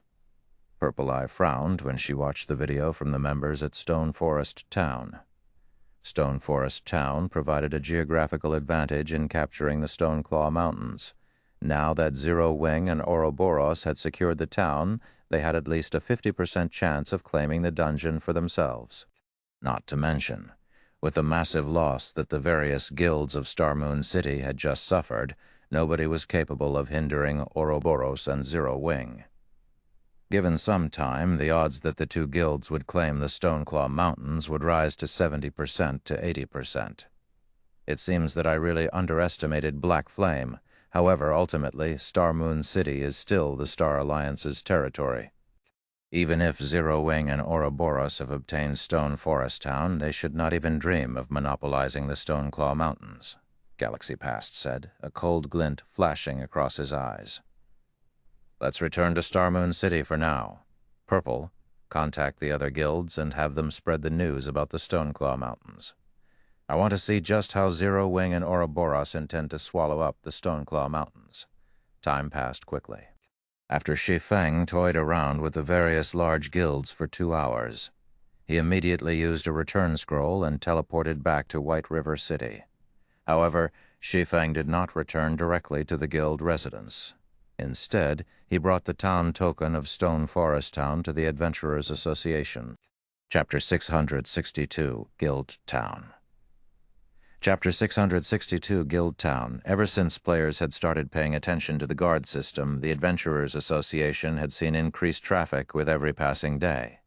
Many players who were not proficient in battles had focused their attention on NPC guards. Many were also taking advantage of this growing popularity to make a fortune for themselves. At this point, physical class bronze guards sold for 120 gold.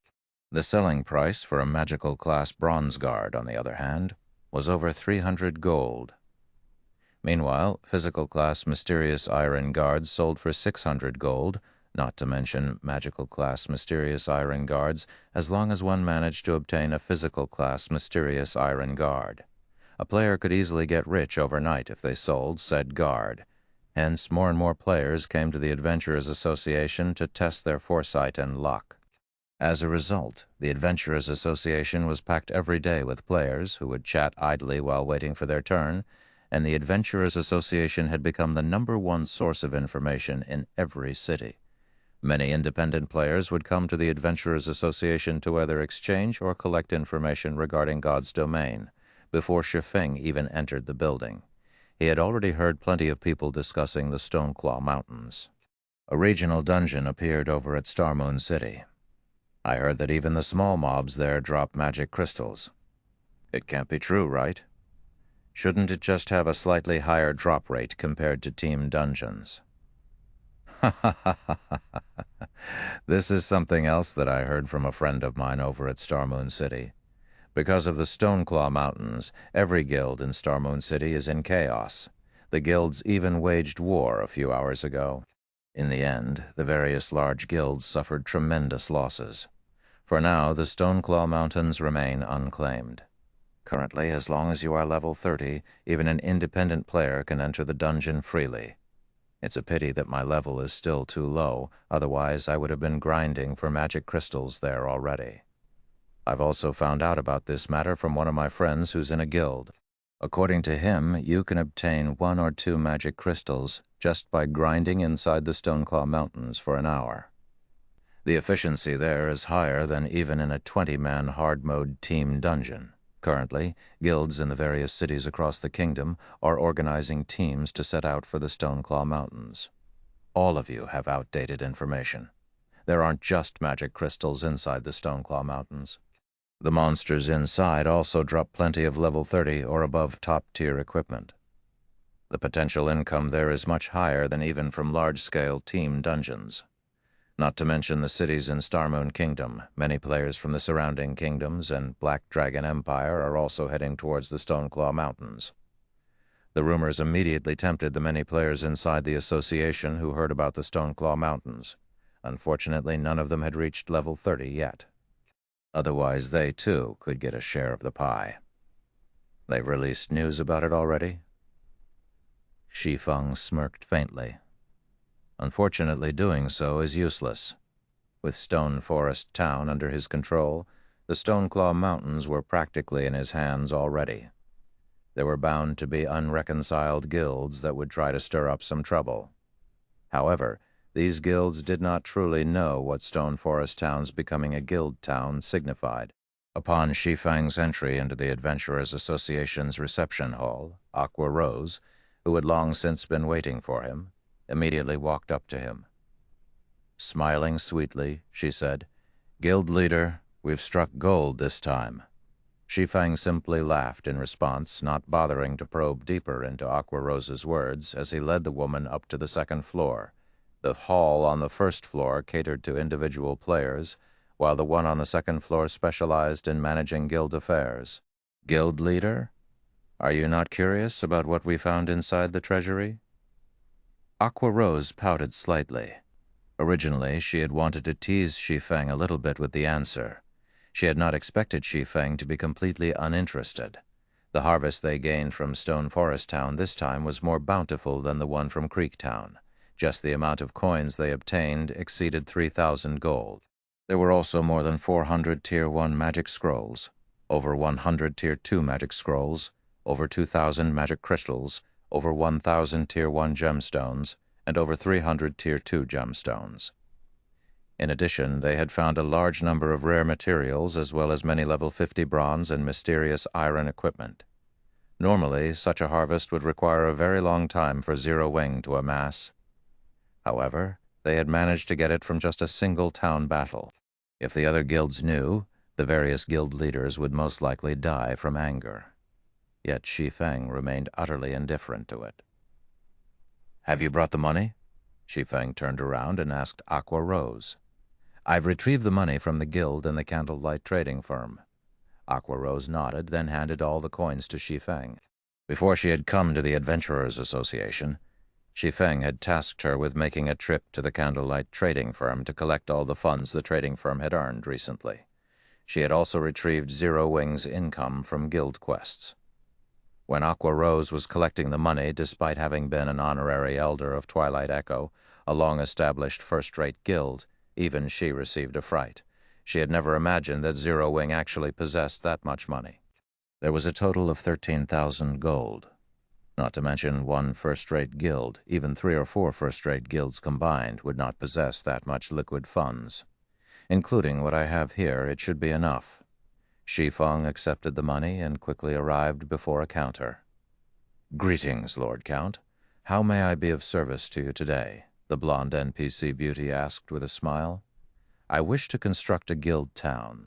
"Here is the town token," Shi Feng said, placing the town token on the countertop. "A moment, please." After the NPC clerk accepted the town token, she began manipulating the crystal ball on the counter. "This is the town token for Stone Forest Town. Stone Forest Town is situated within the Star Moon City region. If you wish to construct a guild town, you will have to pay a registration fee of 6,000 gold as well as a basic construction fee of 5,000 gold. In the future, you will also have to pay a monthly management fee of 5,000 gold. Does my lord wish to hire any guards?" "Yes." Shi Feng nodded. "Okay. The offers we have here are as follows. 10 level 150 common guards for 10 gold per 3 days. 10 level 150 elite guards for 50 gold per 3 days. 10 level 150 Tier 2 guards for 300 gold per 3 days. And 10 level 150 Tier 2 guards for 300 gold per 3 days. May I know how many guards my lord wishes to employ?" The NPC clerk reported. Meanwhile, standing beside Shi Feng, Aqua Rose was shocked when she heard these prices. She never imagined that hiring guards would be so costly. However, what Aqua Rose did not know was that their guild could get these guards only because they had just established the town. Once 15 days passed, they would no longer receive such a treatment. "I'll hire 300 common guards, 40 elite guards, and 10 Tier 1 guards for 15 days. Shi Feng replied after making a rough estimate based on the size of Stone Forest Town. Normally, a town of such a size required around 500 NPCs. However, he lacked funds at the moment, thus he could hire only this many. "Okay, the total is 15,000 gold. However, as my lord is a count of the city, you receive a 10% discount, lowering the total to 13,500 gold, the NPC clerk said, smiling.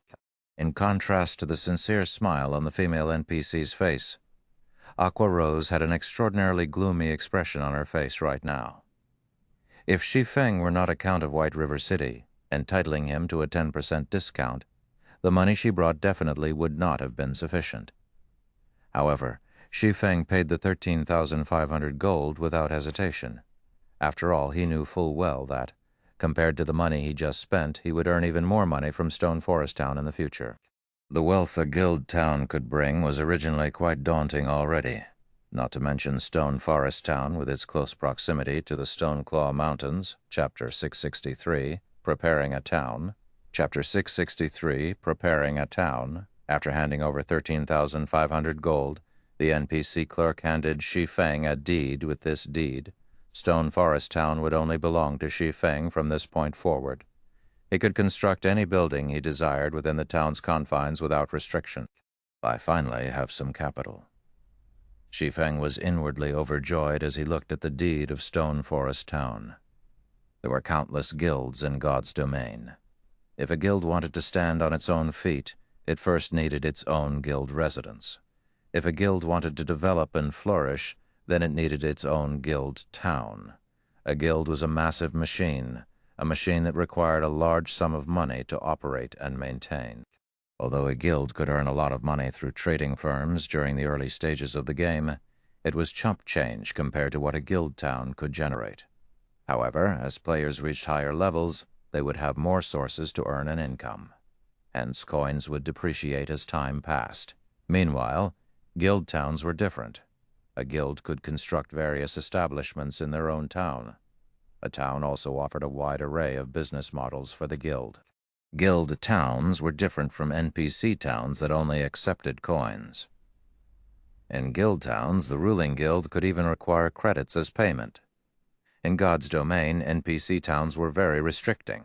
For example, it was extremely difficult for players to purchase their own houses or shops. However, guild towns did not have those restrictions. Only money was necessary. Furthermore, guild towns were generally constructed off the beaten path, providing players on the front lines a place to rest and reorganize without needing waste time traveling back to cities. It was especially true for a strategic town like Stone Forest Town. It was very easy to lure players to the town. Most likely, once the town began operating, its player traffic would even surpass White River City. One could easily earn a ton of money just by opening a small shop there, not to mention the money one could earn from controlling the entire town. Unfortunately, in order to develop the town, Shi Feng needed to construct various buildings such as restaurants, an auction house, an adventurers association, shops, bars, hotels, and other establishments. The cost would be significant. I need more money. Shi Feng could not help but sigh as he considered the cost. The various large guilds in Starmoon City were of the mind that, as long as they obtained Stone Forest Town, they could easily earn a large sum of money. If these guilds really had obtained Stone Forest City, most likely the only thing they would have done was stare at it. Aside from the construction cost of various lifestyle buildings, just the basic construction and registration fees were enough to bleed a first-rate guild dry. Even with Zero Wing's financial strength, it would be extremely taxing to operate Stone Forest Town. Afterward, the cost would continue to climb as they prepared to open Stone Forest Town to the public. Time passed quickly. Unknowingly, 2 days had gone by. For people in the real world, 2 days was nothing. To players in Starmoon Kingdom, however, they had spent every waking moment grinding to reach level 30 and enter the Stoneclaw Mountains for magic crystals. During these 2 short days, the number of players that had entered the Stoneclaw Mountains had increased significantly. Every guild in Starmoon City had fallen silent as they busied themselves with their own agendas, acting as if the war at Stone Forest Town had never occurred. Shi Feng had focused solely on reconstructing Stone Forest Town, executing his initial plans for the town. Although Shi Feng could have relegated this task to Aqua Rose for assurance's sake, he chose to do it himself. After all, he had several carefully considered plans in mind.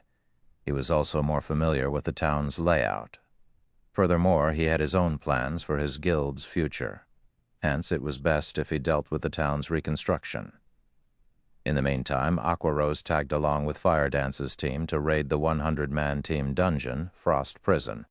As a 100-man team dungeon, ordinary dungeons could not compare to the Frost Prison. The bosses inside were all great lords. The least valuable items that dropped in the dungeon were level 30 fine gold equipment. There was also a high chance for dark gold equipment to drop.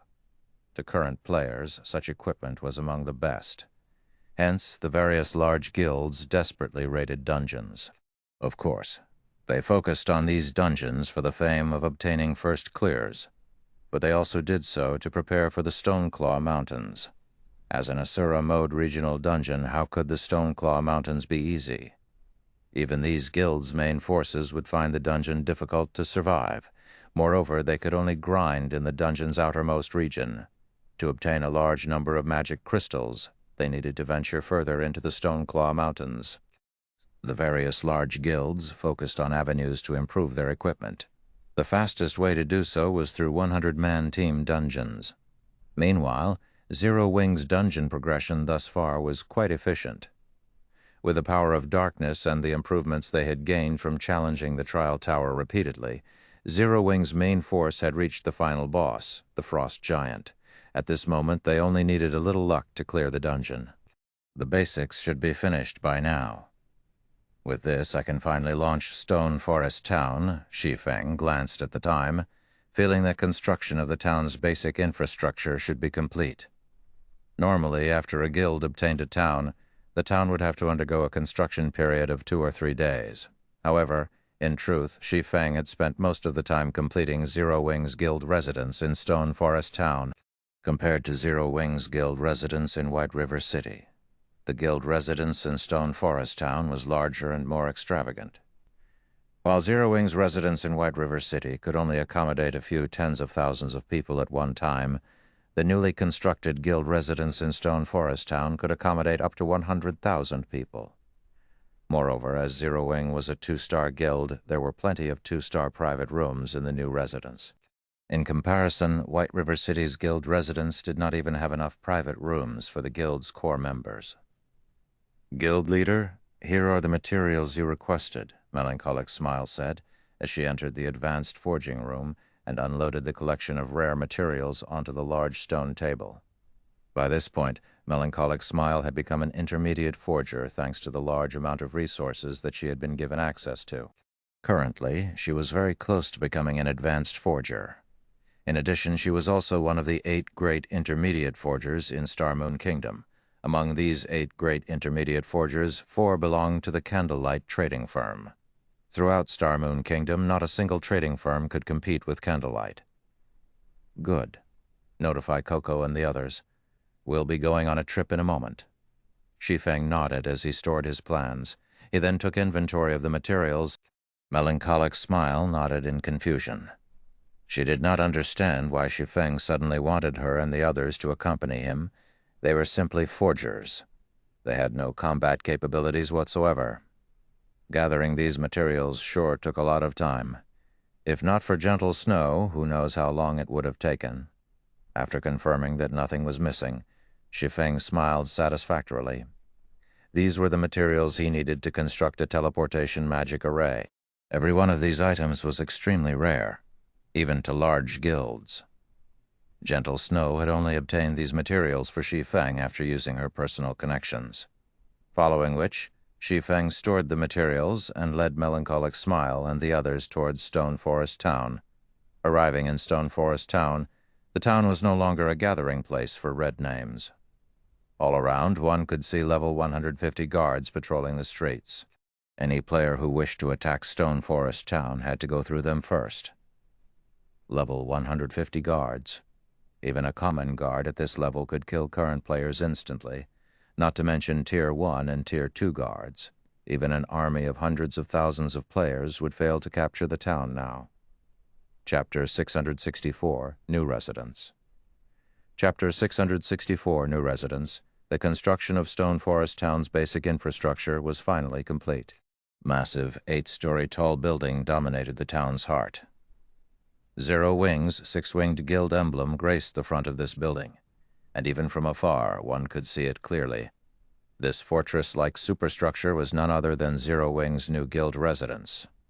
Aside from Zero Wing's residence, the second most eye-catching architecture was a 7-story shop. Shi Feng had prepared this for the candlelight trading firm. To construct this shop, Shi Feng had paid a total of 1,500 gold in material fees. Fortunately, he was in charge of the town. Otherwise, the price of the land alone would have emptied Zero Wing's coffers. The town also possessed plenty of 2-story buildings for other players to use. If not for his lack of funds, Shi Feng would have preferred 5-story buildings rather than 2-story. After all, these buildings were all within Stone Forest Town's golden area. The taller the building was, the more he could charge in rent. Shi Feng had specifically designed the town to allow its main street to lead towards the Stoneclaw Mountains. Any players that entered the town with intentions of heading towards the Stoneclaw Mountains would have to travel down the main street. Hence, the flow of traffic would have to pass by these shops, ensuring that they would not go unnoticed. Furthermore, Shi Feng had also constructed a hotel and smithy infrastructures that were most important to players. Only as his funds were limited at the moment, the hotel and smithy were quite ordinary. He could only reconstruct them in the future. When Melancholic Smile saw the town, her eyes instantly lit up. Although she did not participate in any combat, she was well informed. She had long since known that Zero Wing had taken control of Stone Forest Town. However, she had never imagined that Zero Wing would be capable of so much. The Candlelight Trading Firm's 2-star shop in White River City was only 5 stories tall, yet the shop here was 7 stories tall. Moreover, it occupied a much larger area. Not only could the shop here accommodate many more lifestyle players, but there was also no need to fuss about lacking space for a warehouse. At this point, the Candlelight Trading Firm was developing faster and faster. Although they had set up branches in many important cities, there was simply not enough space to store the materials they collected due to Shi Feng's hoarding requests. After they had filled their shop's warehouses, they had no choice but to rent warehouses from the bank. However, such a massive shop in Stone Forest Town would solve much of their storage problem. Shi Feng quickly led Melancholic Smile and the others to Zero Wing's new guild residence. This is the design for the teleportation magic array. Take a look. I hope that you can manufacture it as soon as possible, Shi Feng said as he revealed the design. Any player, regardless of class, could manufacture the teleportation magic array. Only, as the manufacturing process was too complex and cumbersome, it was not a job for a single person. Moreover, highly skilled forging players would have a higher success rate with the teleportation array. Shi Feng asked Melancholic Smile and the other intermediate forgers to construct it for him. Teleportation magic array design? Everyone was thunderstruck, although they were not combat players. They knew full well just how valuable a teleportation magic array was. Their trip to Stone Forest Town had proven this. In total, they had spent over 10 hours traveling from White River City to Stone Forest Town. There were only 48 hours in a day in God's domain, and most players would only be online for roughly 20 to 30 of those hours. Hence, it was extremely frustrating to spend more than 10 hours on travel. Unfortunately, players had no choice but to travel here, as this was the leveling map for players level 30 and above. The Stoneclaw Mountains also loomed nearby, reminding players of the benefits it offered. If there were a teleportation magic array, however, many things would become easier. If they constructed a teleportation magic array in Stone Forest Town, they could teleport between the town and other cities. They could save more than 10 hours of travel time. While others wasted more than 10 hours of their day, they could use that time to focus on more important matters. It would be extremely easy to shake off the other guilds. However, what no one knew was that Shi Feng had other plans for the teleportation array in this town. The teleportation magic array's manufacturing process is so complex. Cream Coco's interest was more than piqued. When forging weapons and equipment, forgers would often engrave runes or other strange images on the items. She was absolutely clueless about the meaning behind these runes and images. However, as they played an important role in determining her forging success rate, she often retreated to the library for research. Unfortunately, what she could learn from the library was limited, although she had learned plenty. Her understanding of runes and images was still half-baked. The teleportation magic array was intensely magical. The array utilized a massive number of runes and images. The teleportation magic array design was different from ordinary forging designs. The design referred to many concepts that were not available in the library's database. Guild leader, this will be a massive undertaking. With the few of us here, it will take a very long time to complete. Melancholic Smile laughed bitterly after a brief examination of the design. I know, however, the teleportation magic array is exceptionally difficult to manufacture. Even basic forgers will struggle to meet the minimum requirements. Hence, I've asked the few of you, after you discuss and distribute the tasks, make a photocopy of the part of the design you will work on and find me for the materials you require. Shi Feng had already predicted that his forgers would need a lot of time to complete the task. However, he would rather waste a little time than deal with unnecessary failures. Fortunately, the teleportation magic array was an assembly of parts. Even if Melancholic Smile and the others failed to manufacture certain parts, they would not need to restart the process from scratch. However, the materials he had on hand were limited. He really did not dare risk letting basic forgers try their hand. After Melancholic Smile and the others finished splitting up the workload and photocopied the teleportation magic array design, Shi Feng stored the design and headed towards the first floor's lounge. The teleportation magic array design was different from ordinary designs. It was not a learning-type design. After a player clicked to learn an ordinary design, said, design would become useless and the player would have learned to produce the item recorded. However, the teleportation magic array design could not be learned in such a way. Players could only mimic the procedures recorded. Moreover, the design was a consumable item. Once players completed all procedures and managed to manufacture the teleportation magic array, it would not be functional yet. The actual design was needed to activate the teleportation array because the design itself contained special magic. This special magic was required to fix the teleportation coordinates to the array in question. The teleportation magic array design could be used to fix transfer coordinates up to 10 times. The design did not allow players to learn and produce an unlimited number of teleportation magic arrays. Inside the guild's lounge, Shi Feng retrieved a magic scroll. However, unlike ordinary magic scrolls, which were only the size of a book, this magic scroll was as large as he was. Shi Feng had spent 300 gold to obtain this magic scroll. Its function was to bind coordinates. It allowed guild members to use transfer scrolls to teleport to the guild residence they were bound to. Previously, as Zero Wing's guild residents occupied White River City, even without using a transfer scroll, Zero Wing's members could just use a return scroll to return to White River City. Hence, this magic scroll would have only been a waste of money. However, things were different now. Now that Zero Wing had a residence in Stone Forest Town, even if the town did not possess a teleportation array, guild members could simply purchase a transfer scroll from the guild hall and teleport to Stone Forest Town, Chapter 665, New Discovery. Chapter 665, New Discovery. The Stoneclaw Mountains' outermost region, due to the Star Alliance's advertising, the stream of players rushing towards the Stoneclaw Mountains increased by the minute. Even experts from the surrounding kingdoms and the Black Dragon Empire arrived in droves. Although there was a minimum level requirement of 30 to enter the regional dungeon, easily more than 50,000 players had pushed into the Stoneclaw Mountains thus far. Moreover, as time passed, this number would continue to increase. Boss Red, there's a half-orc settlement ahead of us. The settlement houses over 300 elite half-orcs and over 20 special elites. There are also 4 wolfman chieftains and 1 wolfman lord. A settlement? Redfeather smiled. Excellent. Notify Willow's team immediately. If we combined our strength, we should be able to take down the settlement. Although the Stoneclaw Mountains were a treasured land, that did not mean that players could obtain magic crystals and equipment easily. After experimenting for some time, the various large guilds had discovered certain patterns. Compared to monsters in settlements, the dungeon's roaming monsters were far less profitable. The difference in drop rate for magic crystals was particularly massive.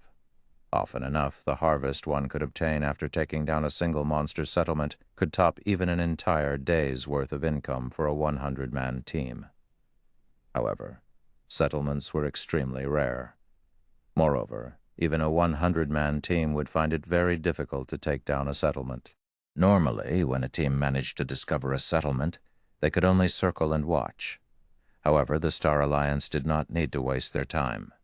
Boss Red, my equipment had already reached the red caution line. I doubt the remaining durability will last me through a big battle. A shield warrior spoke up after seeing the warning sign beside his equipment's durability. The Stoneclaw Mountains terrain was complex. Not only were there a large number of monsters here, but the monsters were also quite powerful individually. If a team were too large, not only would the monsters discover them easily, but they would also set off a chain reaction, making it harder for the team to survive. Ever since the battle for Stone Forest Town, the Star Alliance's overall strength had decreased significantly. Fortunately, their top combatants had not received any damage, so the guild's loss did not affect their progression in 100-man team dungeons and the Stoneclaw Mountains. However, the half-orcs in the Stoneclaw Mountains were very powerful. Their armor break ability had caused players massive headaches. Equipment that normally lasted for a long time would drop to a critical durability after only a dozen or so battles. If an item's durability reached 0, repairing it would no longer be possible. At that time, it could only be disassembled for its raw materials. In truth, it wasn't just the lead MT's equipment that had reached a critical point. The equipment of the other MTs and melee players in Red Feather's team had also reached a critical level. Weapons and equipment were different. One could recover a weapon's durability through advanced whetstones. However, there were no items available that could recover equipment's durability. Players could only bring their equipment to a smithy for repairs. This was also why players did not normally pay much attention to their equipment. During battle, players would typically attack and defend with their weapons. Very rarely would their equipment receive a blow, hence their equipment's durability decreased slowly. However, the monsters in the Stoneclaw Mountains were different. Their armor break ability already made them fairly powerful, but they also possessed relatively high intelligence. They would often find opportunities to strike at a player's vital points, quickly decreasing their equipment's durability. "What about your backup equipment?" Red Feather frowned slightly. "I've used it already. This is my final set." The shield warrior was also quite frustrated. After entering the Stoneclaw Mountains, the various large guilds quickly discovered that the dungeon exhausted their equipment's durability. It was especially true for the MTs. Hence, they had specifically prepared multiple sets of equipment in advance to replace their equipment when needed. However, after one day of grinding, they had exhausted their backup equipment. "Damn it. A round trip will take us an entire day. If we wait, some other team will snatch this settlement," Red Feather growled with frustration. He then asked, "What about the party that was sent to replace our equipment?" Everyone knew how much trouble it was to go back and forth to the Stoneclaw Mountains. Hence, the various large guilds had arranged parties to deliver replacement equipment for their teams to save time. "Boss," I just asked, "and the supply party says that it'll take them another 8 hours or so to reach the dungeon's entrance." 8 hours? Red Feather doubted that this settlement would remain undiscovered for another 8 hours. At this point, the number of teams that came to grind for magic crystals continuously increased. Although the Star Alliance had the home ground advantage, it was only slightly stronger than the first-rate guilds of the surrounding kingdoms and empires. Not to mention, even the super first-rate guild, the Dragon Phoenix Pavilion, had joined the party. "We'll retreat and meet up with the supply party, have Willow's team watch over this half-orc settlement. We must not let someone else obtain it." Saying so, Red Feather prepared his team to leave the Stoneclaw Mountains. Since the lead MT's equipment was already in the red, it would not be wise to engage in battle. And since they could not participate in fights, their best option was to meet up with the supply party. At the same time, the various teams around the Stoneclaw Mountains struggled with the same headache. If they used level 30 mysterious iron and secret silver equipment, they could replace the items as often as they wanted to. However, The monsters in the Stoneclaw Mountains were just too powerful and numerous. Without level 30 fine gold or above equipment, they would not last long. If they used secret silver equipment, the equipment could become scrap at any given moment, yet level 30 fine gold or above equipment was simply too rare. The various large guilds could only secure a limited stock. Hence, each team possessed very little backup equipment. Most teams were usually forced to rest after grinding for half a day, only to resume after their supply parties arrived. Meanwhile, in Stone Forest Town, the town which had been heavily guarded and had refused entrance to outsiders suddenly removed the ban. Huh? The guards that usually patrol the town's perimeter gone. Hey, look over there. Independent players are entering and leaving Stone Forest Town. The various guilds' supply parties quickly discovered the change. Unable to help their curiosity, some of these players approached the town. Originally, Stone Forest Town had not possessed a tall exterior wall. Ever since the town fell into Zero Wing's control, the Adventurers Association had automatically built one for the town, making it difficult for players to investigate the situation inside. Wah, Zero Wing's guild residence is huge. Isn't that the candlelight trading firm? It's in operation already? There's a hotel over there. Quick look. There's a smithy. The players who entered the town were immediately mesmerized. Just a few days ago, Stone Forest Town had been a pile of ruins. Yet the town had become brand new and offered far more than it had previously. Crap. I need to notify the guild.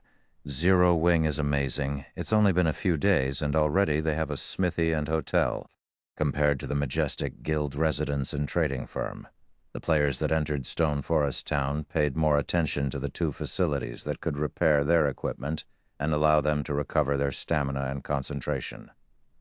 Very quickly, news about Stone Forest Town spread to every team in the Stoneclaw Mountains, shocking the various guilds. After Shi Feng had obtained the town token, the guilds had launched an extensive investigation on the town's construction.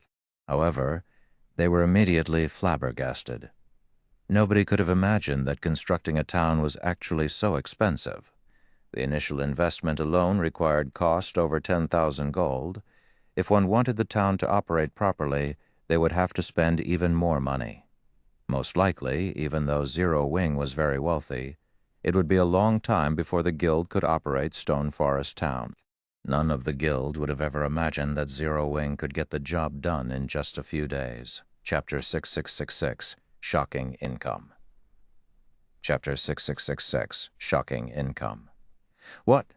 Stone Forest Town is open to outsiders? And it has a smithy that can repair equipment? When the various teams in Stoneclaw Mountain received this information, they acted as if they had just found out that the sky was falling. Stone Forest Town was just an hour away from the Stoneclaw Mountains. Even a round trip would just take 2 hours. It was far less time compared to the supply parties that took over 10 hours to travel from Starmoon City.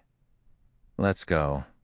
We're going to Stone Forest Town. The leaders of the various teams immediately issued orders upon receiving this news and quickly made their way to Stone Forest Town.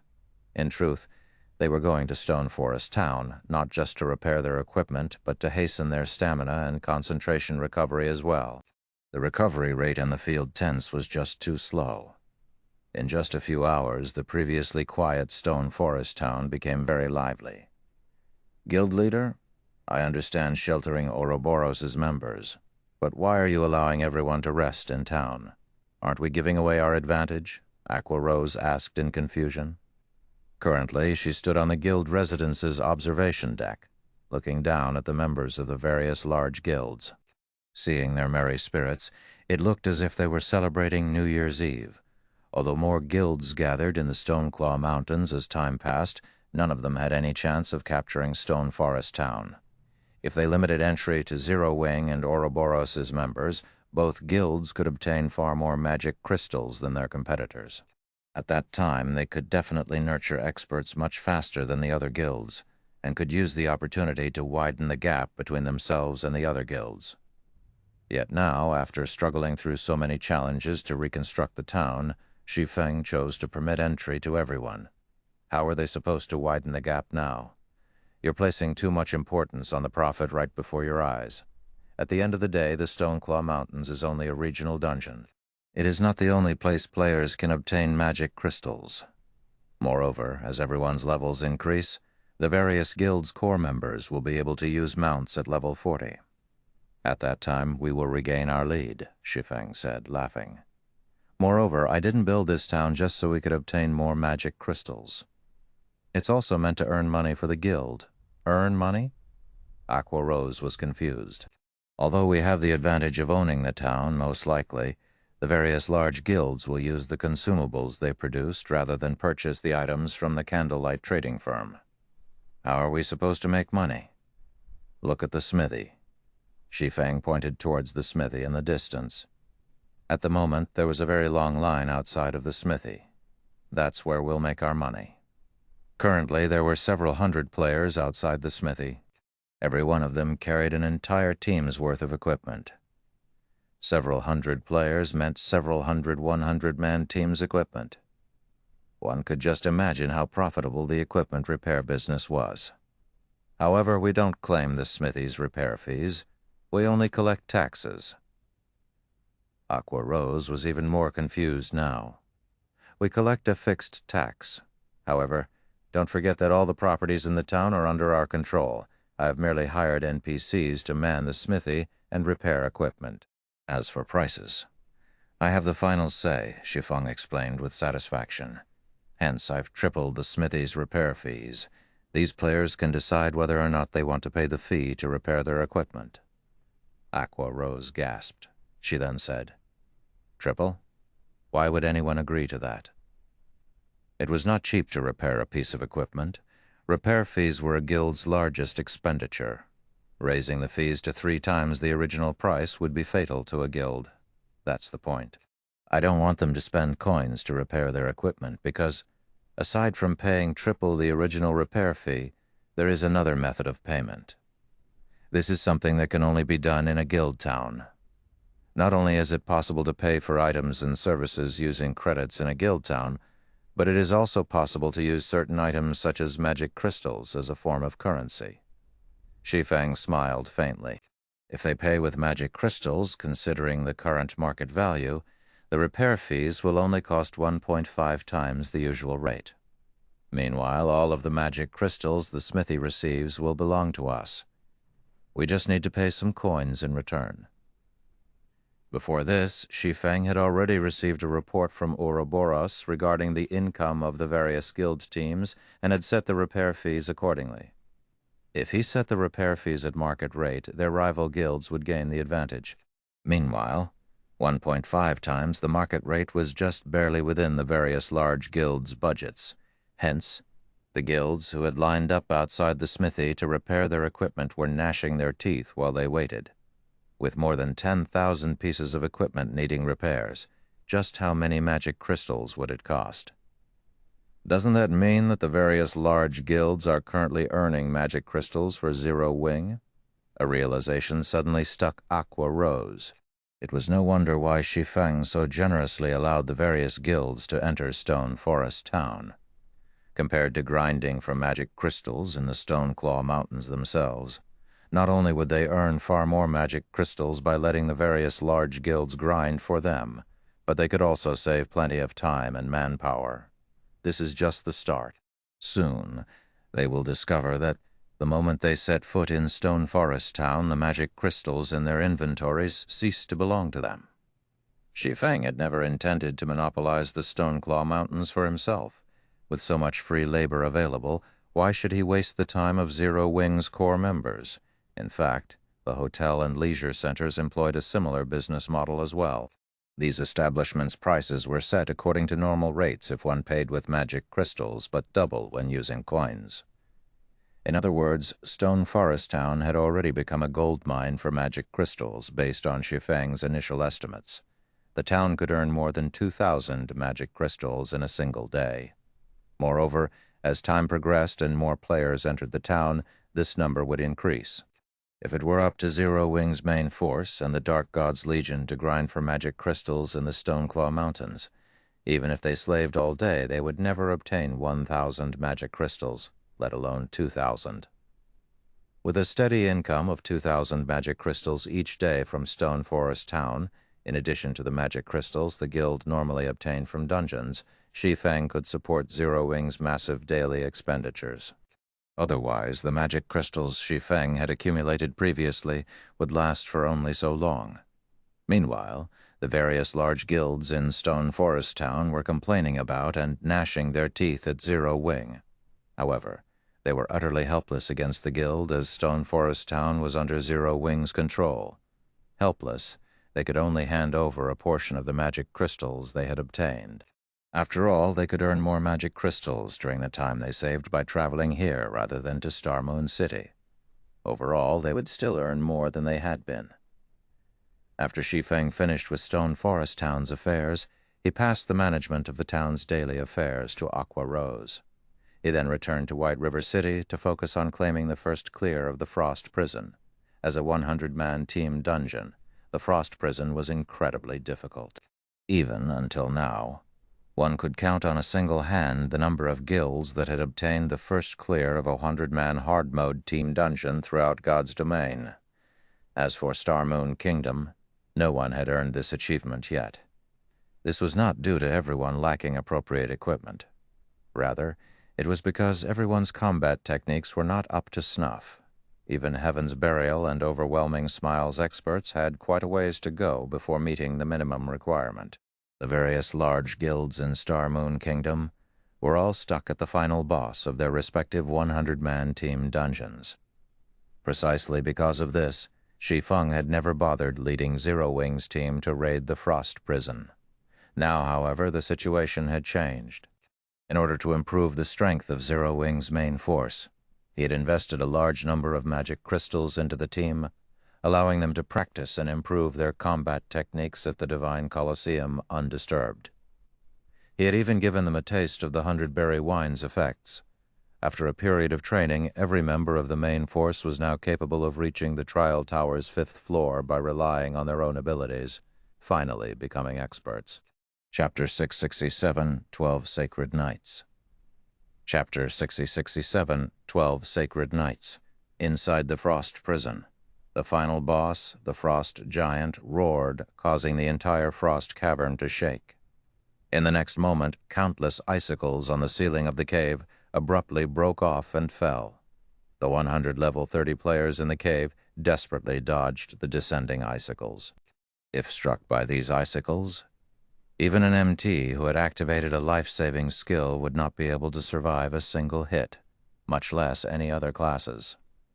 Everyone pay attention to dodging, but don't waste too much stamina either.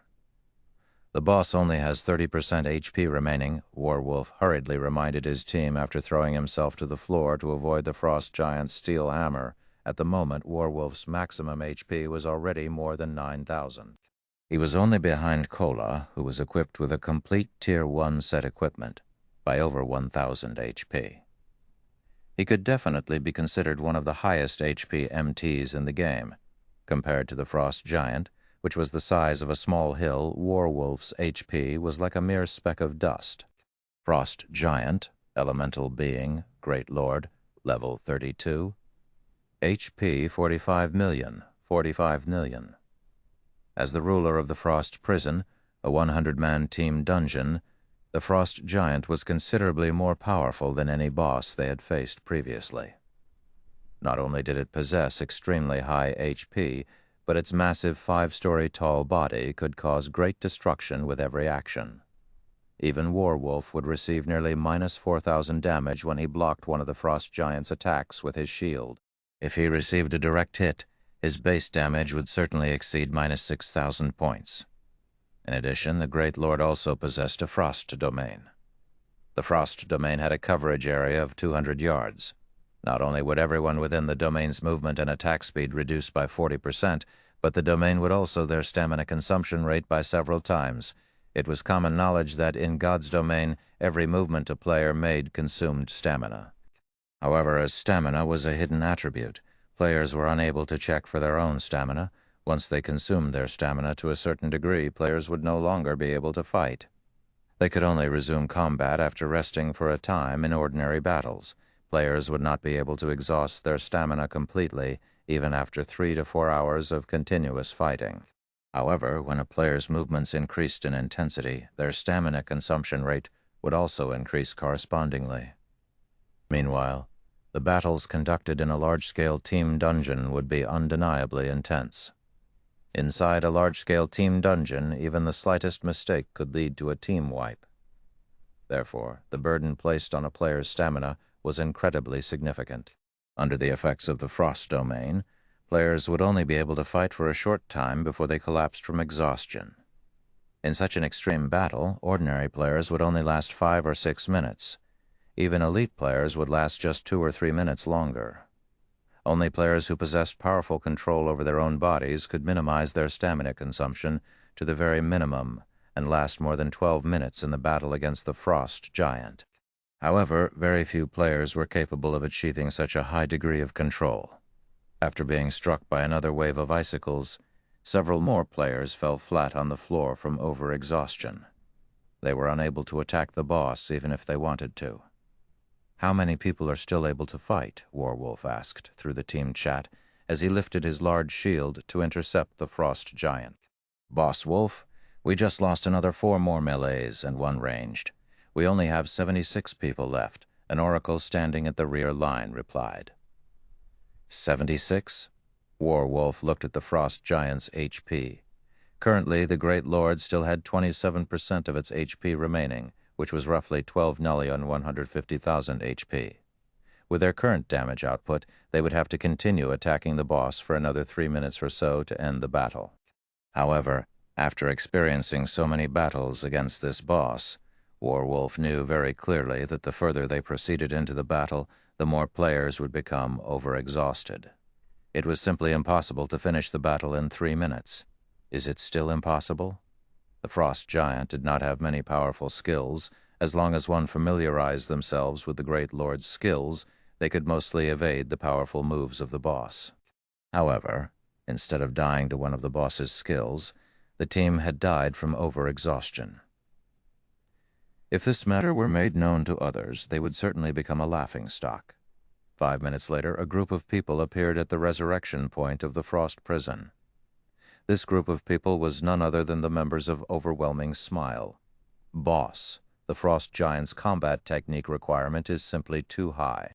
If we want to clear the dungeon, we'll need to have Underworld send more experts to us. It's no solution to continue losing EXP here." Soaring Snake, clad in black armor, suggested, "Although Underworld is paying great attention to White River City, its main focus is still on the Frostwolf Kingdom and the Snowstorm Kingdom. The organization won't be willing to dispatch many experts to us. Besides, we can now bring the final boss down to less than 10% HP. As long as we have over a dozen people still alive near the end, we can clear the dungeon." Warwolf shook his head, denying Soaring Snake's suggestion. He then said, "It's a pity Yulin is too busy with managing the trading firm and guild over at Maple City. With her skills and wisdom, we might have already cleared the dungeon by now." Hearing Warwolf say so, everyone could not help but nod their heads in agreement. When one spoke about the experts of Overwhelming Smile, the strongest expert was definitely Warwolf. However, nobody could ever guess that the second strongest expert in the guild was actually Yulin. Yulin's harmless appearance must not fool one. When it came to an actual fight, even the prideful and talented Soaring Snake was not a match for her. So much so that Soaring Snake could not even shave off 1/3 of Yulin's HP before being defeated. The fight between Yulin and Soaring Snake had stupefied everyone originally. Soaring Snake was considered one of the top few experts of Ouroboros. After receiving Warwolf's knowledge of numerous combat techniques, Soaring Snake's strength had soared by leaps and bounds. Yet, he was still not a match for Yulin. "Let's head back," Warwolf said through the team chat. He no longer wished to waste any more time here. Just as the members of Overwhelming Smile were about to leave, the sound of a system announcement entered everyone's ears. White River City Region's system announcement. "Congratulations to Heaven's Burial for becoming the first team to conquer the hard mode of Frost Prison. All players on the team will be rewarded with 4 million XP, 70 silver, 10 throughout 10 floor 10 White River City reputation points, and 40 Star Moon Kingdom reputation points." Star Moon Kingdom Region system announcement. Congratulations to Heaven's Burial for becoming the first team to conquer the hard mode of Frost Prison. All players on the team will be rewarded with 5 million EXP, 5 Tier 2 gemstones of random attributes, 100 White River City reputation points, and 50 Star Moon Kingdom reputation points. God's Domain Southern Continent System announcement. Congratulations to Heaven's Burial for becoming the first team to conquer the hard mode of Frost Prison. All players on the team will be rewarded with 6 million EXP, 1 Tier 3 gemstone of random attributes, 100 Star Moon Kingdom reputation points, and 10 Humanity reputation points. The announcement repeated 3 times. The teams raiding the Frost Prison were instantly stupefied.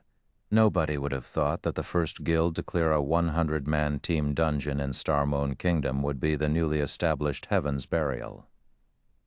Heaven's Burial? Warwolf's expression turned grim, a hint of confusion flashing across his eyes. Although there were many experts in Heaven's Burial, they should be about equal in strength to Overwhelming Smile. Yet Heaven's Burial had actually managed to raid the hard-mode Frost Prison so quickly. No matter how he thought about it, there was something fishy. A short moment later, a group of players appeared at the Frost Prison teleportation gate. These people all wore the emblem of Heaven's Burial on their chests, and they were uniformly level 30. Meanwhile, the leader of the team, the cleric, Flame Blood, looked at Warwolf and smiled. Beside Flame Blood, there were also many faces that Warwolf had never seen before. Meanwhile, every one of these new arrivals emitted sharp and frightening auras that were stronger than even Warwolf's. Team Leader Wolf, it seems that Heaven's Burial has managed to come out slightly on top this time, Flame Blood said as he walked up to greet Warwolf. I've always thought that Zero Wing was our greatest opponent. I never thought that Heaven's Burial had hidden its strength so deeply. However, although Overwhelming Smile has lost this time, the results will not necessarily be the same the next time, Warwolf replied, smiling. He could not help but take a look at the few people standing beside Flame Blood. This time, he was fully convinced of his loss because even he could not see through the strength of the Guardian Knight beside Flame Blood. The man gave off a feeling similar to a mountain. Despite having used an advanced identification skill on the Guardian Knight, all Warwolf managed to see was the fact that the Guardian Knight had over 10,000 HP, nearly 1,000 more than he did. The Guardian Knight's strength was definitely above his own. With such a powerful MT, in addition to top-tier experts like Flame Blood, Ghost Shadow, and several other experts who were a match for the Guardian Knight expert, it was very reasonable for Heaven's Burial to clear the hard-mode Frost Prison. In the middle of the two's conversation, Shi Feng had arrived before the dungeon together with his team. The expressions on each of their faces at the moment were very ugly. None of them would have thought that Heaven's Burial would obtain the first clear of the Frost Prison. Guild Leader Black Flame, it is truly a pity. If you had come here a little earlier, the first clear of this dungeon might have belonged to Zero Wing instead. Flame Blood laughed elegantly. The achievement of obtaining the first clear of a 100-man team dungeon this time would lift Heaven's Burial's reputation to a whole new level. Although it still could not become White River City's #1 guild at the very least, everyone would no longer think that Heaven's Burial was inferior to Zero Wing. In terms of dungeon raiding capabilities, others might even think that Heaven's Burial was slightly superior. Shi Feng did not make a response regarding Heaven's Burial's unexpected performance. Sweeping his gaze across the members of Heaven's Burial, his attention immediately fell onto a single person. Why is one of the 12 sacred knights here? Shi Feng was inwardly stunned when he saw the Guardian Knight standing beside Flame Blood. Chapter 668 Challenge. Chapter 668 Challenge. Chapter 6668 Challenge. Other than those extraordinarily rare God-ranked experts, there had been countless experts in God's domain. There had even been many Tier 5 experts. In the past, the top 12 Tier 5 players of every class had been known as the 12 Sacred Experts. Tier 5 experts were considered treasures to any guild. They were geniuses that could not be ignored. Any guild that managed to nurture a Tier 5 expert would celebrate for days. Meanwhile, the 12 Sacred Experts were a group of players standing at the very peak of Tier 5 classes. They had been geniuses among geniuses. Right now, the guardian knight standing beside Flame Blood had been one of the famous 12 sacred knights, Lightning Blade. Not only was his blade work astonishingly fast, but he was also famous for having an impenetrable defense. In the past, even the 12 sacred assassins had been unable to break through his defense. Lightning Blade had ranked 8th among the 12 sacred knights. However, the most frightening aspect about him was the fact that he had been an independent player. Had Lightning Blade joined a first-rate guild early on in the past, he might have had the chance to join the Tier 6 God-ranked players. Shi Feng never imagined that Heaven's Burial could actually rope in such a peerless expert. He was slightly surprised. There was no doubting the importance of an MT to a team. Heaven's Burial had already recruited many experts of the virtual gaming world. Now they had even managed to recruit such a powerful MT. Lightning Blade's entry into the guild instantly elevated the strength of Heaven's Burial's main force by several levels. "You're the famous one-hit Asura, Black Flame?" Lightning Blade shifted his gaze to Shi Feng. Grinning, he said, "I heard that you were Star Moon Kingdom's #1 expert. I have always enjoyed challenging experts. Why don't we have a duel? I want to see whether the rumored one-hit Asura is actually as godly as they say, being able to send anyone to the afterlife with just one hit. Or maybe everything was just a big lie." The moment Lightning Blade finished his words, the surrounding temperature dropped by several degrees. At this moment, every member of Zero Wing radiated an intense killing intent. Shi Feng was their guild leader. How dare anyone just walk up to him and issue a challenge, not to mention doing so with such a disrespectful tone? This was an insult to Zero Wing itself. However, as the leader of Heaven's Burial's team, rather than stopping Lightning Blade, Flame Blood simply stood by his side, smiling. Although it was not wise to provoke Zero Wing, Heaven's Burial's momentum was in full swing. It was also a good thing to have Lightning Blade test the depths of Shi Feng's strength. Not only would this improve the guild's reputation, but it would also serve as a foundation to deal with Shi Feng in the future. Moreover, in the event that Lightning Blade managed to defeat Shi Feng, Heaven's Burial's fame would soar. Standing by the side, Warwolf played the role of an observer in this fight. If Shi Feng refused Lightning Blade's challenge, Heaven's Burial would definitely spread the news of this matter, claiming that Shi Feng was afraid to accept the challenge.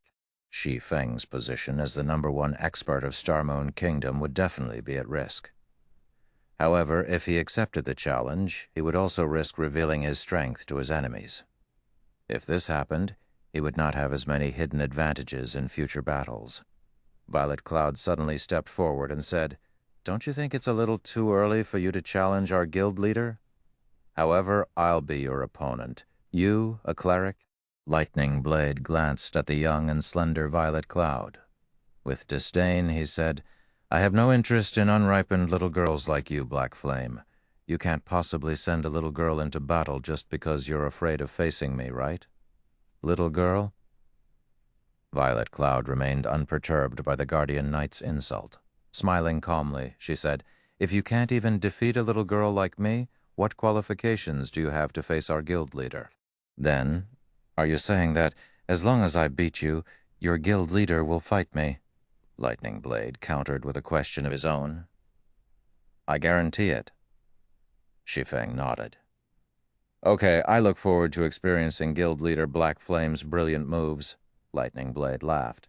He then shifted his gaze towards Violet Cloud, following which both teams distanced themselves from each other, creating a space for the fighters. "Lightning, be careful of that girl."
With his exceedingly high HP and lightning-quick attacks, Lightning Blade eventually wore Ghost Shadow down, claiming his life. One could say that Lightning Blade had a massive advantage in PvP battles against a low-damage cleric. It would be child's play for Lightning Blade to secure a victory. However, a little caution never hurt anybody. Relax. I've known about this for a while.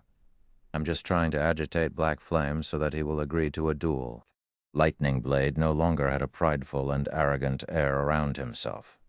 On the contrary, he remained calm and attached great importance to this duel. Meanwhile, on the other side, Shi Feng secretly passed a bottle of 100-berry wine to Violet Cloud, saying softly, "Drink this before you fight him. Do not let him within 10 yards of you." Though Shi Feng was unsure of Lightning Blade's current strength, he did know one of his weaknesses. While knowing this weakness would do little good to ordinary experts, to Violet Cloud, however, it would help her tremendously in the upcoming battle. Guild leader, is Lightning Blade so strong that Violet Cloud needs to drink 100-berry wine? Fire Dance was confused by Shi Feng's actions. In Zero Wing, when speaking about combat techniques, Violet Cloud was even superior to her. Meanwhile, in terms of strength, she was only slightly superior to Violet Cloud due to the advantage of her class and weapons. They both wore the best available equipment in all of God's domain. With their current standards, there were very few people who could defeat them in Starmoon Kingdom. Even against an expert like Warwolf, Fire Dance was confident that both she and Violet Cloud had more than a 60% chance of defeating him. "If we're going to win, we have to win brilliantly." Shi Feng laughed. He did not think that the current Violet Cloud was inferior to Lightning Blade. The girl was even an astromancer, a hidden class. Upon hearing Shi Feng's words, everyone could not help but roll their eyes at their guild leader. This was simply extravagant. Normally, they had to fight tooth for nail against each other to obtain a single bottle, exhausting themselves. Yet now, Shi Feng let a bottle go to waste just for a flashy win. If they had known something like this would happen, they would have volunteered. That was the 100-berry wine. Drinking just one bottle could allow one to become a top-tier expert. 2 bottles could push one to the apex of Starmoon Kingdom. Without hesitation, Violet Cloud emptied the bottle of 100-berry wine, a faint blush appearing on her white, delicate cheeks, tasting her lips. It was obvious she still could not get enough of the beverage. She was adorable. The members of Heaven's Burial were surprised when they saw Zero Wing's members watch Violet Cloud enviously. What was going on with Zero Wing's members? Was participating in the duel really something to be jealous of? This will be interesting. That young lady easily toyed with Nimble Snake in the past. Warwolf wore a playful smile. He then shifted his gaze to Lightning Blade, a cunning spark flashing in his eyes. This is a good chance to see just how powerful that Guardian Knight is. I actually feel a significant pressure from him. Standing by his side, Nimble Snake nodded in agreement with Warwolf's words. Violet Cloud's combat techniques were indeed very powerful. She had actually reached the 7th floor of the Trial Tower. However, actual combat and challenging the Trial Tower were 2 entirely different things. Previously, he had lost to Violet Cloud, due to the latter having the advantage in tiers. Otherwise, the outcome would not have necessarily ended in Violet Cloud's favor. His strength had improved significantly since then. If they faced each other again, he would definitely win against Violet Cloud. Once both combatants were ready, Lightning Blade and Violet Cloud initiated the duel. System countdown, 5 seconds. System countdown, 4 seconds. System, duel, start. Chapter 669, Divine Exemption. Chapter 669, Divine Exemption. When the duel began, everyone's attention promptly shifted towards the 2 fighters. One was a Guardian Knight, while the other was a cleric. Neither was a high damage class. In this matchup, however, Lightning Blade held the advantage due to the Guardian Knight's a magic resistance aura and several interrupt skills. To Violet Cloud, a fragile and healing-oriented class, this duel was somewhat disadvantageous for her. In terms of HP, Violet Cloud had over 7,000, far above the average for magical classes. However, compared to an MT like Lightning Blade, who had over 10,000 HP, it would not save her. Fall. Lightning Blade immediately charged at Violet Cloud. Tightening his grip on the massive shield in his left hand, he executed Shield Bash. As his entire person crashed into Violet Cloud, Lightning Blade's right arm began to swing, his saber slicing the air as it transformed into a streak of light that flew towards Violet Cloud's delicate neck. The entire process was flawless and happened in the blink of an eye. He had not given Violet Cloud any chance to cast her skills. Such a proficient two-stage attack. Warwolf could not help but praise the MT as he watched Lightning Blade's performance. Ordinary players would find it difficult just to evade the oncoming shield. Moreover, as the shield came at them, players would instinctively focus on the shield, thereby ignoring Lightning Blade's closely following saber. Against such a two-stage attack, even an expert at their peak would be distracted by the shield momentarily and miss the opportunity to deal with Lightning Blade's saber. It was very easy for one to fall prey to Lightning Blade's attack. Violet Cloud hurriedly sidestepped, evading the Guardian Knight's shield bash with the least amount of movement.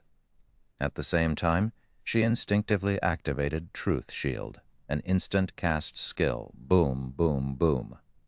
3 consecutive slashes struck the same spot on the golden shield, and the shield began to show signs of shattering.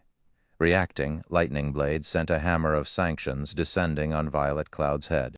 Moving her feet, Violet Cloud gracefully evaded the Guardian Knight's hammer of sanctions.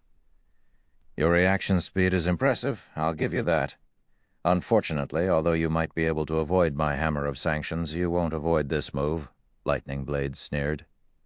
Immediately, he executed Cross Slash, the attack colliding with the golden shield protecting Violet Cloud. Boom! Unable to bear the weight of the attack, the golden shield shattered. In addition, Violet Cloud received over -400 damage. If not for the Truth Shield absorbing a large portion of the damage, she would have lost a lot more HP. After shattering the Cleric's Truth Shield, Lightning Blade followed up with several more slashes that were aimed at Violet Cloud's vital points. Responding quickly, Violet Cloud immediately activated Terrorizing Roar, causing all enemies within range to lose control of their characters. With a calm expression, Lightning Blade let out a low shout. In the next moment, his body released a golden brilliance. Tier 1 skill, Divine Exemption. For the next 7 seconds, he became immune to all control skills. Violet Cloud's terrorizing roar was rendered completely useless. After effortlessly diffusing the skill, Lightning Blade's saber continued to fall towards Violet Cloud without losing any momentum. Violet Cloud was caught off guard. Although she tried to block with her staff, the Guardian Knight's attacks were simply too fast. In the end, she received a few hits. Instantly, Violet Cloud was sent flying, her HP rapidly decreasing.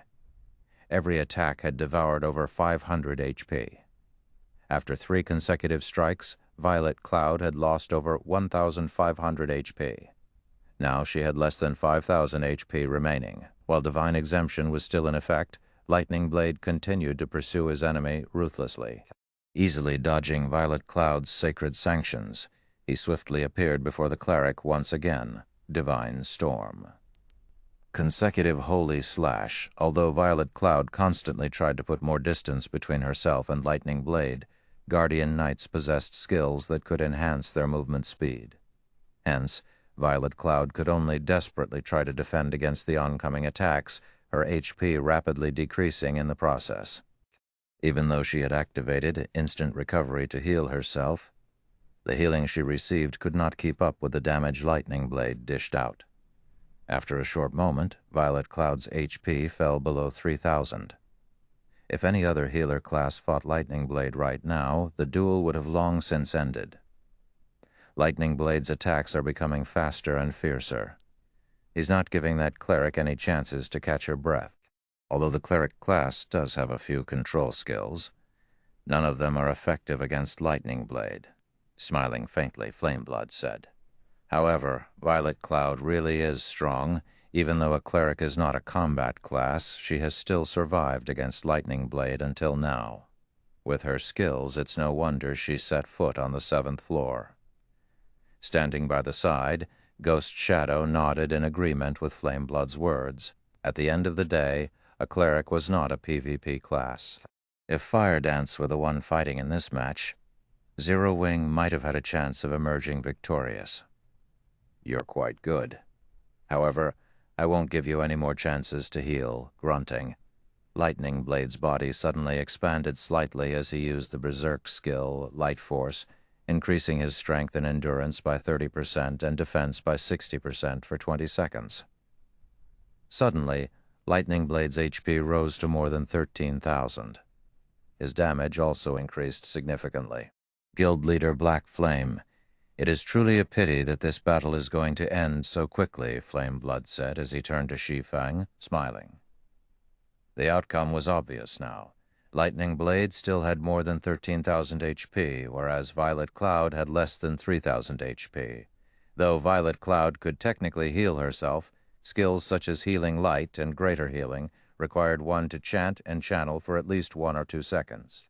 Against an expert such as Lightning Blade, Violet Cloud would not have any chance to cast such time-consuming skills. She could only use instant cast skills to heal herself for a small amount of HP. However, now that Lightning Blade had activated a Berserk skill, that small amount of healing was practically negligible. When Lightning Blade activated Berserk mode, even Ghost Shadow, who was proficient in melee combat, would have no choice but to activate Vanish to evade the Guardian Knight's attacks temporarily. Otherwise, he would not survive 3 to 5 moves. Indeed. I had not expected that Lightning Blade would be so impatient, not giving Violet Cloud any extra time. Shi Feng nodded. Hearing Shi Feng's words, Flameblood could not help but be surprised. He had not imagined that Shi Feng would be so straightforward. With anticipation, he said, "Ha ha ha. Lightning indeed possesses such a personality. However, this is also because he very much looks forward to fighting you, Guild Leader Black Flame." "Fighting me?" Shi Feng shook his head. Calmly smiling, he said, "I'm afraid a loser doesn't qualify to challenge me." Loser confusion appeared on Flameblood's eyes. Is Guild Leader Black Flame referring to Lightning Blade? Who else would I be referring to? Shi Feng rolled his eyes at the cleric. You have an interesting sense of humor. Flameblood understood that Shi Feng was in denial. Let's see who will lose, then. Although Shi Feng's voice was not loud, experts with keen 5 sense could hear him clearly, even from a distance. When Lightning Blade heard Shi Feng's words, his mouth inadvertently twitched, wrathful flames appearing in his eyes. I had intended to show some mercy. Now, however, I'll teach you the meaning of despair. If you want to blame someone, blame your guild leader. Lightning Blade transformed into an afterimage and arrived before Violet Cloud, the blade of his saber vanishing as he swung the weapon. At this moment, one could only see the afterimage of his arm.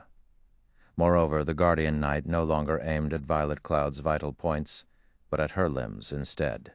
Just as Lightning Blade's saber was about to strike Violet Cloud, the saber suddenly stopped an inch before Violet Cloud's arm, unable to proceed. "What's going on?"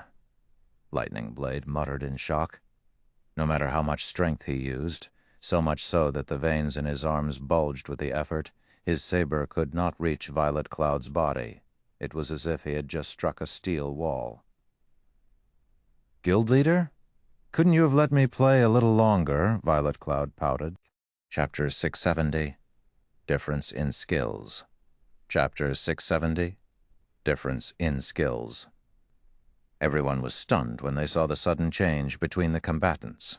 After activating his Berserk skill, Lightning Blade was extraordinarily powerful, particularly in terms of strength, yet his slash, which was backed up by that powerful strength, could not actually touch Violet Cloud. Lightning Blade's saber was frozen 1 inch before reaching Violet Cloud. It was simply inconceivable.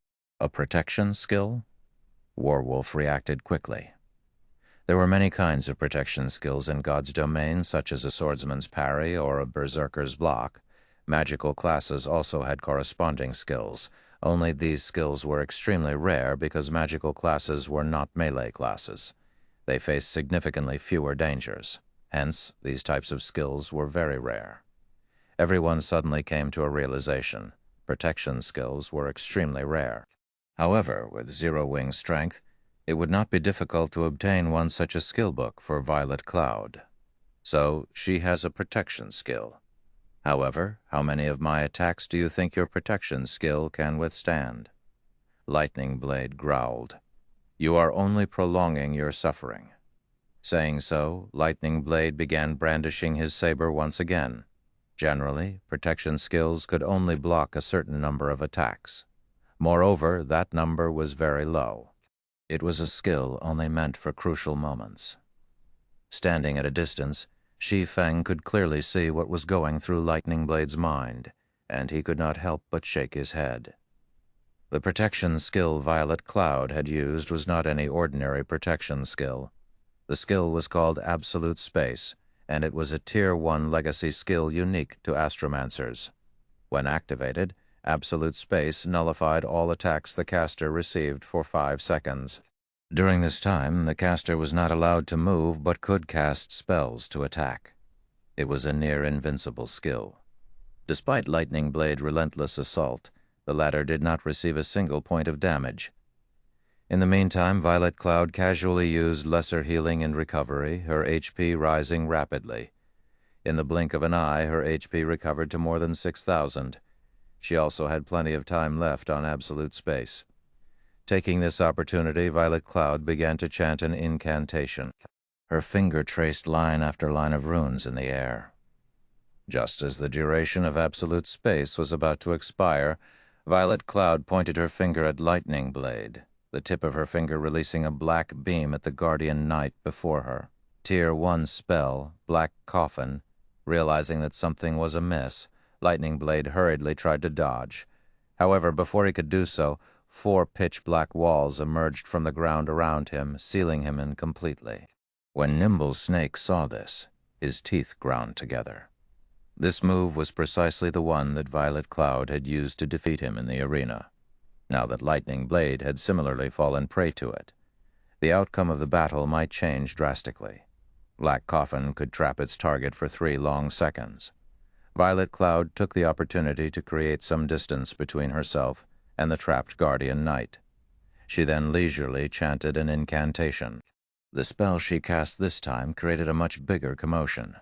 As Violet Cloud began chanting, a black magic array appeared in midair.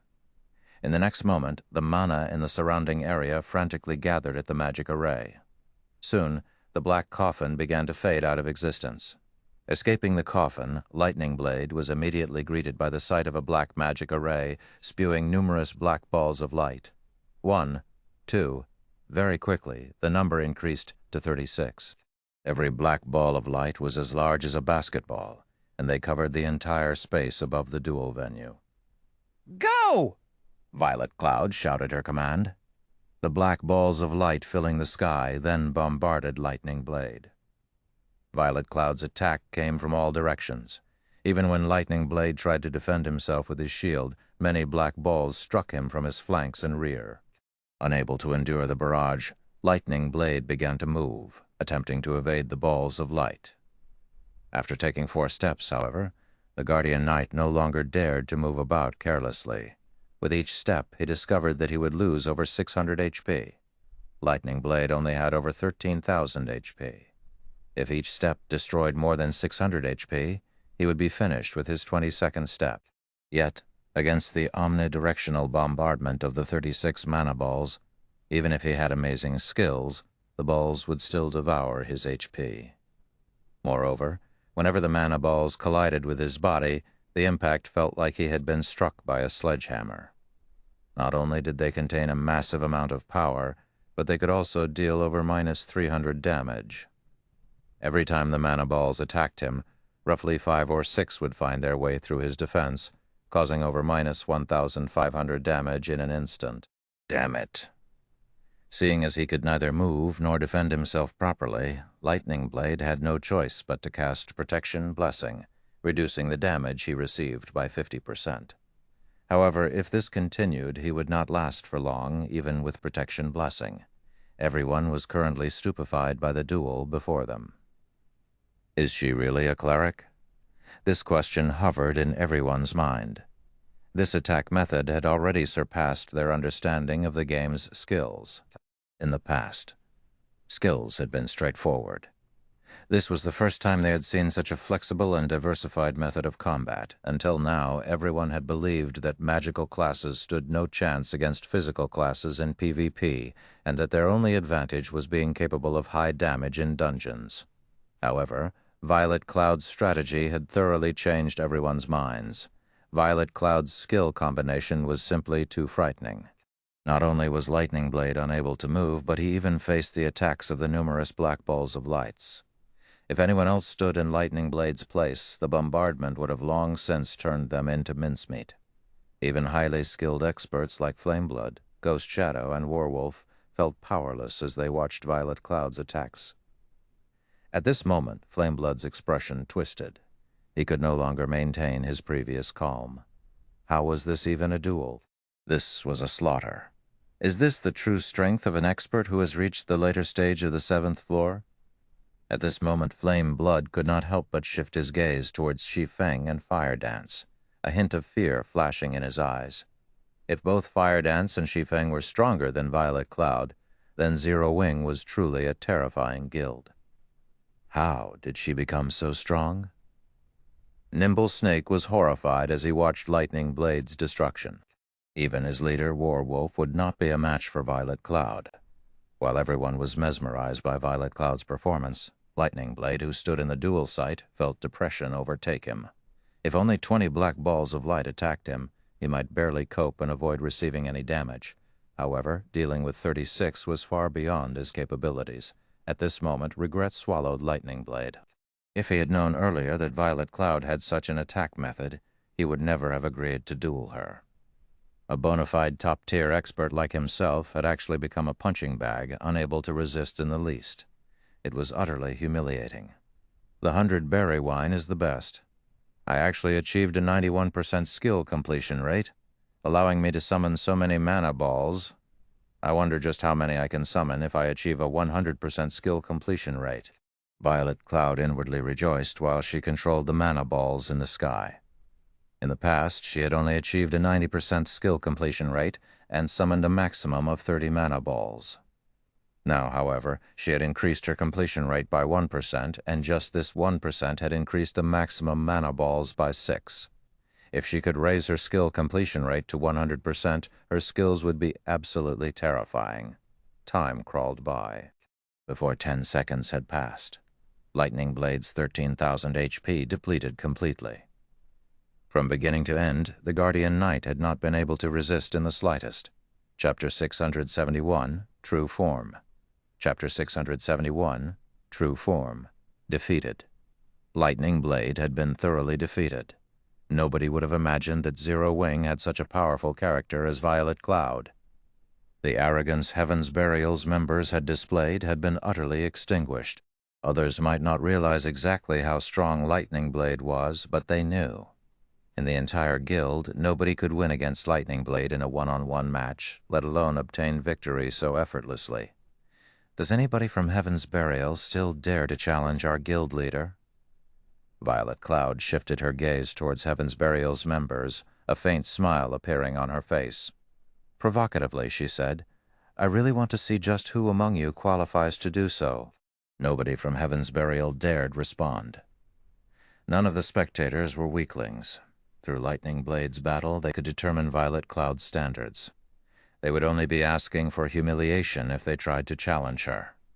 Unlike everyone else, however, Ghost Shadow revealed a look of interest. Unfortunately, just as he was about to open his mouth and speak, the woman beside him stopped his words. This woman wore a gorgeous red mage's robe, which failed tremendously to hide her magnificent cleavage.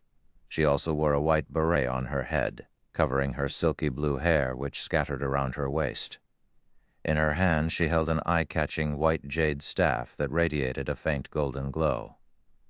"Daybreak, why are you stopping me?" Ghost Shadow demanded, dissatisfied. Daybreak Fog was in charge of Heaven's Burial's affairs in Star Moon City. Her position in the guild was higher than even Flame Blood's. Her strength could not be underestimated. If not for Daybreak Fog's help, even with Lightning Blade present, Heaven's Burial would not have cleared the frozen prison today. "Don't humiliate the guild any further. You are no match for her. There's too much of a difference in strength between your skills. We have already completed our task here. You will have your chance in the future," Daybreak Fog said as she raised an eyebrow at Ghost Shadow. She had not used a persuasive tone, but a commanding one. Flame Blood nodded in agreement. Now that Heaven's Burial had obtained the first clear of the Frost Prison, their reputation flourished. However, if Violet Cloud defeated their several great experts, all of their efforts would go to waste. Zero Wing certainly has many experts. In the future, we will have many opportunities to clash with them. Today we have other matters to attend to, so we will not keep you any longer. Flame Blood gave Shi Feng a cupped fist salute before turning away.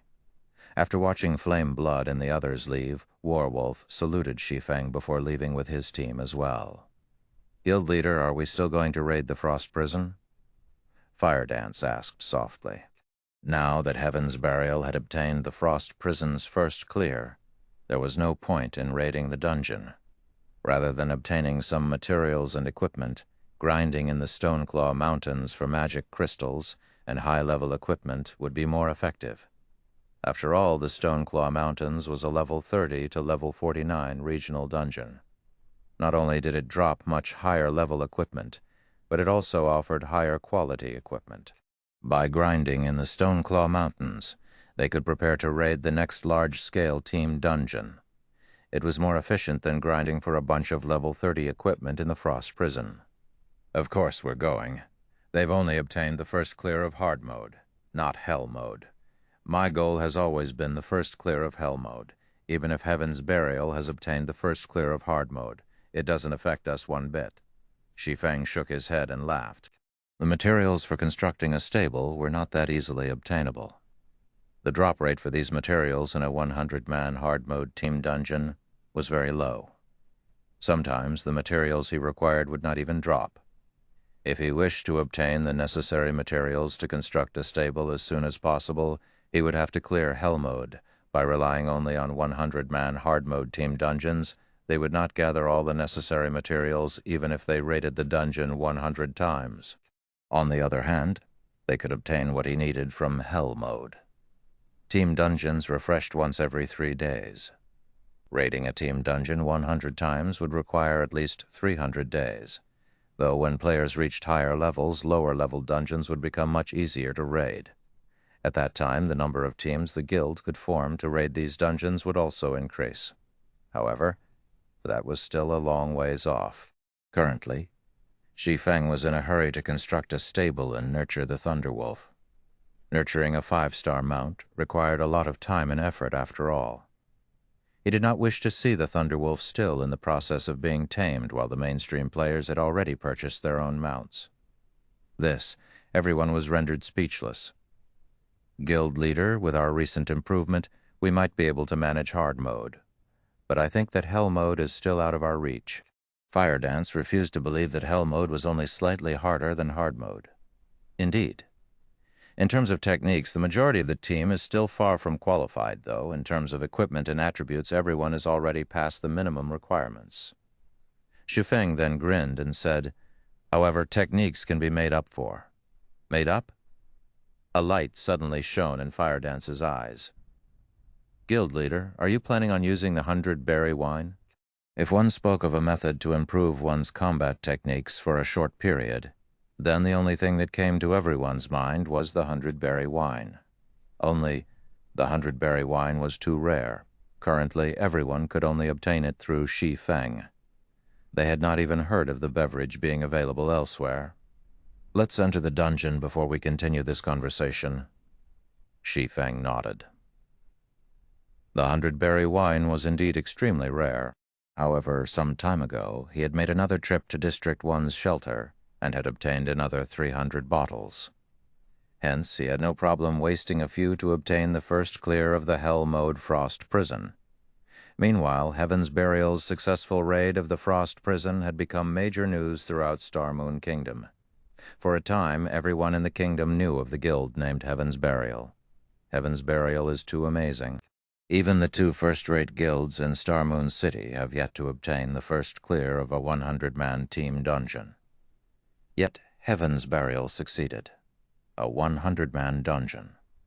That place is a gold mine for fine gold and dark gold equipment. Our guild has only managed to raid 50-man hard-mode team dungeons so far. I wonder when I'll obtain a complete top-tier set equipment for myself. Top-tier set equipment? I don't need so much. I only hope to wear a full set of secret silver equipment. My friends would die from envy. A full set of secret silver equipment? Just the level 25 secret silver weapon my friend wields is already enough to make me drool. When he showed me the weapon, he even brought our friends and me into a dungeon to show off that weapon in action. Bronze or mysterious iron weapons can never hope to compare to how cool his weapon is. I heard that Heaven's Burial is mass recruiting right now. The benefits they offer are excellent. The guild often brings newcomers with good potential into large-scale team dungeons. We should still make it for the recruitment if we hurry players throughout Star Moon Kingdom. We're talking about Heaven's Burial on the forums. For a time, Heaven's Burial's member count soared. Unlike Zero Wing, however, Heaven's Burial did not have any financial issues. Players could join the guild as long as they reached the minimum requirements. The guild also began to show signs of becoming the #1 guild in Star Moon Kingdom. Meanwhile, inside the Frost Prison, Shi Feng and the others finally arrived at the Frost Giant's entrenchment. Compared to the hard mode Frost Giant, the Hell mode Frost Giant was much larger. It was as tall as an 8-story building. Moreover, sharp icicles covered its body. Cold air also flowed from the Frost Giant's body, reducing the mobility of those affected. Before the battle had even begun, everyone could feel the cold air wash over them, causing them to shiver. Nobody knew that the Hell mode Frost Giant was the Frost Giant's true form.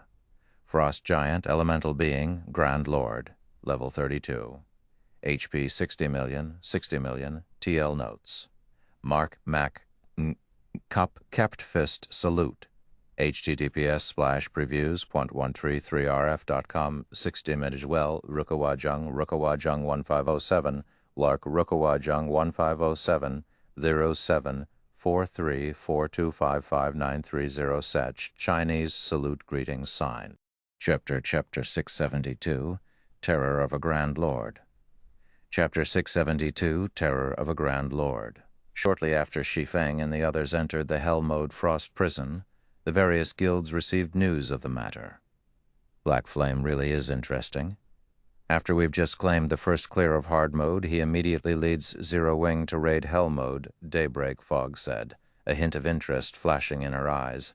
Smirking, she asked, "Flame Blood, what do you think of this? They should just be testing the waters. At this point, there isn't any point in raiding the hard mode Frost Prison. Aside from challenging Hell Mode, their only other option is to challenge the 100-man team dungeons of other cities. However, the team will have to prepare and familiarize themselves with the other 100-man team dungeons to raid them successfully," Flame Blood said quietly as he read the report from his subordinates. "Unfortunately, with Zero Wing's current teams, it is simply impossible to raid the Hell Mode Frost Prison. That is no longer an issue of being strong enough or not." Indeed. Maybe I am just overthinking things. That is, after all, a 100-man Hell Mode dungeon. Daybreak Fog had previously met Shi Feng, although she had not seen exactly how skilled the man was, judging from his past performances and the various experts around him. He was not someone who would make foolish decisions. Forget it. What Zero Wing does no longer matters to us. I only visited to help you with the dungeon. Guild leader has already declared that our true focus is the Stoneclaw Mountains. As for the matters in White River City, leave them to Elder Seven Treasures. What is it that requires all of us to head there? Aren't the Stoneclaw Mountains just a place to grind for magic crystals? Flame Blood asked, confused. These two were the strongest combatants within the guild. It would not be wise to station them all in the Stoneclaw Mountains. Haven't you ever wondered how the Stoneclaw Mountains activated? Daybreak Fog laughed. I have no clue. Does guild leader know? Flame Blood shook his head and asked. Not only does he know about it, but guild leader is responsible for activating the Stoneclaw Mountains. When Daybreak Fog spoke about Heaven's Burial's guild leader, singular burial, adulation filled her voice. She had left the super guild she had been a part of and joined Heaven's Burial without hesitation because of this man. Meanwhile, singular burial had personally dragged the Stoneclaw Mountains that every guild in Starmoon Kingdom fought over into existence. Flame Blood and the others were astonished. They were unable to regain their wits for quite some time. At this point in time, the Stoneclaw Mountains had affected players throughout Starmoon Kingdom, as well as the Black Dragon Empire and several other neighboring kingdoms. Its influence transcended any single event that had occurred in God's domain so far. It can't be right. As expected of our guild leader, he has actually managed such a feat, everyone could not contain their excitement. Activating the Stoneclaw Mountains is merely one part of a quest. The follow-up quests are inside the Stoneclaw Mountains.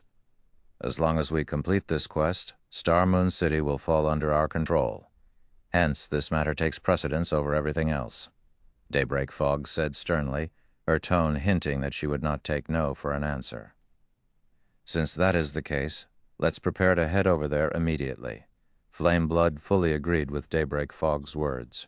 If they could obtain Starmoon City for themselves, it would become somewhat easier to obtain White River City. Frost Prison. Why is a Grand Lord so much stronger than a Great Lord? Firedance frowned as she observed the Frost Giant. Currently, her senses warned her that she must not provoke the Frost Giant under any circumstances.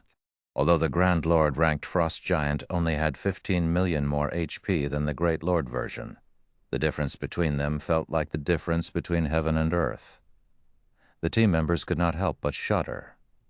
The Grand Lord's aura was so dense that it made them feel like they were submerged in water, reducing their mobility significantly.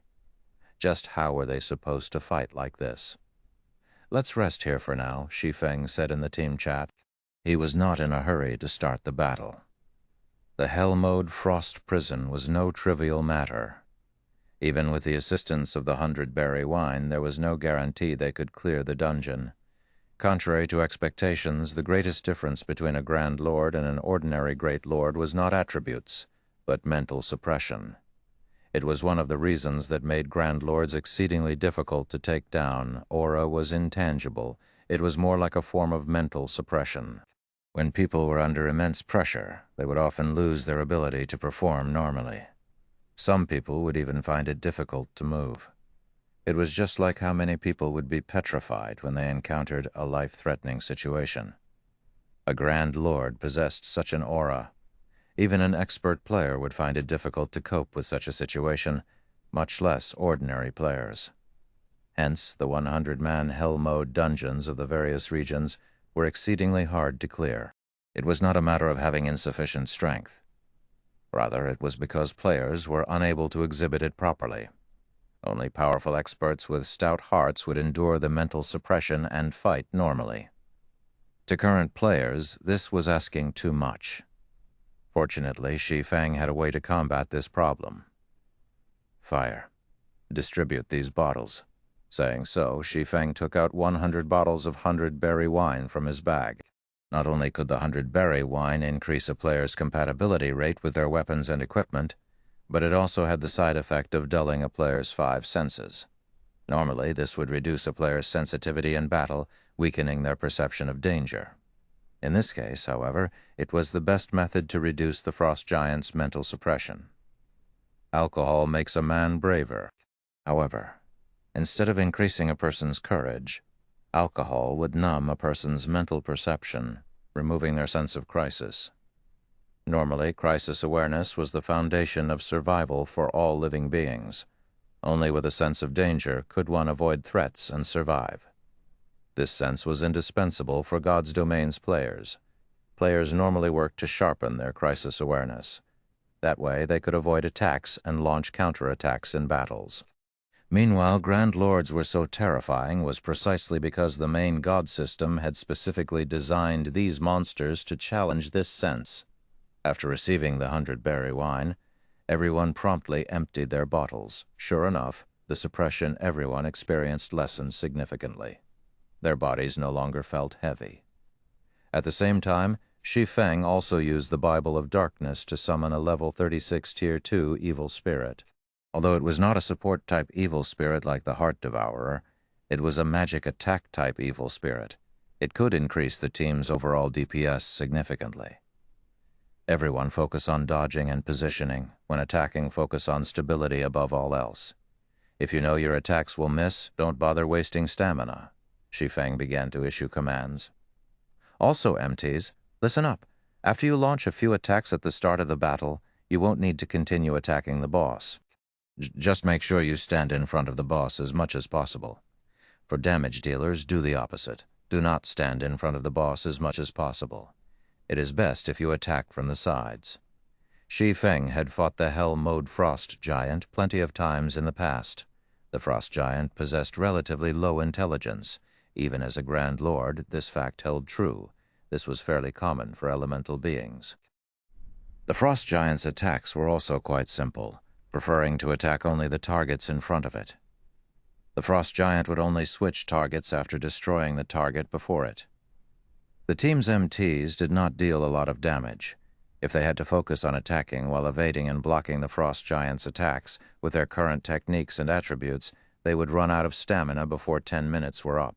Against the Grand Lord's 60 billion HP, 10 minutes was definitely not enough to finish the battle. After everyone was in position, Kola, Ye Wumian, Turtle Dove, and the other MTs charged at the Frost Giant as one fierce assault. Before the group of MTs arrived before the Frost Giant, the Grand Lord released its Frost Domain.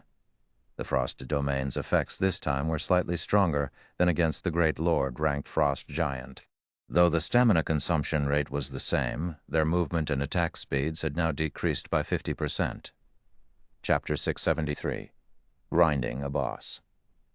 Chapter 673, Grinding a Boss. Before Kola and the other MTs could reach the Frost Giant, the Grand Lord raised its iron fists and smashed the frozen ground heavily.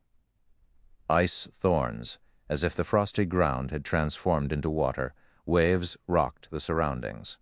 Every wave rolled the ground. Amidst these waves, ordinary players would struggle to stay on their feet. Although Kola and the others were experts, even they could barely advance.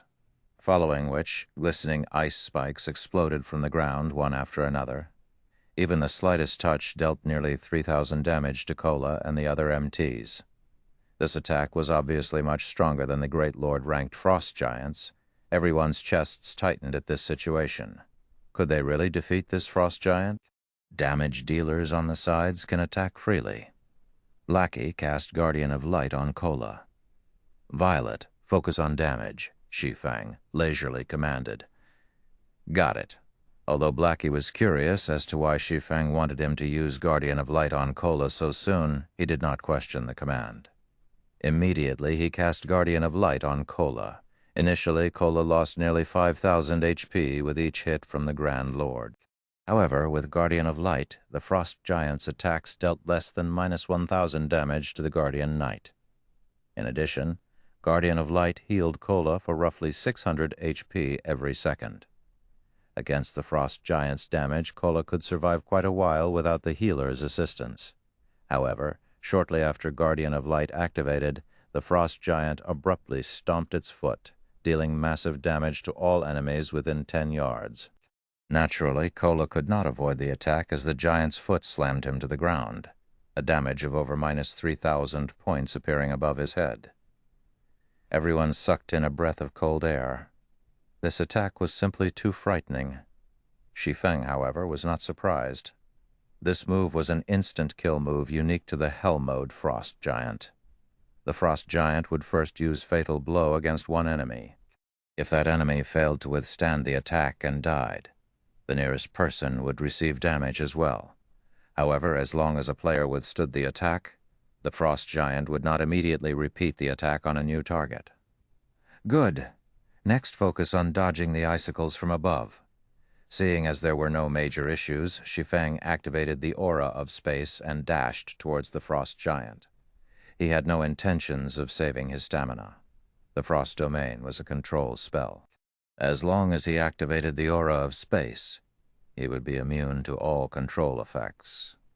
In other words, the frost domain would not affect him, and he could fight without worrying about his stamina depleting too quickly.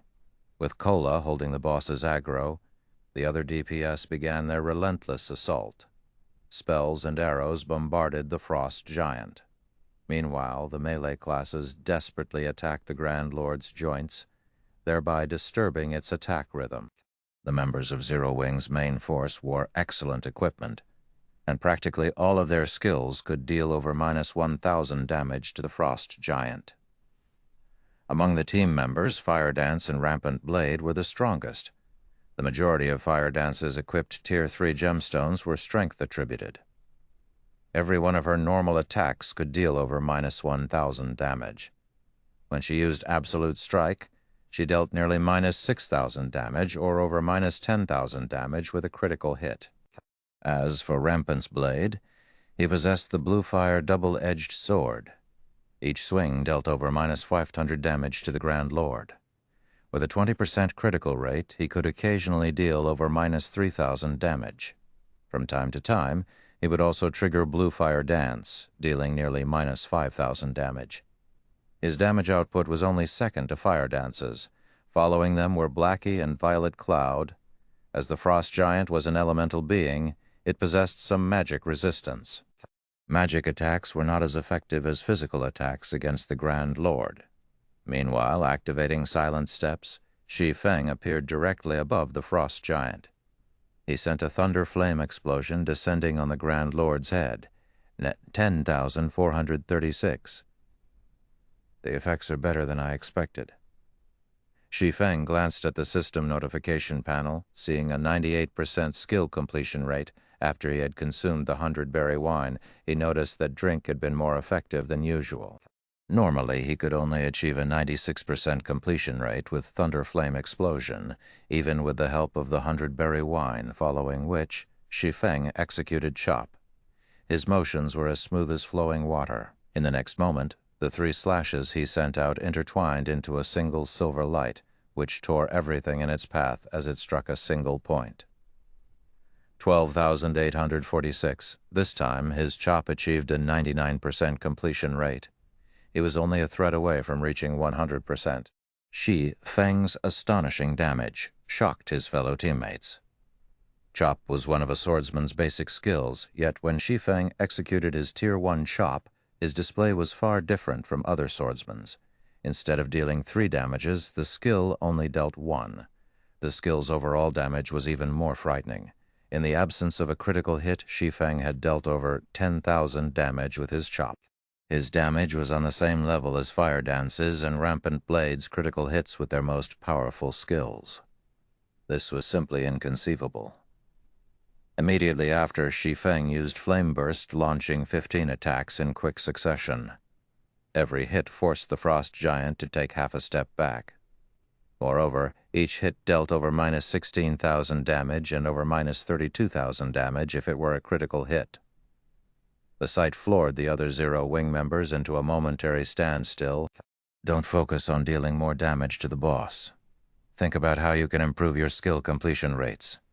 It isn't often that you get to experience a mental suppression like this. Shi Feng finally understood why the 100-berry wine was more effective than usual. The 100-berry wine had a side effect of blurring a player's 5 senses, dulling their perception. However, the Grand Lord's aura could negate much of this side effect, allowing players to maintain a clear state of mind even with the alcoholic effects. With this, players could execute their skills more efficiently. After Shi Feng's reminder, everyone became aware of their own conditions. Previously, when they had drunk the 100-berry wine, they had not been able to maintain a clear state of mind. If they could practice their skills while sober, it would definitely help to improve their skill completion rates. Excitement gripped the team. They were no longer afraid of the Grand Lord. On the contrary, they stared at the frost giant as if he were nothing more than a mountain of gold, desire gripping their hearts.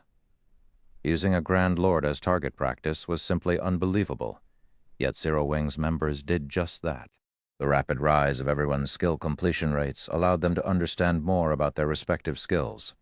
At the same time, this improvement also allowed them to reduce many of their excess motions, thereby reducing their stamina consumption rates significantly. A short moment later, the frost giant's HP fell to the 20% threshold. However, none of these players were satisfied. During this short period, everyone's skill completion rates had improved significantly. For example, Fire Dance and Violet Cloud had managed to raise their skill completion rates by a stable 2%. Everyone else managed to raise theirs by a stable 1% originally. When raiding the hard mode Frost Giant, the team would have less than 70 people capable of fighting at this point. Now, however, every member of the team was still up and ready to fight. On the contrary, it was the Frost Giant who looked pitiful right now. "You actually dare stand before me, the King of Frost. I will show you a power that you have never seen before." The Frost Giant bellowed, causing the entire cavern to tremble. Cold air began to gather and condense in the Frost Giant's hand. In the dark cavern, it seemed like the Frost Giant held a bright moon that dispelled the darkness. Why haven't we seen this move in hard mode before?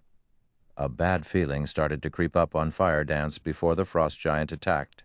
Everyone could feel a bone-chilling cold wrap around their bodies. In the next moment, they began losing 500 HP every second. If the Frost Giant released its attack, it would likely obliterate the entire team instantly. When the Frost Giant held up the hill-sized ball of ice, which it had formed from the condensed cold air, Shi Feng made his move. Absolute Time.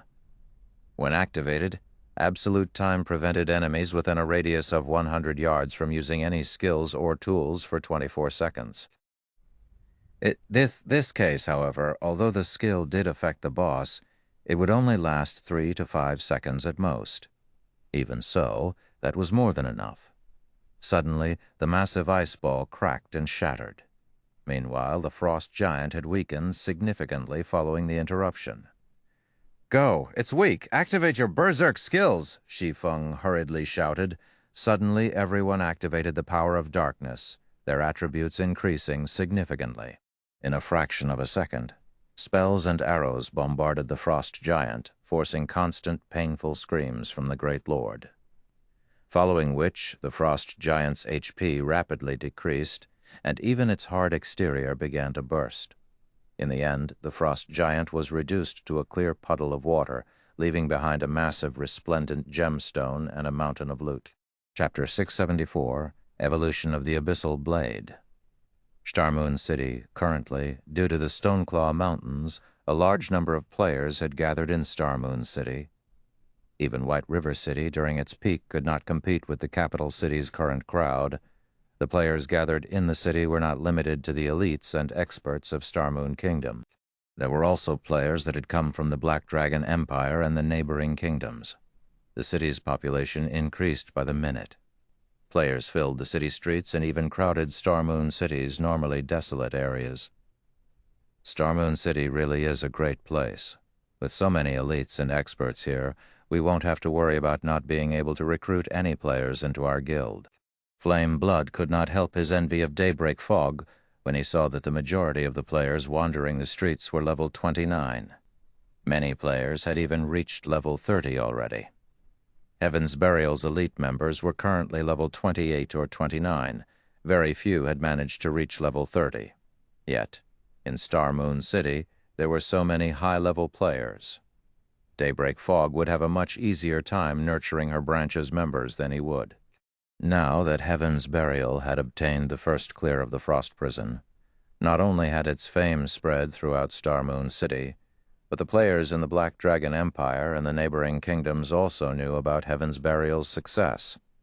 If Heaven's Burial recruited members in Starmoon City now, it could easily obtain a large number of elite members. In a few short days, the guild could easily form an army to explore the Stoneclaw Mountains. This is only natural. Why else did you think Guild Leader chose this place? Daybreak Fog smiled. She then pointed towards Ouroboros's guild residence, saying, "As long as we help Guild Leader complete his quest, both Ouroboros and the Star Alliance will live in fear of our shadow." Just as the members of Heaven's Burial chatted while waiting to receive orders from their guild leader, the sound of a system announcement suddenly rang near everyone's ears. Star Moon Kingdom Region System Announcement. Congratulations to Zero Wing for becoming the first team to conquer the Hell mode of Frost Prison. All players on the team will be rewarded with 9 million EXP, 1 Tier 3 gemstone of a random attribute, 100 Star Moon Kingdom reputation points, and 10 Humanity reputation points. God's Domain Southern Continent System Announcement.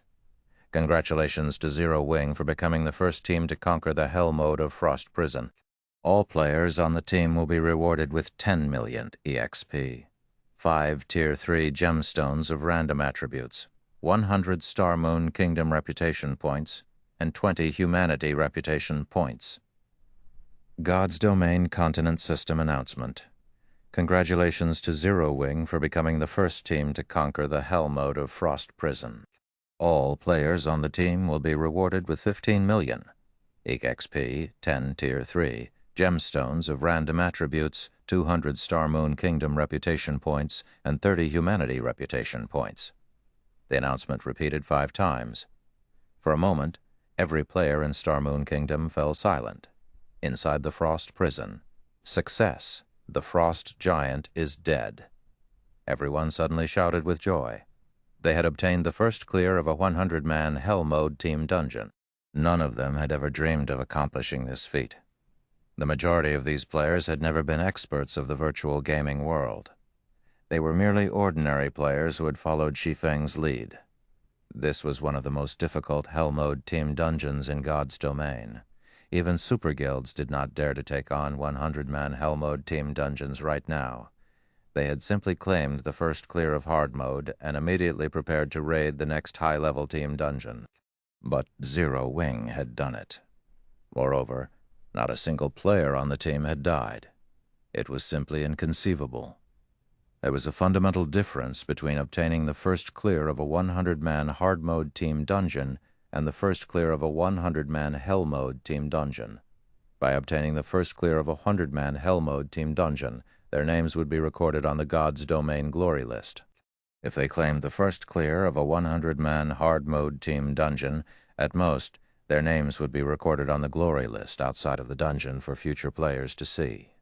However, by claiming the first clear of a 100-man Hell mode team dungeon, not only would they have their names on the dungeon's glory list, but they would also have their names on the God's Domain glory list, which could be found in the Glory Temple in the various major cities throughout the continent. Players throughout God's Domain would see their names, and their fame would soar instantly. How could anyone not grow excited at obtaining such an honor, of course? Everyone understood that this achievement had only been possible due to Shi Feng's leadership and guidance. Otherwise, they would never have had such an opportunity. Shi Feng did not stop his teammates from celebrating, as inwardly he was also excited.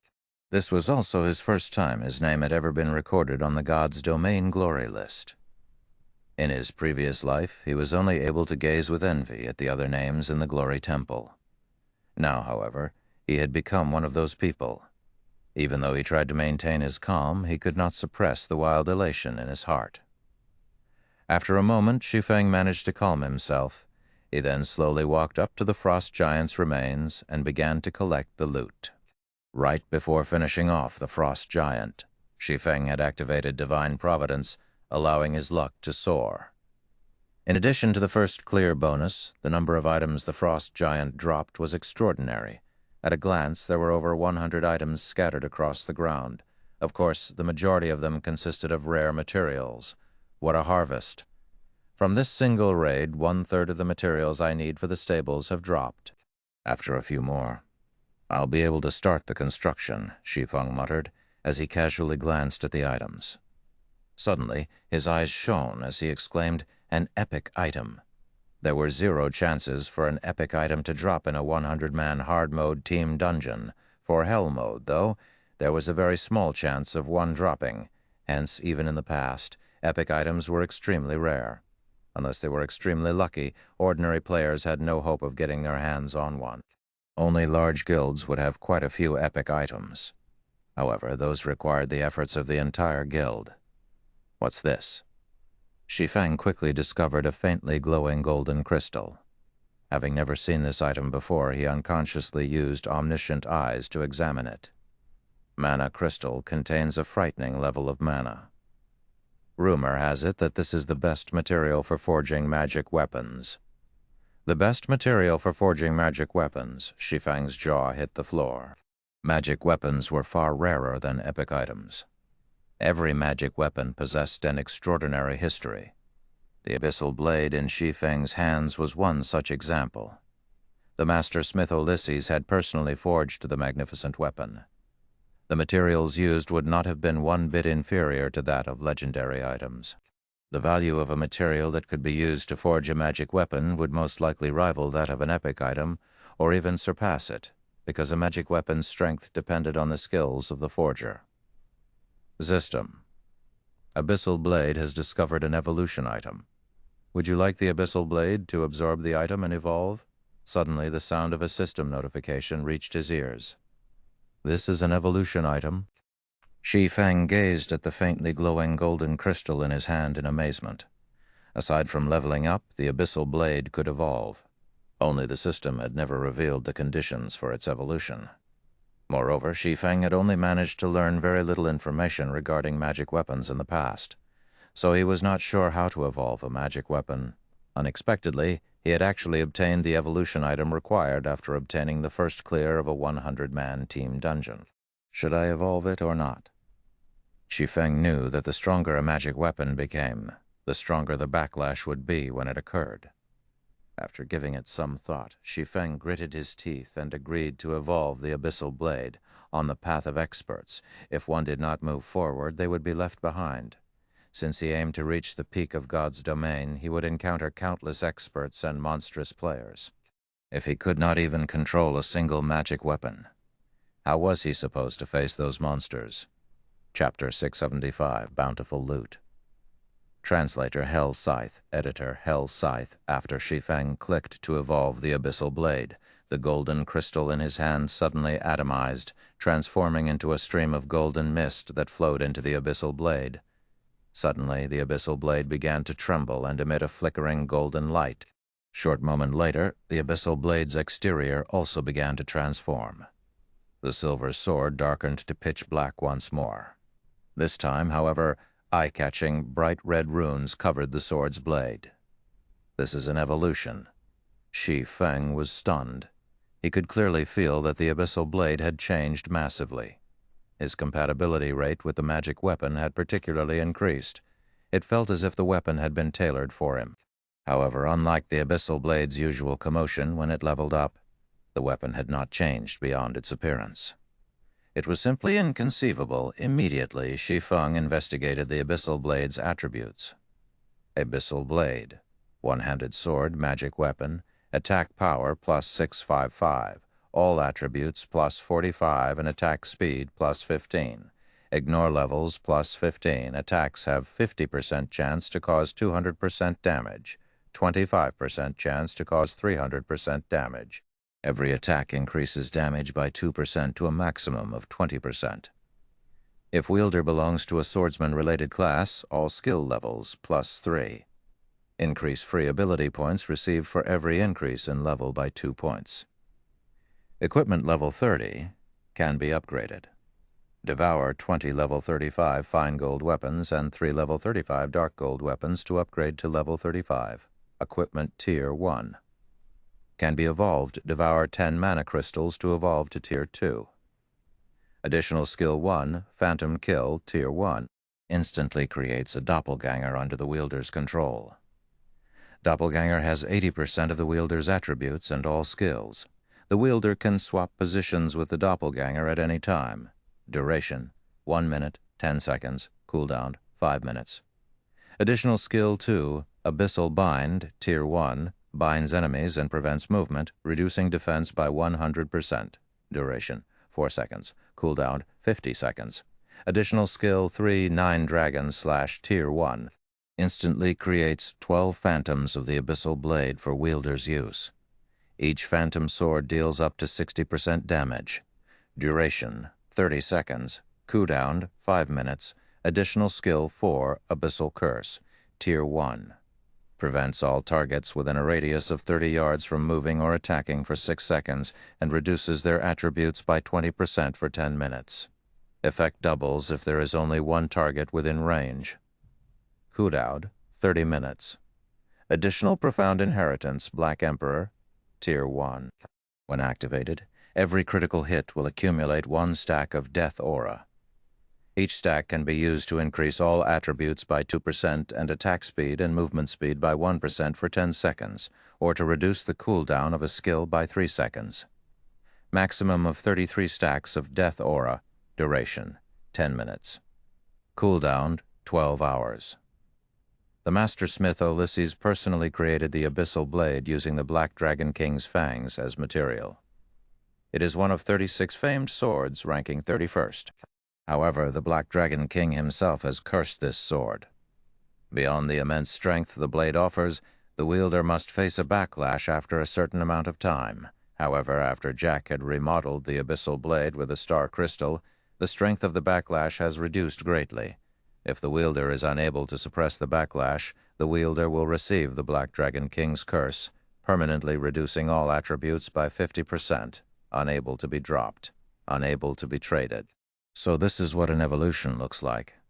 Shi Feng finally understood what was going on. The Abyssal Blade's evolution had only provided minor improvements in terms of attributes.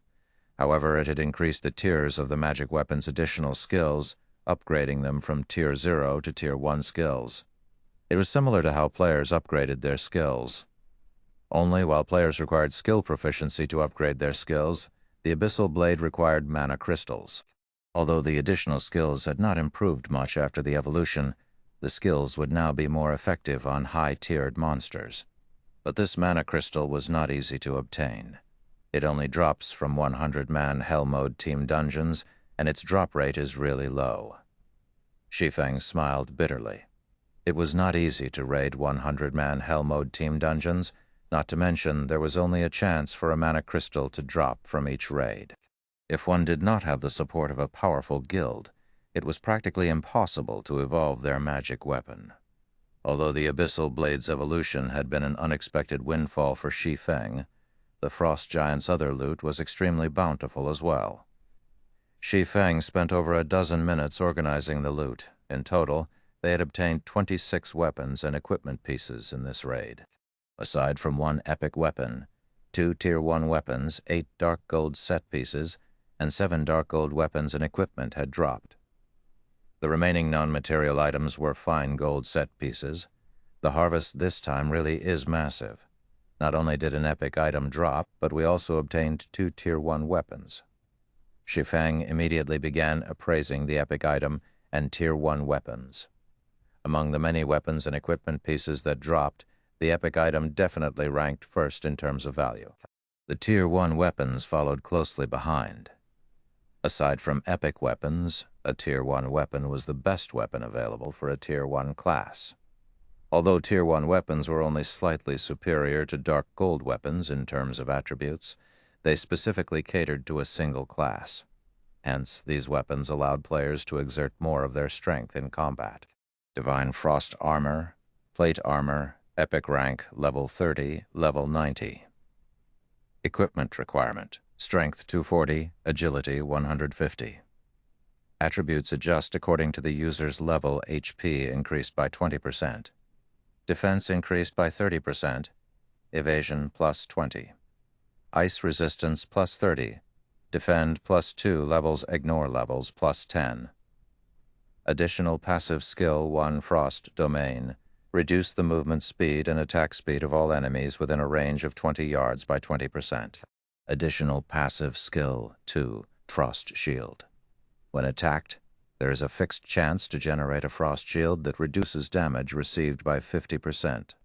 Additional active skill: Freezing Air increases defense by 100% and reduces magic damage received by 80% for 15 seconds.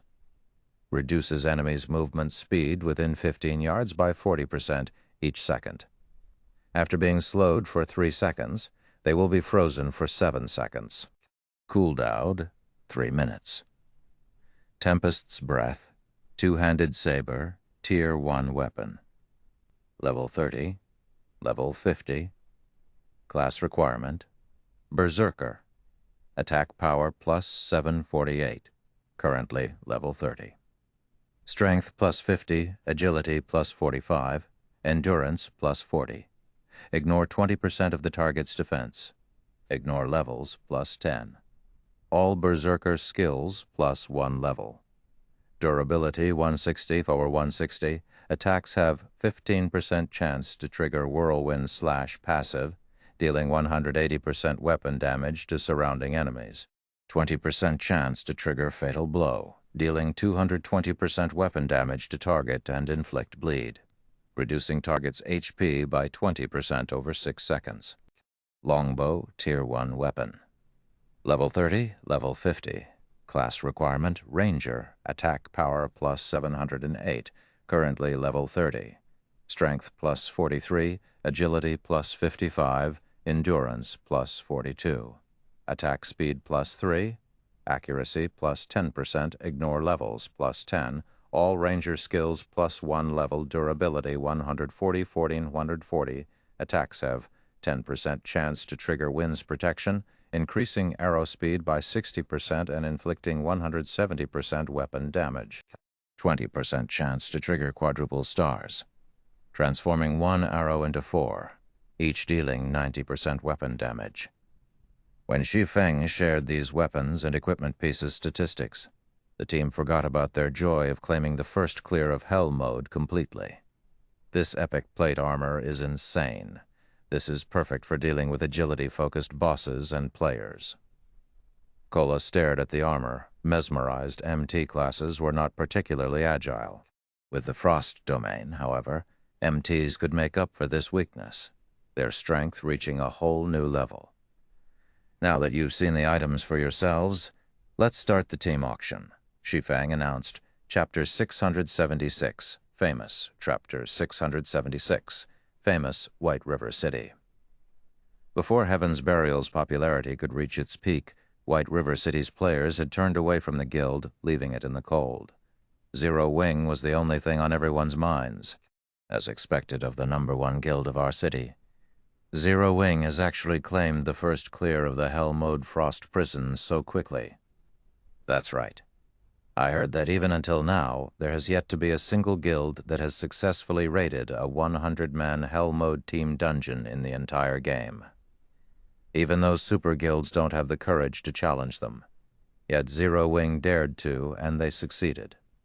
The strength of Zero Wing's main force definitely ranks at the peak of God's domain. It really makes you wonder just how the guild has managed to find so many experts. Find?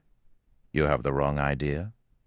My friend is a member of Zero Wing's main force, and I am very familiar with his strength. When we started playing God's Domain, he was even slightly weaker than I was. However, ever since he joined Zero Wing, his strength has improved at a rate beyond the imagination. At this point, he has even reached the Trial Tower's 5th floor, becoming one of the few experts in White River City.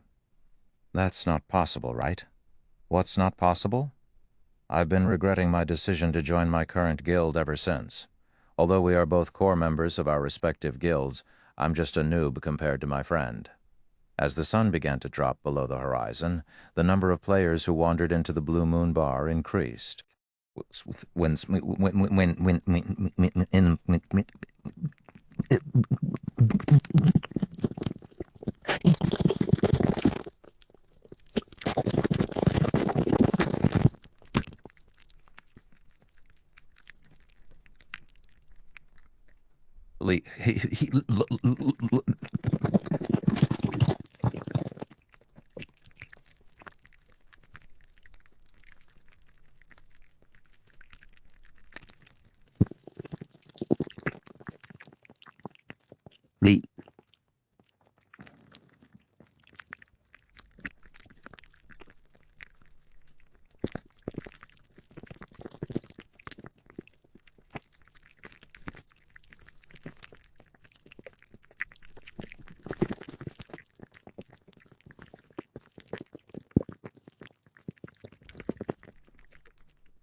Please,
Many guilds' elites even swore a silent oath to leave their current guilds and join Zero Wing, even if they had to compensate their guilds for the loss.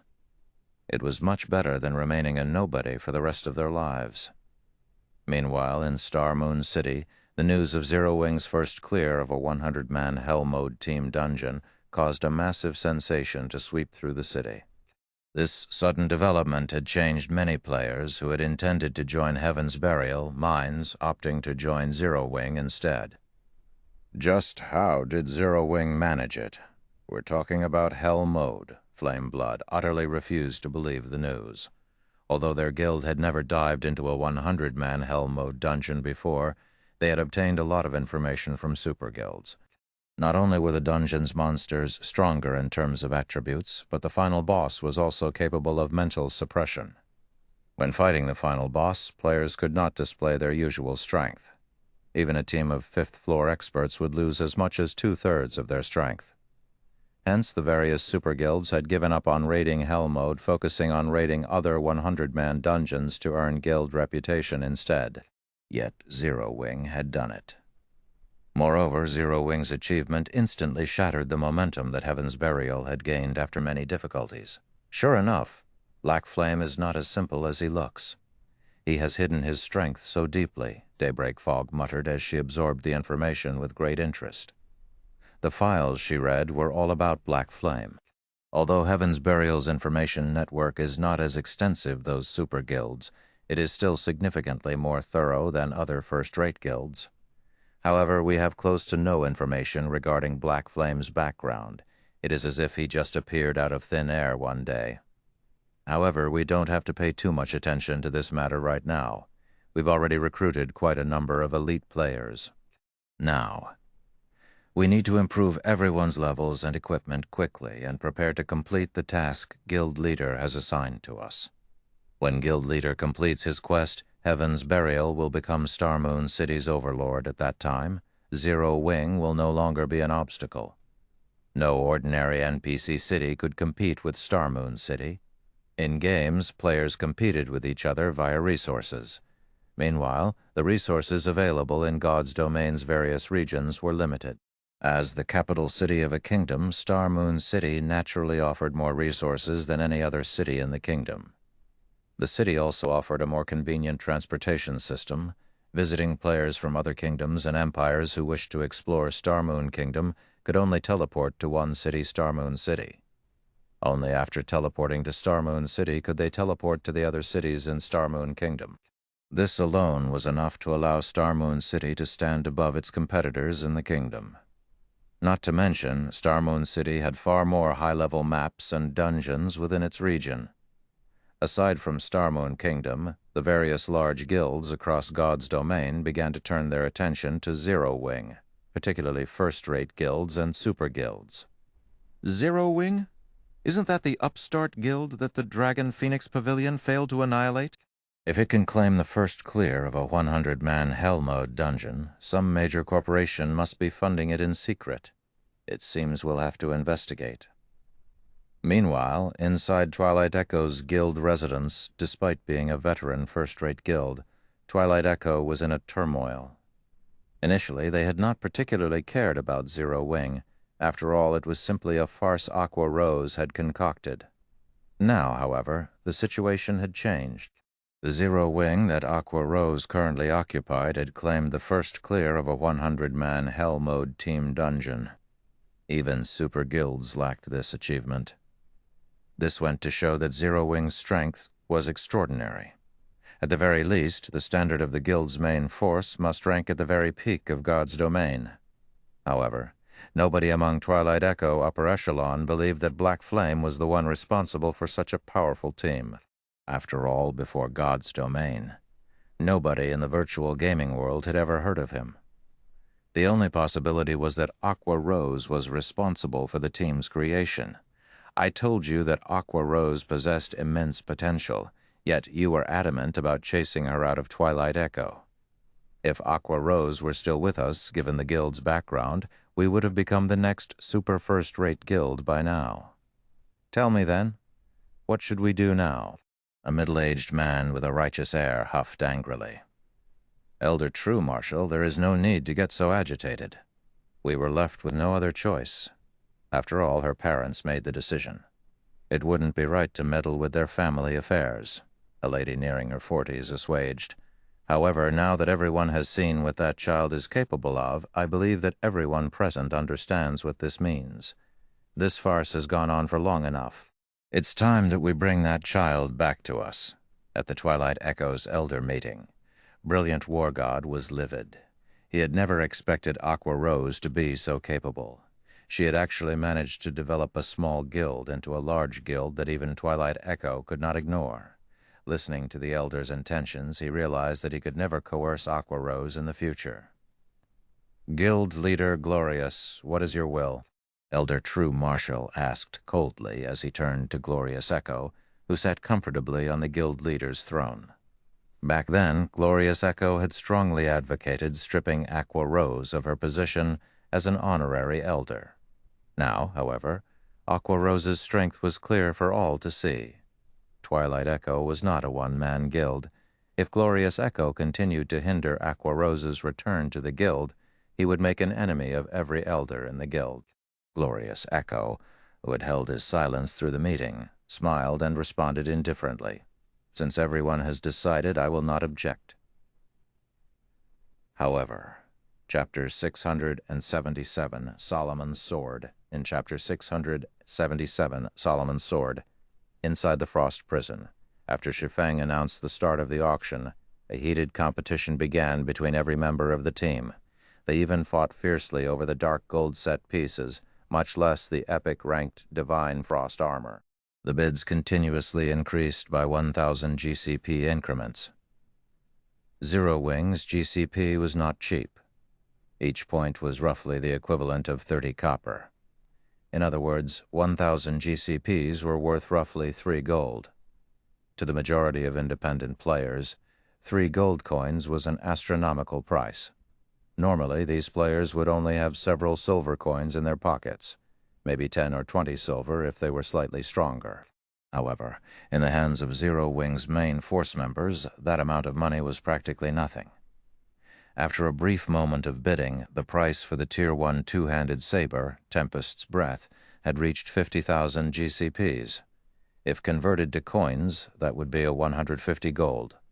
However, the true value of a Tier 1 weapon was far more than a 150 gold, as it could last until level 50. It would only start to lose its value after players attained their Tier 2 class. Meanwhile, among the Berserker's current weapons, Rampant Blade's Bluefire double-edged sword was the strongest. However, it was slightly weaker than the Tier 1 Tempest's Breath. Hence, the Berserkers desperately fought to outbid each other. Some even sought to loan GCPs from their friends. Rampant, you lost out big time this time. After spending nearly all of your GCPs on the Bluefire double-edged sword, you couldn't compete for the Tempest's Breath even if you wanted to. Turtle Dove could not help but tease the Berserker as she smiled at the anxious Rampant Blade. What are you gloating for? If not for Big Brother Cola and Boss Woomian having Tier 1 sets, Guild Leader would not have given you the Divine Frost armor. Rampant Blade rolled his eyes at the female Guardian Knight. Although the effects of a complete Tier 1 set equipment were frightening, the attributes on the Divine Frost armor were simply too good. It was only slightly inferior to a Tier 1 set equipment. In terms of combat, the Divine Frost armor might even be better. Ignoring Rampant Blade's words, Turtledove hugged the Divine Frost armor to her chest, smiling gleefully. Although she owed the guild a large number of contribution points after obtaining the Frost armor. With it, she could earn GCPs much faster than before. Moreover, with the Frost armor, her combat power instantly rose to the same level Cola and Yewumian, making her one of the top 3 MTs in the guild. While Turtledove joyfully celebrated her prize, Shadow Sword spent 85,000 GCPs to gain the Tempest's Breath. Minor Wind, one of the 5 demon generals, purchased the Tier 1 weapon, Wind Chaser, for 92,000 GCPs. Both Shadow Sword and Minor Wind were Zero Wing's core combatants. Although they were not as strong as Fire Dance and Violet Cloud, they had still passed the 5th floor of the Trial Tower, making them both experts who had reached the 6th floor. Now that they both had a Tier 1 weapon, their combat power had improved significantly. After the auction was over, seeing as it was relatively late in God's domain, everyone logged out to rest. Only a few people, such as Shadow Sword and Minor Wind, continued to play. They intended to test out their new weapons. Hence, they all went to the Divine Colosseum to train. Just as Shi Feng was about to leave the Frost Prison, the sound of a system notification suddenly reached his ears. System, there is a strange image engraved on the elemental core left behind after the Frost Giant's death. Do you wish to investigate it? Strange image? Shi Feng turned to the massive, resplendent gemstone that he had previously ignored. The blue gemstone was as tall as he was. If not for the system notification, he would not have noticed the palm-sized image engraved on the gemstone's exterior. Why haven't I encountered this notification in the past? Shi Feng walked up to the gemstone and inspected the image carefully.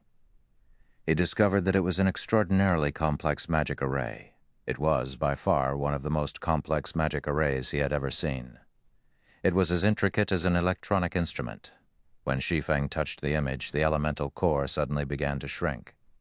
From the size of an adult human, the massive gemstone shrank to the size of a fist in the blink of an eye. System. Quest Solomon's Treasure activated. Quest details. An immensely powerful magic array has been carved into the elemental core along with Solomon's symbol. You might gain an unexpected bounty if you take this elemental core to a great mage. Quest rewards unknown. Is this a bonus quest for obtaining the first clear of hell mode? Shi Feng involuntarily shuddered when he heard the name Solomon. There were countless weapons in God's domain. However, while epic weapons were exceedingly rare, legendary weapons were as rare as a phoenix's feather. Among the 10 most famous legendary weapons in the past, one of them had been Solomon's sword. Although Shi Feng did not know how Solomon's treasure and Solomon's sword were related, even the faintest of connections was amazing. It was enough to make every melee class in God's domain mad with greed. Legendary items were powerful enough to allow a person to challenge opponents of a higher tier. The 10 great legendary weapons, however, stood out from the crowd. Shi Feng had heard many deeds involving the 10 great legendary weapons in the past. To put it in another way, not a single player in God's domain would ignore one of these weapons. One of the most sensational occurrences had been a Tier 3 player's provocation of a Tier 5 player. In the end, the two fought each other with everything they had. However, when everyone had believed that the Tier 3 player was finished, that Tier 3 player had actually managed to escape their opponent. In God's domain, the difference between tiers was massive. A Tier 5 player could massacre a group of Tier 3 players effortlessly. Hence, it was practically a miracle that the Tier 3 player had managed to escape. The incident had shocked God's domain, as that person had broken one of the game's iron rules. Afterward, that Tier 3 player reached Tier 4, and when he encountered the Tier 5 player again, he only took a few seconds to finish his opponent off. After the incident, the various large guilds investigated the mysterious player, hoping to find the cause for such an upheaval. In the end, they discovered that the Tier 3 player's weapon had been one of the 10 great legendary weapons. Afterward, that person went on to become a Tier 6 God-ranked player. He had also been a member of the famous Midnight Tea Party, known as the mage god Gaia. Although Gaia had only begun playing God's domain during the middle stage of the game, both his talent and luck were far beyond that of the ordinary person. He quickly became a Tier 6 God-ranked player, becoming a massive headache for super guilds. Now that he had a clue that could possibly lead towards one of the 10 great legendary weapons, even Shi Feng was shocked senseless. Although he currently had the Abyssal Blade, at the end of the day, a magic weapon was only a magic weapon. It was significantly inferior to a legendary weapon, not to mention one of the 10 great legendary weapons. Such an item was almost a myth even in God's domain. Shi Feng carefully stored the elemental core and, with trembling hands, took out a return scroll. Calm down, Shi Feng told himself repeatedly. However, he could not keep his thoughts from wandering towards Solomon's sword. I should meet with Weissman for now. Although there were quite a number of Tier 3 great mages in White River City, there was only one Tier 4 great wizard, Weissman. Shi Feng did not believe that ordinary great mages would know much about Solomon. Only those old fellows who had lived for over 100 years would have detailed information. Ordinary players had no chance of gaining an audience with Weissman. Fortunately, Shi Feng was a Count of White River City. He was a true major noble. Even Weissman would not dismiss him casually. Furthermore, the two were familiar with each other. Chapter 678, Top of the World. As the sky darkened, the magic lamps lining the streets of White River City lit up, brightly illuminating the entire city. Quite a number of merchant players crowded the streets, purchasing equipment and materials. At this time, many combat players were returning to the city after a day of hard work. These combat players usually sold their unwanted materials as well as spent a portion of the day's earnings on some delicacies and alcohol. By now, everyone had already adapted to their new lives in the world of God's domain. The players on the streets of White River City were currently chatting merrily with each other, the hot topics either relating to Zero Wing or the currently popular Stone Claw Mountains. After returning to the city, Shi Feng reverted his appearance to that of Yi Feng's when he walked through the city streets. He immediately became the center of attention. Look, that guy's a member of Zero Wing. His equipment looks awesome. He must be an elite member of Zero Wing at the very least. It would be great if we could get him to carry us. Zero Wing really is amazing. Even a random member of the guild is level 30 and has such enviable equipment. It's a pity I failed to get through their test today. I'll definitely have another go at it in a few days. The six-winged emblem was something extremely familiar to the players of White River City. Unfortunately, the number of players who could sport this six-winged emblem was quite low. From time to time, female players would send flirtatious glances at Shi Feng, causing some male players to look at him with disdain. Tisk, what's so good about him? Isn't he just some lucky bastard basking in Zero Wing's limelight?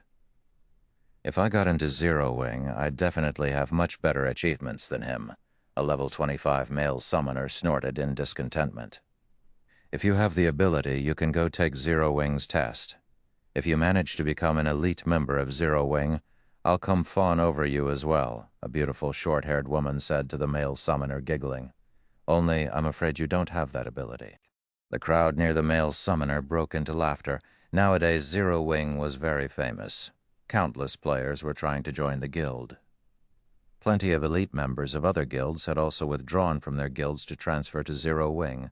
But despite so many players applying to Zero Wing, the guild's member count did not increase by much.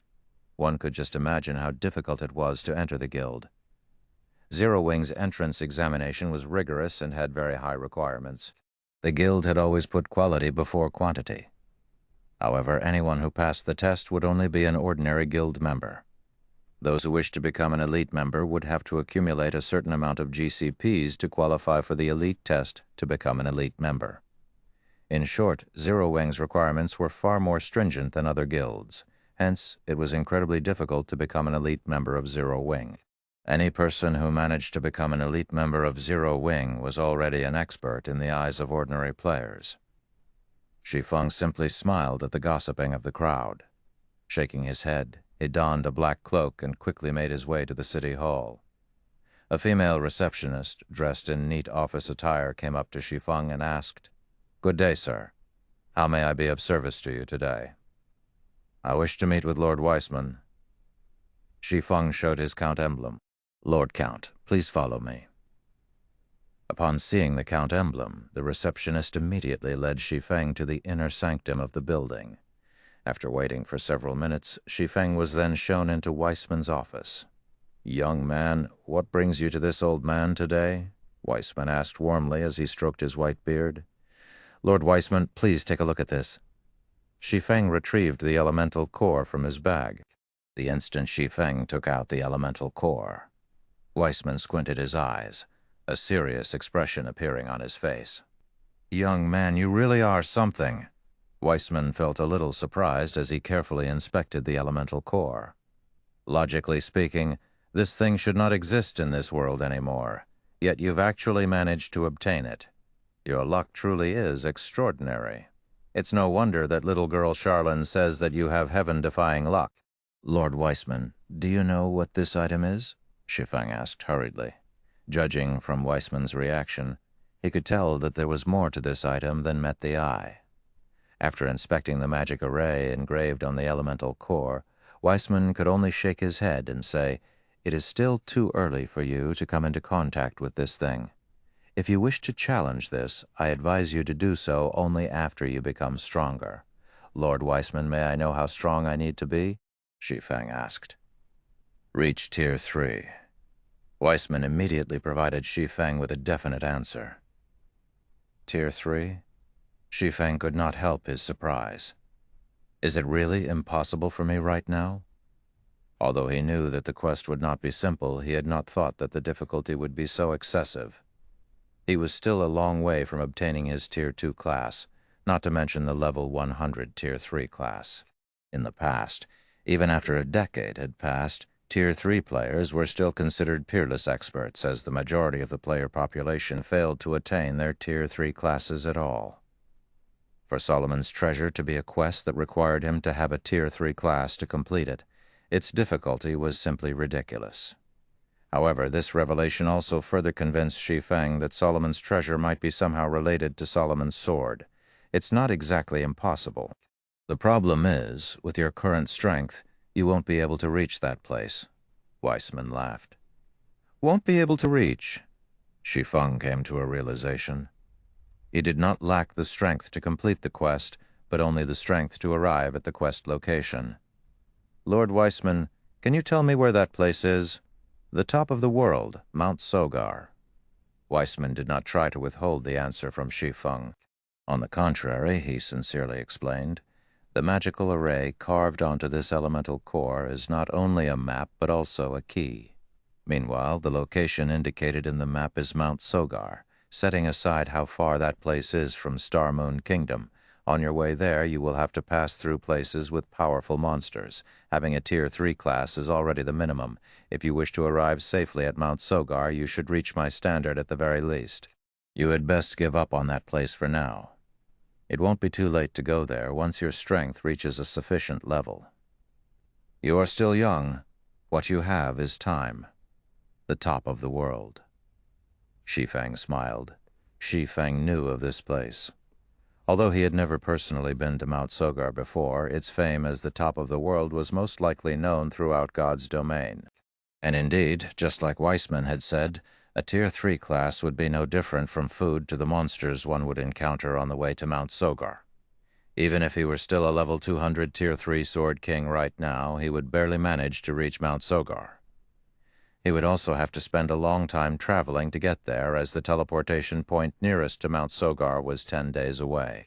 Moreover, that was assuming that he could continue running for 10 days straight and did not encounter any powerful monsters throughout the entire journey. Although he could shorten the travel time by using a mount, even then it would still take a long time.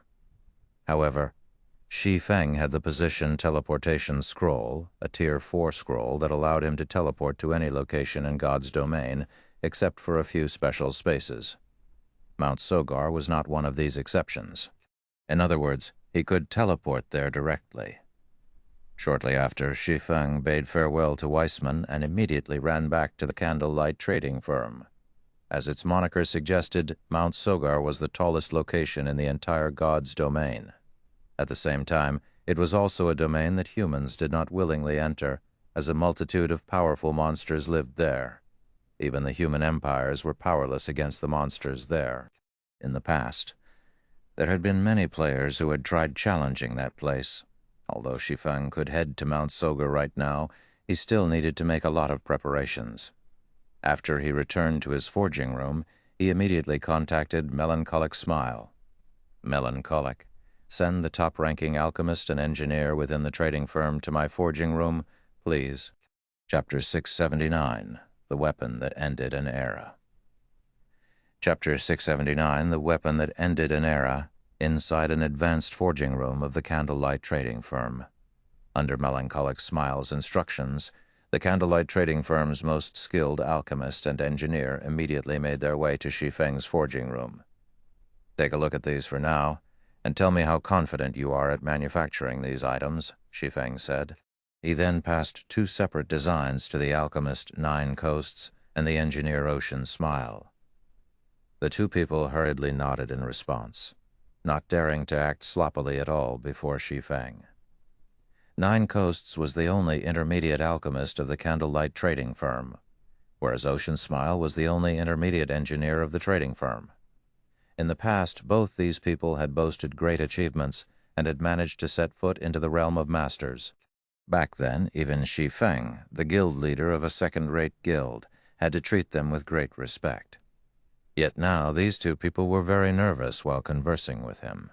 There was no hint of the arrogance they usually displayed when dealing with other lifestyle players within the firm. They were just like 2 obedient little kittens as they earnestly studied the designs Shi Feng had passed to them. However, this reaction of theirs was unavoidable. Black Flame was simply too preeminent. In the entire Star Moon Kingdom, not a single person did not know about Black Flame.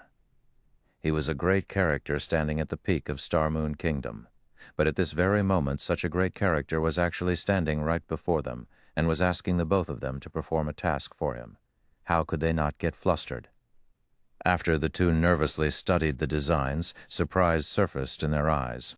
The designs Shi Feng had passed to them were just too frightening. "Guild leader, with how complicated this alchemy array is, even I have only around a 10% certainty of manufacturing it. If I can advance to an advanced alchemist, I might be able to raise the success rate to 20%. Nine Coasts said anxiously.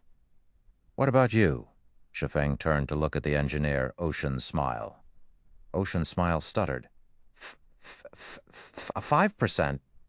5%, is it?" Shi Feng frowned slightly. Smile saw such a reaction from Shi Feng. He nearly collapsed on the spot.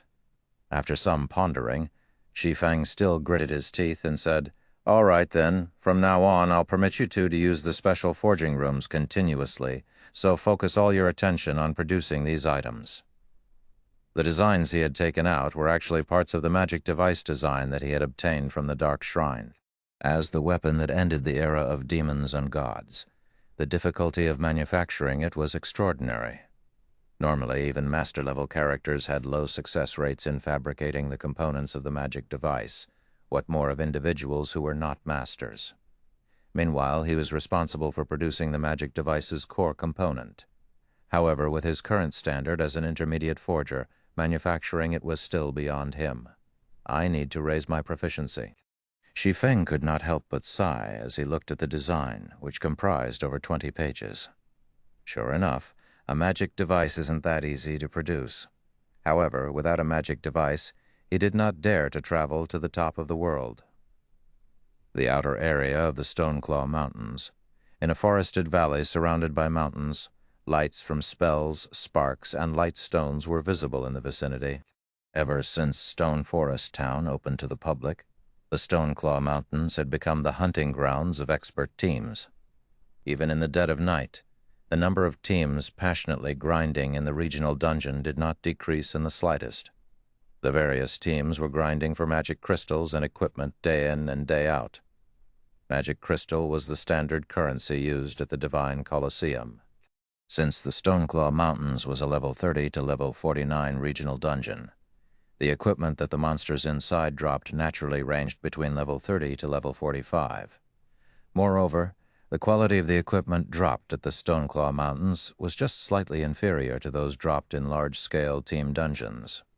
Only the amount of equipment that a boss inside the Stoneclaw Mountains dropped each time was very small.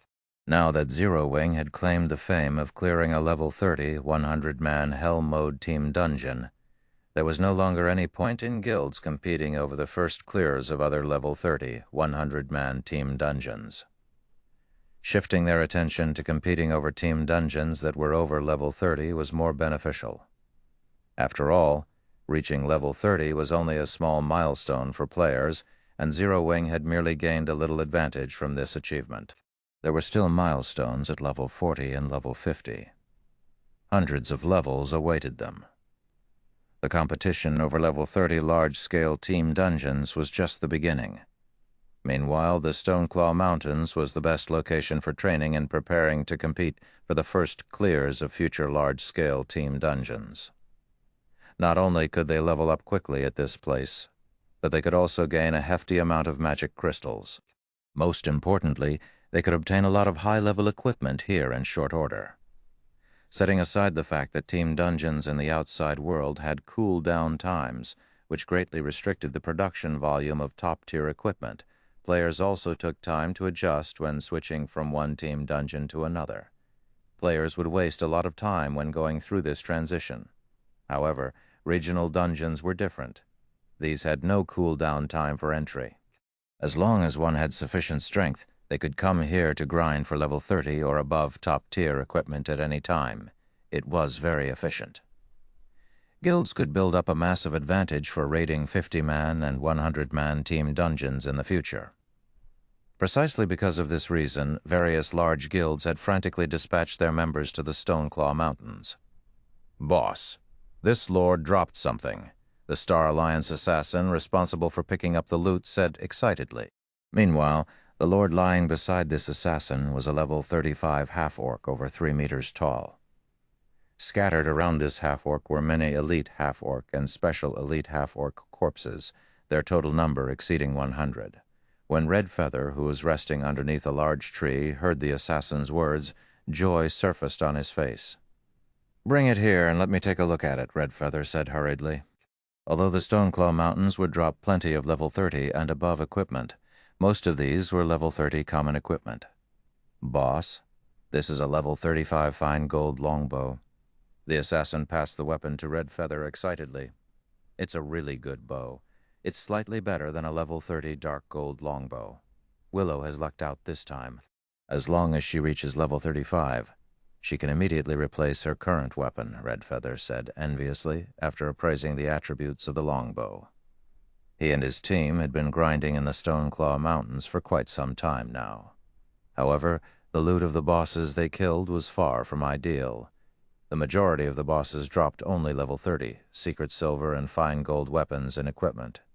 Very rarely would they drop level 35 fine gold weapons and equipment. However, we wasted a lot of time on this battle. If not for the majority of our team's weapons being fine gold rank, fighting these monsters might even have been dangerous. Red Feather still felt somewhat fearful when he thought back to the battle just now. The monsters of the Stoneclaw Mountains were generally stronger than the monsters found outside. The chieftains were only somewhat weaker than the lords of the outside world. The lords here were even more powerful. In terms of combat power, they could rival even the high lords of the outside world. Only their HPs were at normal standards. As for the level 35 lord-ranked half-orc their team faced just now, most of their melee weapons failed to even scratch the lord. Only fine gold weapons or above could cut through the tough skin of the half-orc lord and chip away at its combat power. In fact, Red Feather's team wasn't the only one experiencing such headaches. Any team that came to grind in the Stoneclaw Mountains found themselves facing similar problems. Every battle in the regional dungeon would greatly exhaust a team. Players who used secret silver weapons were even forced to use whetstones to recover their weapons' durability after fighting just one battle. Otherwise, their weapons were sure to break in the next engagement. As a result, the teams in the Stoneclaw Mountains could not fight continuously over long periods of time. Boss Red, Elder Purple Eye's team, has encountered 1 lord and 6 chieftains. They are in urgent need of backup right now. Purple Eye's team is too unlucky to have actually encountered so many monsters. Everyone follow me immediately. Shortly after Red Feather's team began resting, Purple Eye, who was also one of the Star Alliance's top combatants, sent a request for help. Red Feather had no choice but to respond. Even if the standard of Purple Eye's team was very high, there was no way her 100-man team could take on the equivalent of 1 High Lord and 6 lords of the outside world simultaneously. Not to mention, there should also be plenty of elite and special elite monsters. However, the problem plaguing the various teams was actually making the Candlelight trading firm in Stone Forest Town a fortune. Whether it was whetstones or advanced whetstones, none of the guilds had initially planned to purchase these items from the Candlelight trading firm. However, the consumption of these items was simply too voracious. Their own production was insufficient. Hence, the guilds had no choice but to purchase these items from the candlelight trading firm. Due to this reason, the entire candlelight trading firm was extremely busy, since several hundred whetstones might sell at any given minute. Meanwhile, during the time the various guilds were scrambling over the Stoneclaw Mountains, Shi Feng cooped himself up inside a special forging room, frantically producing intermediate mana armor kits and continuously increasing his forging proficiency. For 4 whole days, Shi Feng did not sleep or rest, spending all that time madly raising his proficiency. He only stopped when the sound of a system notification entered his ears. Meanwhile, Shi Feng's level had also increased rapidly during this period. At this moment, he had already reached level 32. His leveling speed simply left one speechless. Chapter 680, Advanced Forger. Chapter 680, Advanced Forger. Chapter 680, Advanced Forger System. Congratulations. You are the first player to be promoted to an Advanced Forger, rewarding 10 magical gold and 20 million EXP. The system notification repeated 3 times. Upon the arrival of this system notification, Shi Feng finally stopped producing intermediate mana armor kits. He had required a total of 24,000 proficiency points to advance from an intermediate forger to an advanced forger. That was double the amount necessary for the promotion from a basic forger to an intermediate forger. It really is tough work. Shi Feng abruptly collapsed into a chair, breathing out a sigh of relief. With this standard, I should be able to manufacture the core component of the magic device. Even if he was producing intermediate mana armor kits, it normally should not have been possible to gain 24,000 proficiency points in just 4 days. However, he had the forging talent, forging genius that every forger dreamed of obtaining. With each successful forging, he had a fixed chance to receive an additional 2 proficiency points, equivalent to successfully producing 1 more high-level item. The luck from Icarus's heart also helped increase his chances of triggering the effects of forging genius. Only with a combination of all these effects did he manage to become an advanced forger. Nevertheless, his success rate at producing the core component of the magic device would still be very low, even though he was now an advanced forger, roughly 10% at most. If he became a master forger, though, his success rate could be as much as 30%. However, time waited for no man. Moreover, even if Shi Feng had the Book of Forging, the Black Steel Insignia, and forging talent, advancing from an advanced forger to a master forger would still be extremely difficult. That promotion was no longer a problem of proficiency or success rate. One of the requirements for a player to become a master forger was the creation of their own weapons and equipment without relying on readily available forging designs. Doing so would not take days, but rather months or years instead. Hence, even after a decade had passed, remarkably few players had managed to reach the level of master. Setting aside the fact that Shi Feng needed to advance to his Tier 2 class within a short period. Just the test for the Tier 2 class was already quite challenging. The test for one of the 10 Great Saint Legacies could only be more so. If he wanted to clear the test quickly, it was naturally better for him to be stronger. Solomon's treasure might allow him to improve his strength further. Needless to say, he had to complete the quest as soon as possible. During these 4 days, many things had also occurred in the vast god's domain. The most popular matter had to be the activation of the Divine Battlefield at the Divine Colosseum. The Divine Battlefield was a place for players to wage war against each other. Players could obtain points for killing other players in the Divine Battlefield, which they could then use to exchange for rewards. A wide selection of rewards was available, although the most attractive rewards were still weapons and equipment. The best reward players could trade for was dark gold set equipment. However, the number of points required to do so was immense. Moreover, the weapons and equipment received were non-tradable and were usable for only the person who exchanged for them.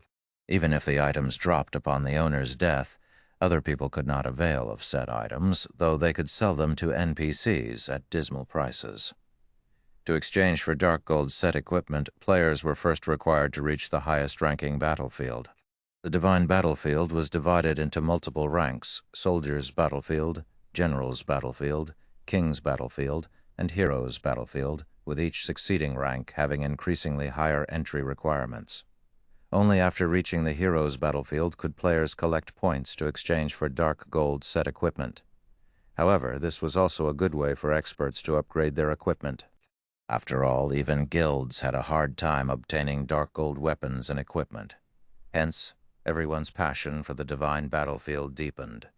When Fire Dance and her team participated in the divine battlefield, they would occasionally get slaughtered as well. The players visiting the divine battlefield did not come from just a single kingdom or empire. Instead, the entire god's domain shared a single divine battlefield. Against monstrous experts or the encirclement of 3 or 4 top-tier experts, even Fire Dance and the other Zero-Wing Corps members could only accept fate. This experience also allowed her and the others to realize that, no matter how strong they had become, there was always someone stronger than they were.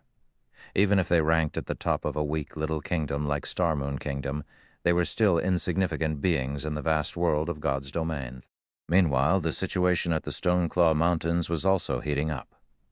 Many teams had already begun clearing the monsters wandering in between the outer and inner areas of the dungeon, and upgrading their equipment very quickly as a result. Zero Wing was also sending large numbers of members to the regional dungeon to grind and level up. For a time, competition within the Stoneclaw Mountains rapidly intensified, and quite often friction and fighting would break out between players in the dungeon. With the passage of time and the continuous improvement of the system, many more experts would emerge in God's domain. Hence, Shi Feng was in a hurry to improve himself further.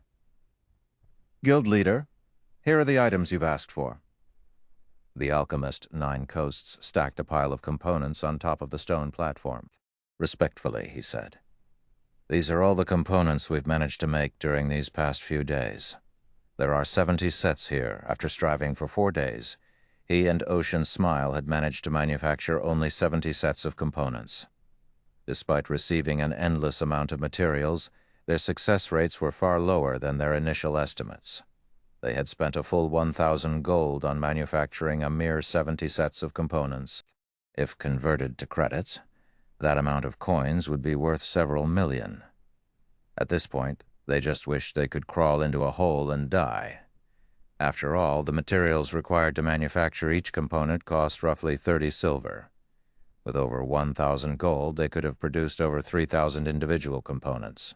Yet, the both of them combined had only managed to make 140. Their success rate did not even reach 5%. "Okay, you can go back and continue making the components." Shi Feng nodded. He was not surprised whatsoever by this abysmal success rate. All things considered, those were components required to manufacture a magic device. Their failure to achieve a 5% success rate was entirely within his expectations. After Nine Coasts left, Shi Feng sorted his mood out and began producing the core component of the magic device. The core component required only a few materials. However, they were all rare materials. Even after the guild's combined efforts as well as purchases through Gentle Snow's connections, he had managed to collect only 100 sets of materials. The cost of one set was roughly 10 gold, so 100 sets cost about 1,000 gold.